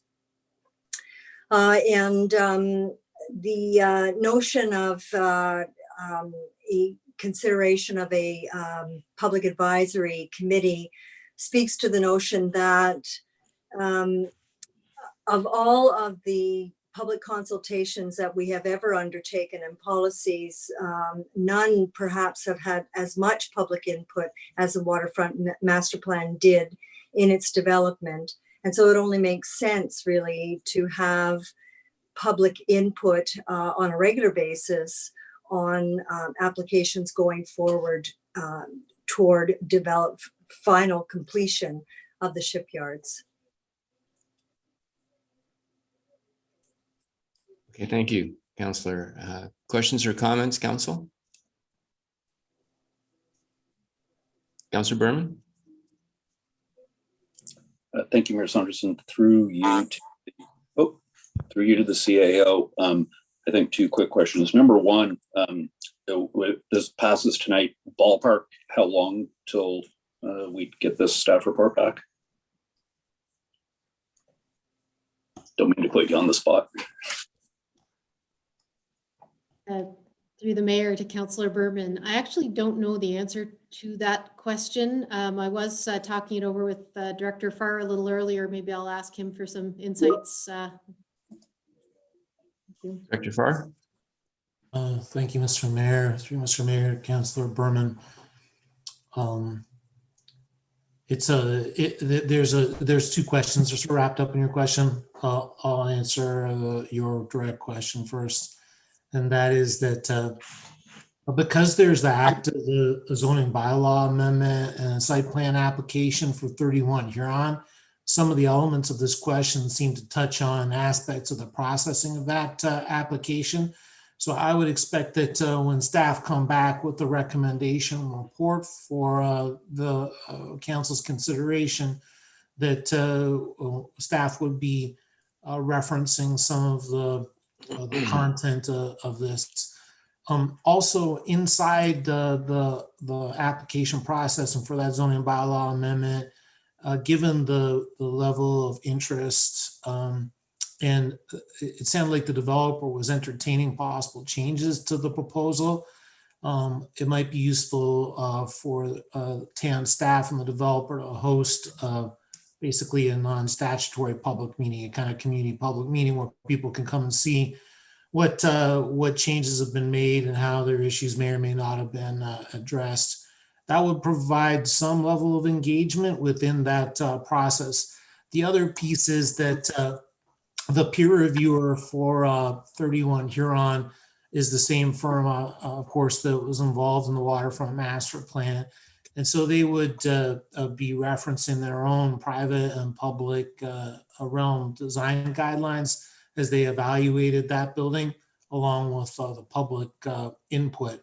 So there's that whole piece. And the only reason I suggest that these pieces of the requested report appear in the context of 31 Huron is because that is sort of subject to a statutory framework. One of the proposals that's embedded in this request for a report is a notion of 5.2 in the waterfront master plan. And 5.2 talks about the creation of an urban design review committee or an urban design review panel. That's a sort of a citizen appointed panel, like an expert citizen appointed panel that will become involved as part of the formal development review process and evaluating applications. So you might look at, respectfully, you might look at 31 Huron as a bit of a crucible, like a little bit of a kind of study, I guess, for involving public involvement to a greater degree, but not necessarily the first project to involve the urban design, like an urban design review committee type form of evaluation. I say that because I do think that there are benefits to an urban design review committee. There are some process related issues that will not necessarily be well received unless it's well scripted and embedded in the process so the developers understand how that's going to work. And additionally, the instruction here to Brooke McElroy is that for any of those waterfront master plan properties that they consider them in the context of the whole waterfront master plan. Because I'm not sure whether I have the opportunity to refer to this here in this meeting again before, but we received formal application for 31 Huron. Staff did convene a kind of interdepartmental meeting with the owners of Perfect World, Ms. Duncap, Fram, who owns the Collingwood Key, I guess that's what they're calling it, and the shipyards, and Streetcar, the owners of 31 Huron, and we actually met the physical owners of it. And we had a kind of a collective discussion to try to gain some like awareness among the different developers and the town about common interests in logistics in trying to optimize positive impacts in the public realm and to get their projects kind of interrelate to one another. I think that may be something that I would ask the senior planner to resurrect a little bit, just to touch base with those other developers to try to keep that communication going. But so that's why my answer is a little bit complex. I do think that it's almost like a two-stage approach, wherein, I mean, it is such a prominent site and you are going to get a lot of public involvement. We have the peer reviewer in place. So perhaps this won't be the first or the last building that's a larger building of public interest. So perhaps following this process, hopefully it goes well. We can maybe embed some of those lessons learned and capture that in a follow-up report, in which case I'd suggest about 6 months later in the year. Okay. Follow-up, Councilor Berman? Yes, second question, and I'm my own worst enemy because I should have asked my second question first, which was, is there any advantage or disadvantage to deferring this request until after we get at least the follow-up to the public meeting that we had tonight? So is this putting the cart before the horse, or does this fit properly in the timing? Dr. Farr? Well, yeah, through you, Mr. Mayor, Councilor Berman, I think that there's a deferral for sure, but there's, again, the way that the recommendation is worded, where it has a lot of merit, the recommendation, particularly in the context of tonight's public meeting.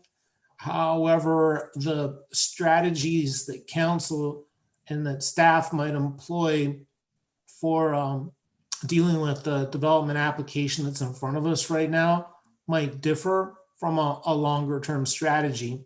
So, I mean, I quite like the recommendation insofar as I understand the intent is to express the council's view, the importance of, or Councilor Doherty's view, council's importance on the waterfront.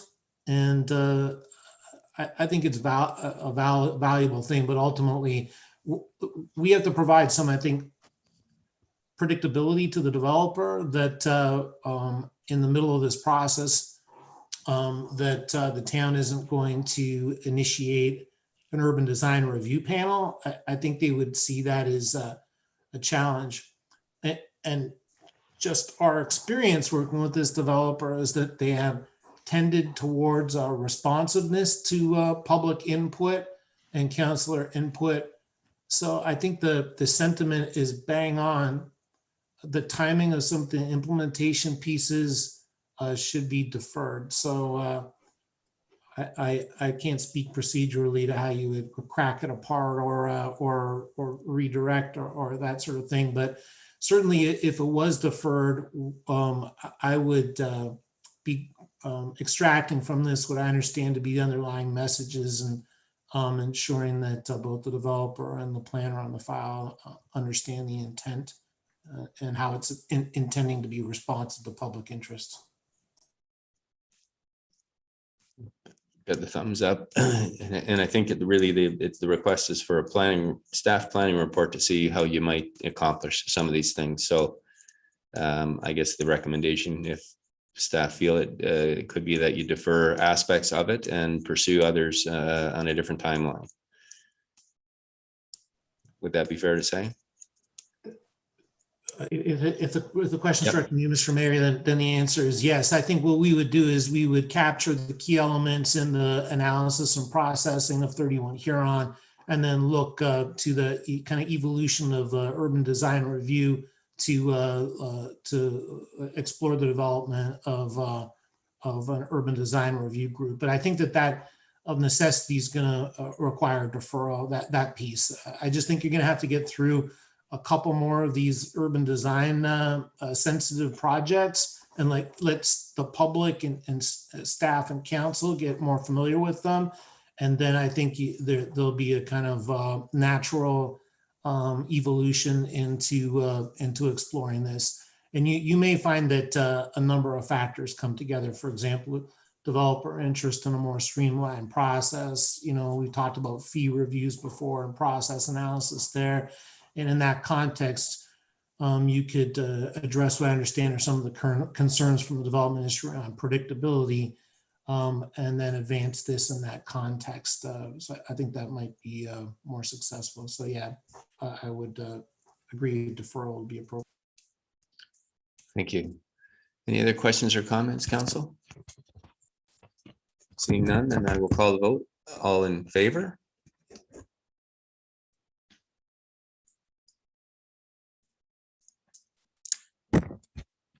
Councillor Jeffrey, you have a concern. I do. I'm not really clear on what we were speaking about deferral and then not a deferral. Now we're voting on the motion. So I was just kind of wondering where we were landing. I'm quite satisfied that staff have heard Councillor Doherty, and I think that we're all supportive of what she's saying, but they will take that away and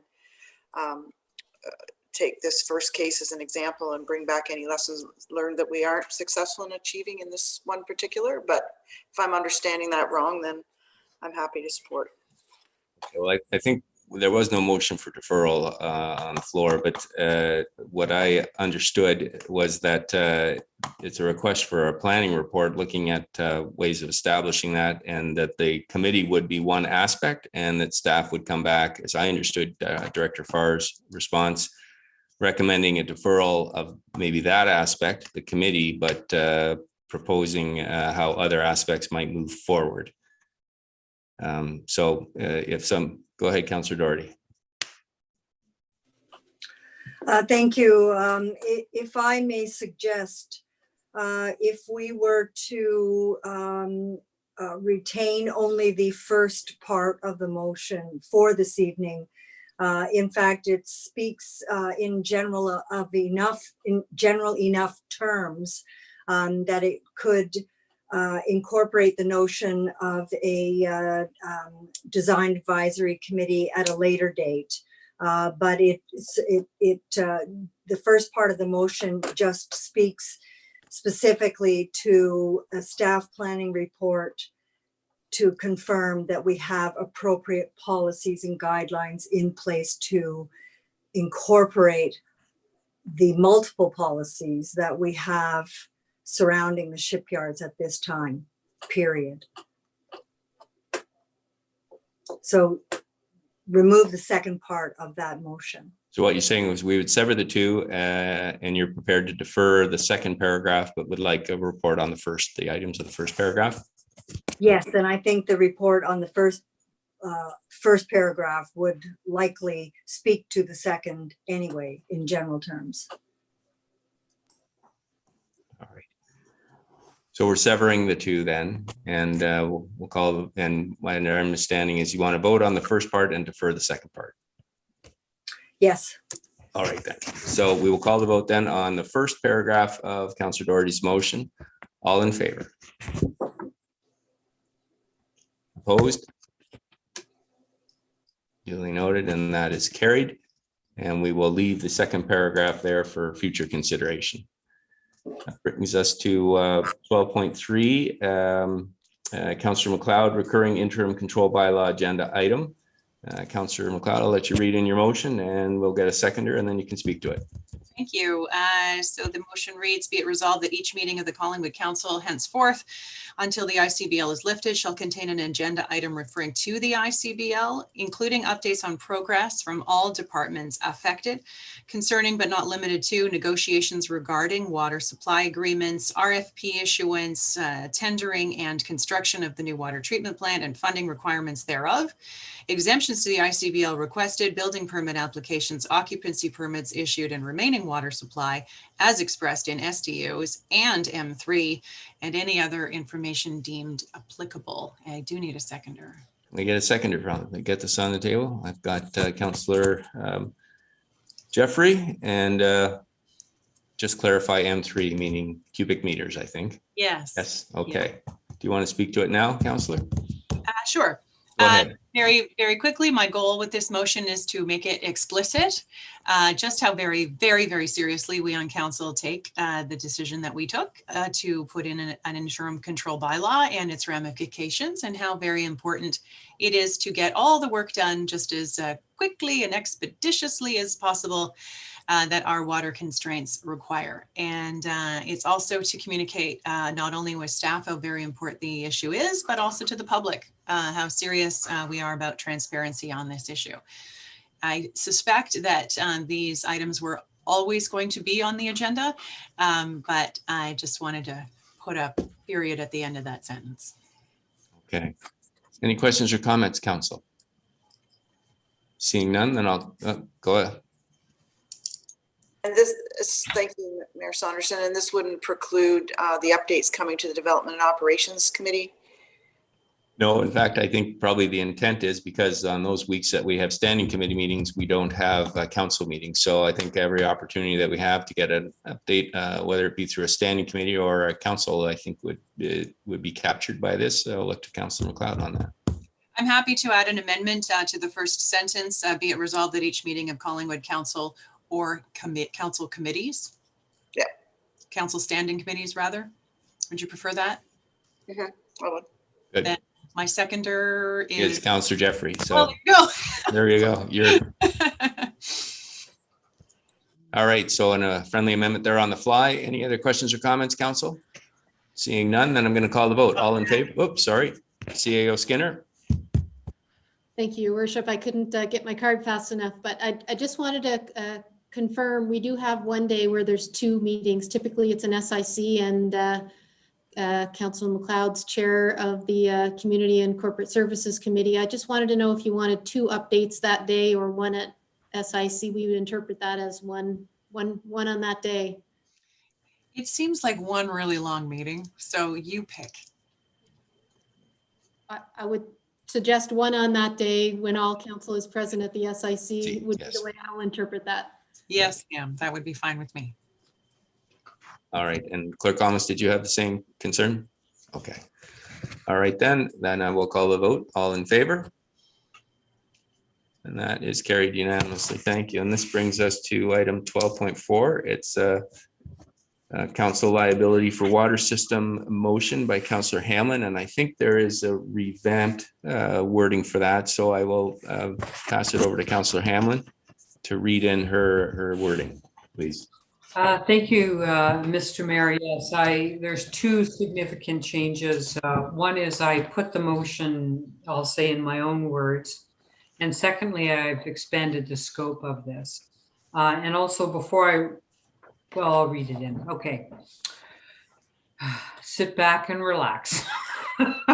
Okay. And it's a little different. I should also just say from what I forwarded to council in draft this afternoon, I've had 2 minor changes as a result of a bit of input from our CAO.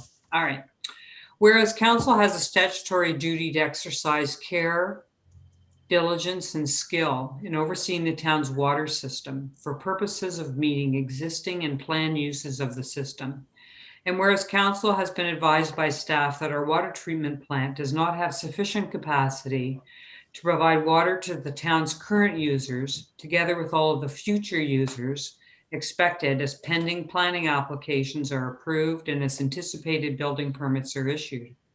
And whereas staff have suggested, among other alternatives, that application of certain higher levels of chlorine dosing at our water treatment plant will allow for a greater quantity of drinking water to be produced, pending the physical expansion of the water treatment plant expected in about 2025. And whereas council is of the view that in exercising its statutory duty, it has an obligation to ensure that all the information, calculations, and estimations relating to the water capacity issues are peer reviewed.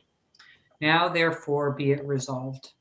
Council requests staff to immediately retain a qualified engineer as a third-party reviewer for purposes of providing information and recommendations via staff to council at the earliest possible opportunity as to, and there are 5 points. 1, the appropriate higher level of chlorine dosing that can be applied to our water treatment system, having regard to such matters as provincial requirements, the health and safety of our users and of our staff working at the water treatment plant, and having regards to any effect on our water treatment system, together with any associated recommendations, including mitigation measures.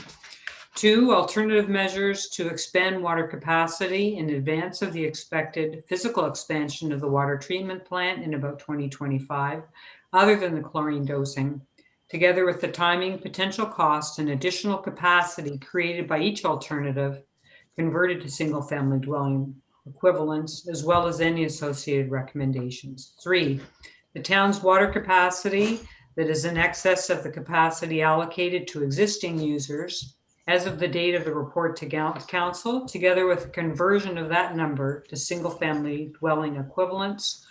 4, the additional water capacity created by the higher chlorine dosing as recommended pursuant to paragraph 1 above.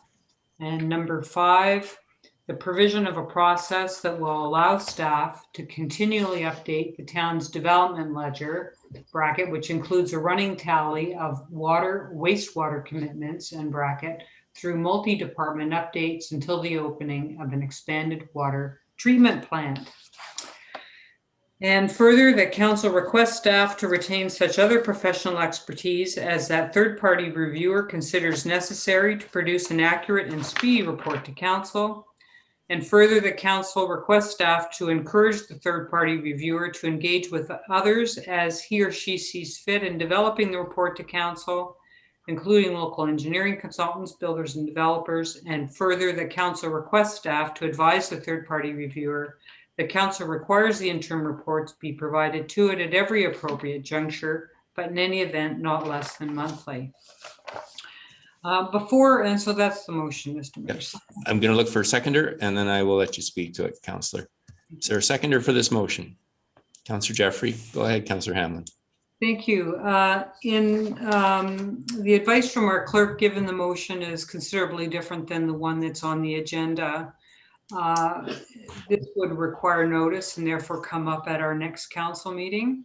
But given the urgency of the water issue and the urgency of making sure our statutory duties are fulfilled, I would be asking council to waive the requirement for notice and deal with this evening.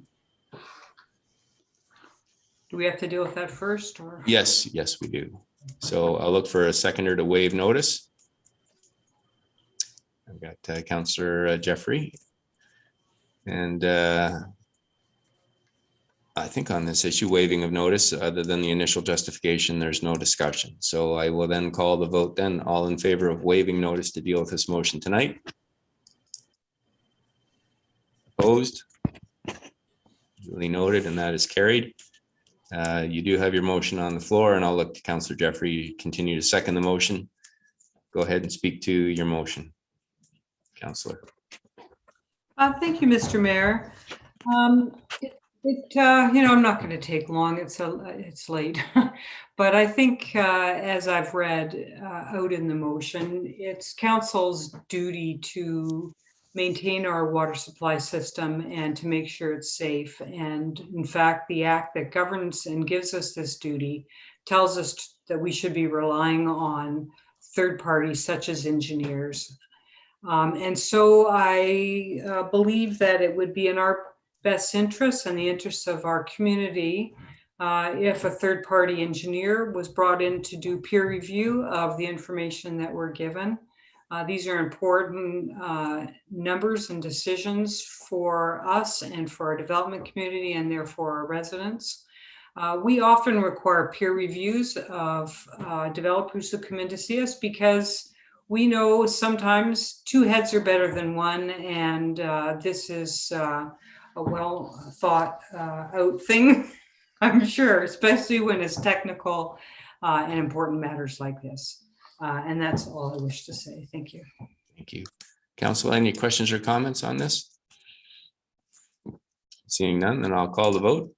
Councillor Doherty, go ahead. Thank you, Mr. Mayor, and through you to the CAO. Notwithstanding the fact that council does have a very important statutory duty in regard to quality control of our water, would any of these activities be redundant to the activities that we are pursuing right now in terms of expansion of the water plant and specifically looking at items that can be implemented more quickly than the full completed water treatment expansion? CAO Skinner. Thank you, Councillor Doherty. Through the chair, back to Councillor Doherty. There are a couple of these items that I think are in hand, and I do respect Councillor Hamlin's suggestion to put these forward.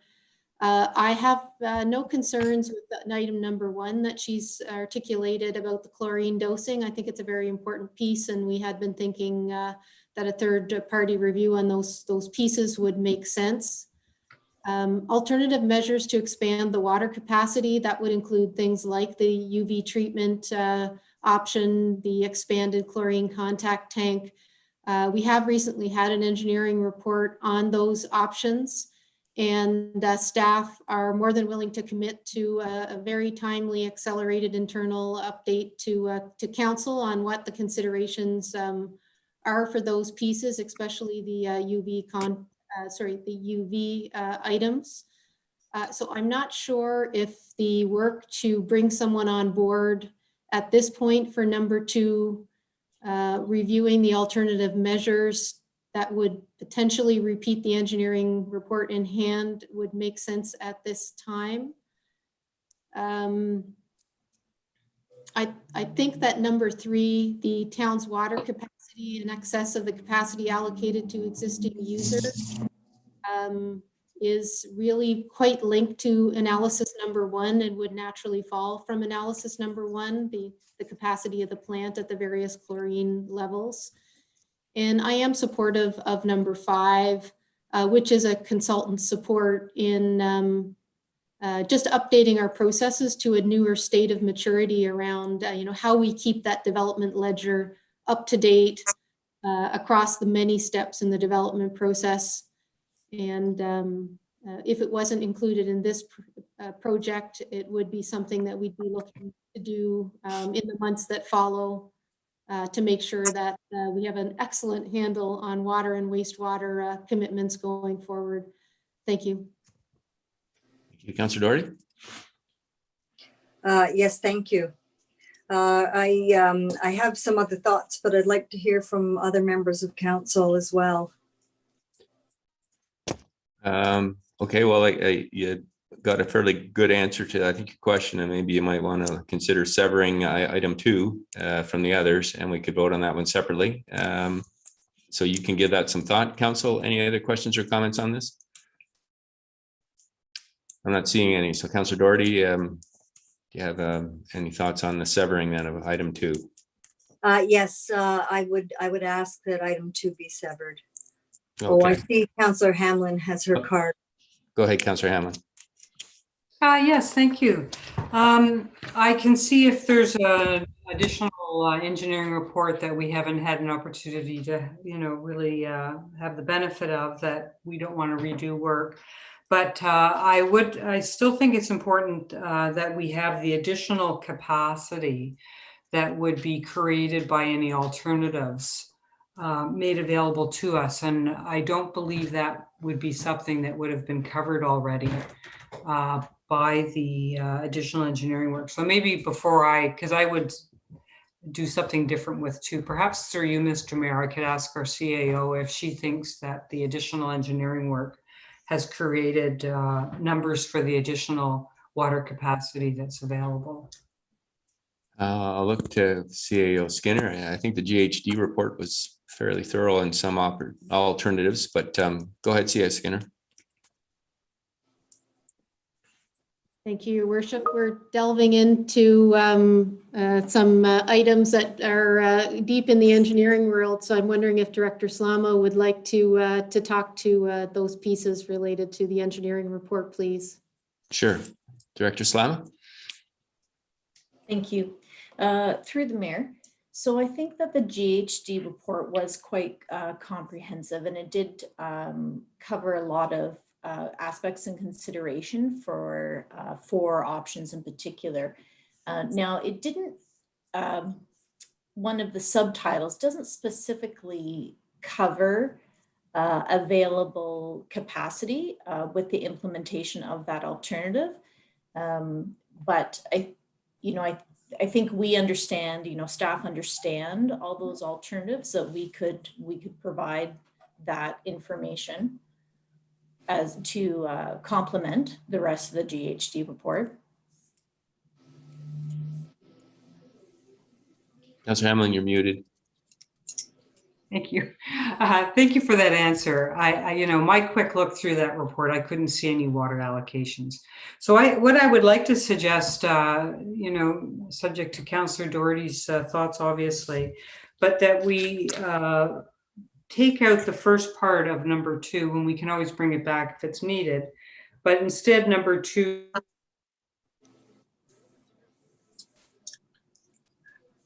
capacity created by each alternative converted to single-family dwelling equivalents, period. You cut out, unfortunately, in the middle of that statement, Councillor Hamlin. So maybe you can just repeat it for us, please. Okay. So number 2, I would pick it up at the end of the 3rd line, and it would say the additional water capacity created by each alternative converted to single-family dwelling equivalents. Okay, Director Slama, do you want to comment on that, or?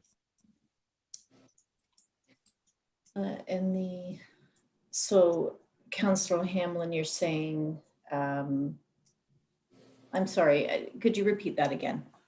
Yeah, so I'm understanding it correctly. Yeah, that's okay. My intent, and I will read it again, is that we just peer review all the numbers that we have. And I appreciate you're going to be creating, or you have created, how much capacity water capacity will be created for each of the alternatives that are going to be examined. So I'm just saying for two, so we take out the stuff that has to do what are the alternatives and what are the costs and so on.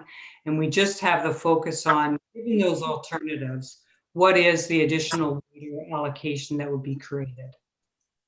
So that it would read, two would just read, so in other words, the beginning, so the third-party reviewer would provide information for, two, the additional water capacity created by each alternative converted to single-family dwelling equivalents.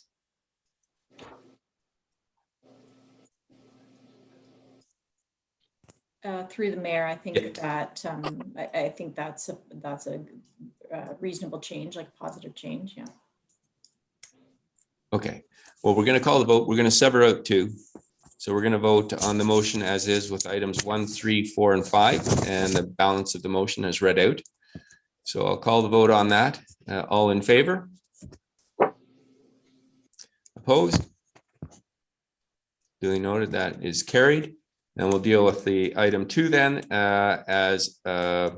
with the proposed amendment, which is asking for the third-party consultant's review of the capacity increase that would arise out of each of the alternative purification methods in terms of single detached units. And that was seconded by Councillor Jeffrey. Councillor Jeffrey, are you content with that amendment? All right, then I will call the vote then. All in favor? Opposed? That is carried. Thank you. This takes us then to the Deputy Mayor's motion 12.5, which is a reconsideration of the BIA as voting member of the Collingwood Heritage Committee, and I will pass it over to the Deputy Mayor.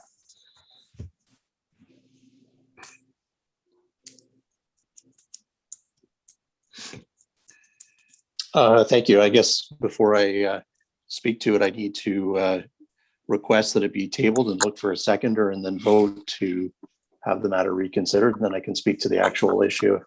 Yes. So I haven't scripted this, so I don't have a seconder. So if there is somebody who would second it, it would be appreciated to at least put the notice of reconsideration on the table, and then we'll go from there. Councillor Hamlin has seconded it. So we need a 2/3 vote to reconsider the vote of the last council meeting. I'm sorry, Deputy Mayor, I don't know, but in terms of the voting rights of the BIA representative on the Heritage Committee. Now, with that being, unless you want to speak to it, Deputy Mayor, I will call the vote then. Yeah, I can't speak to the reconsideration. Okay. All in favor?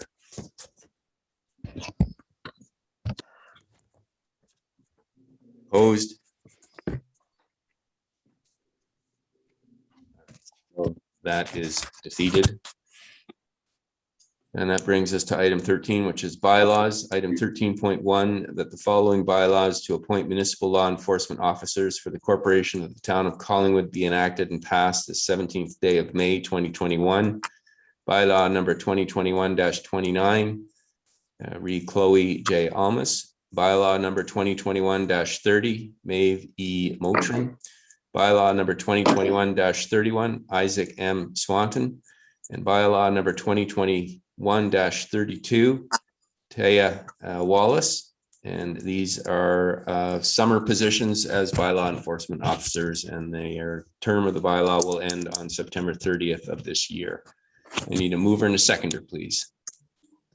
Councillor Hamlin and Councillor Berman. Questions or comments, council? Seeing none, all in favor? That is carried unanimously. 13.2, bylaw number 2021-33, being a bylaw to exempt a portion of land from the part lot control provisions of the Planning Act, be enacted and passed this 17th day of May 2021. And this is the bylaw, part lot control bylaw with respect to Eden Oak. Can I get a mover and a seconder for that, please? Councillor Doherty and Councillor Jeffrey. All in favor? And that is carried unanimously. Thank you. Notices of motion. Councillor Jeffrey. Thank you, Mayor Saunderson. Given the lateness of time, the motion that I read in at the beginning, I was considering to ask to waive notice, but I think I would prefer to give notice now to carry the matter forward to the soonest of a special meeting of council that deals with part of the ICBL or our next meeting, whichever comes first. Very good. Thank you for that. Any other notices of motion? Go ahead, Deputy Mayor.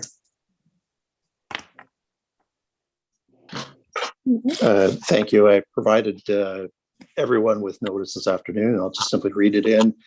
Whereas of June 4th, 2021, the position of Director of Planning and Building Services will be vacated, and whereas an employment posting has been made public with the potential hiring date for the same position not earlier than July 2021, therefore be it resolved the council requests that the CAO postpone the filling of this position and proceed forthwith alternatively to the hiring of a professional interim director of planning / consultant to a minimum 6-month contract position. Thank you. That will be dealt with at the next regular meeting of council. That brings us to item 16, council business. Is there any old or deferred business, council?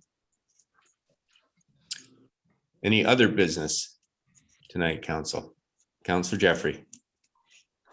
Thank you, Mayor Saunderson. I just wanted to do a really quick update on the Affordable Housing Task Force and to say what great work they're doing already. They've broken into 3 subcommittees to help focus each of the pillars, if you will, of their research. And one is policy and governance. Another is related to specific properties. And then the third is with funding and financing with respect to possible projects and initiatives.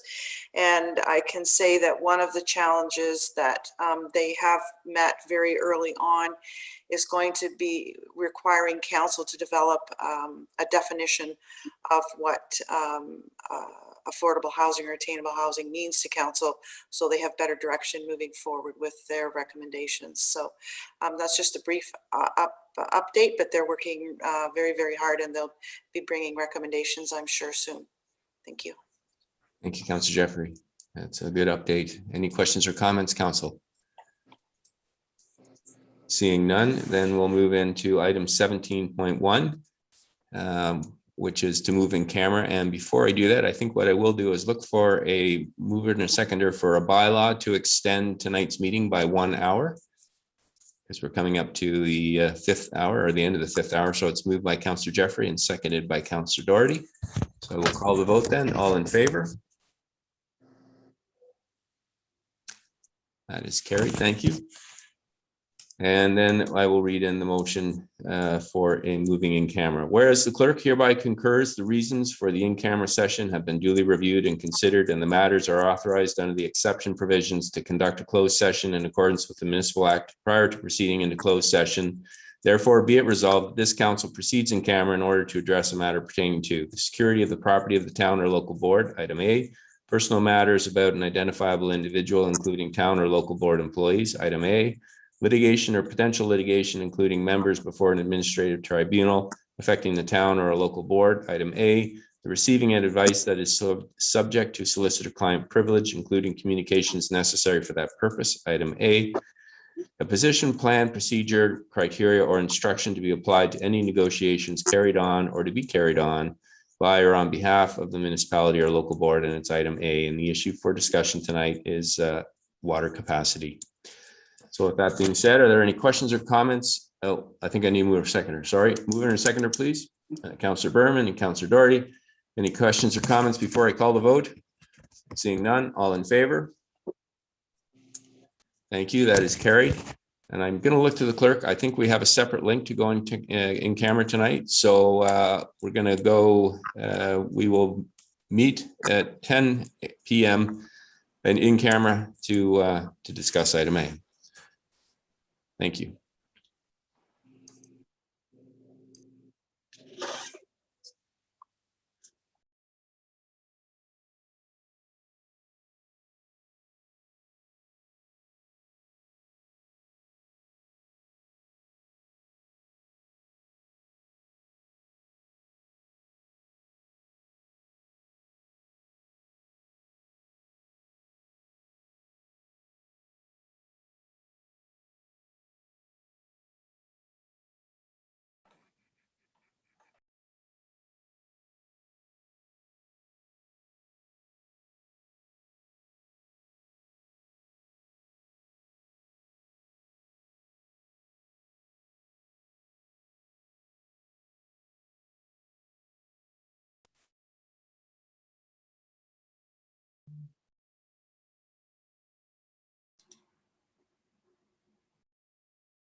All right, council, I think we have full quorum here. So I will look for a motion to rise from our in-camera session and return to open session at 10:48 p.m. Can I get a mover and seconder? Mover, Councillor Madigan, second by Councillor Doherty. All in favor? That is carried. Thank you. There is no rise in report. So we will then move to number 18, confirmatory bylaw. And the resolution is the bylaw number 2021-34 being a bylaw to confirm the proceedings of the regular meeting of council held May 17, 2021 be enacted and passed the 17th day of May 2021. Can I get a mover and a seconder, please? Moved by Councillor Berman, seconded by Councillor Doherty. All in favor? That is carried unanimously. Thank you. And that brings us to our motion to adjourn, Councillor Jeffrey. Thank you. Moved by Councillor Jeffrey. All in favor? Thank you very much, everyone. That was another busy night.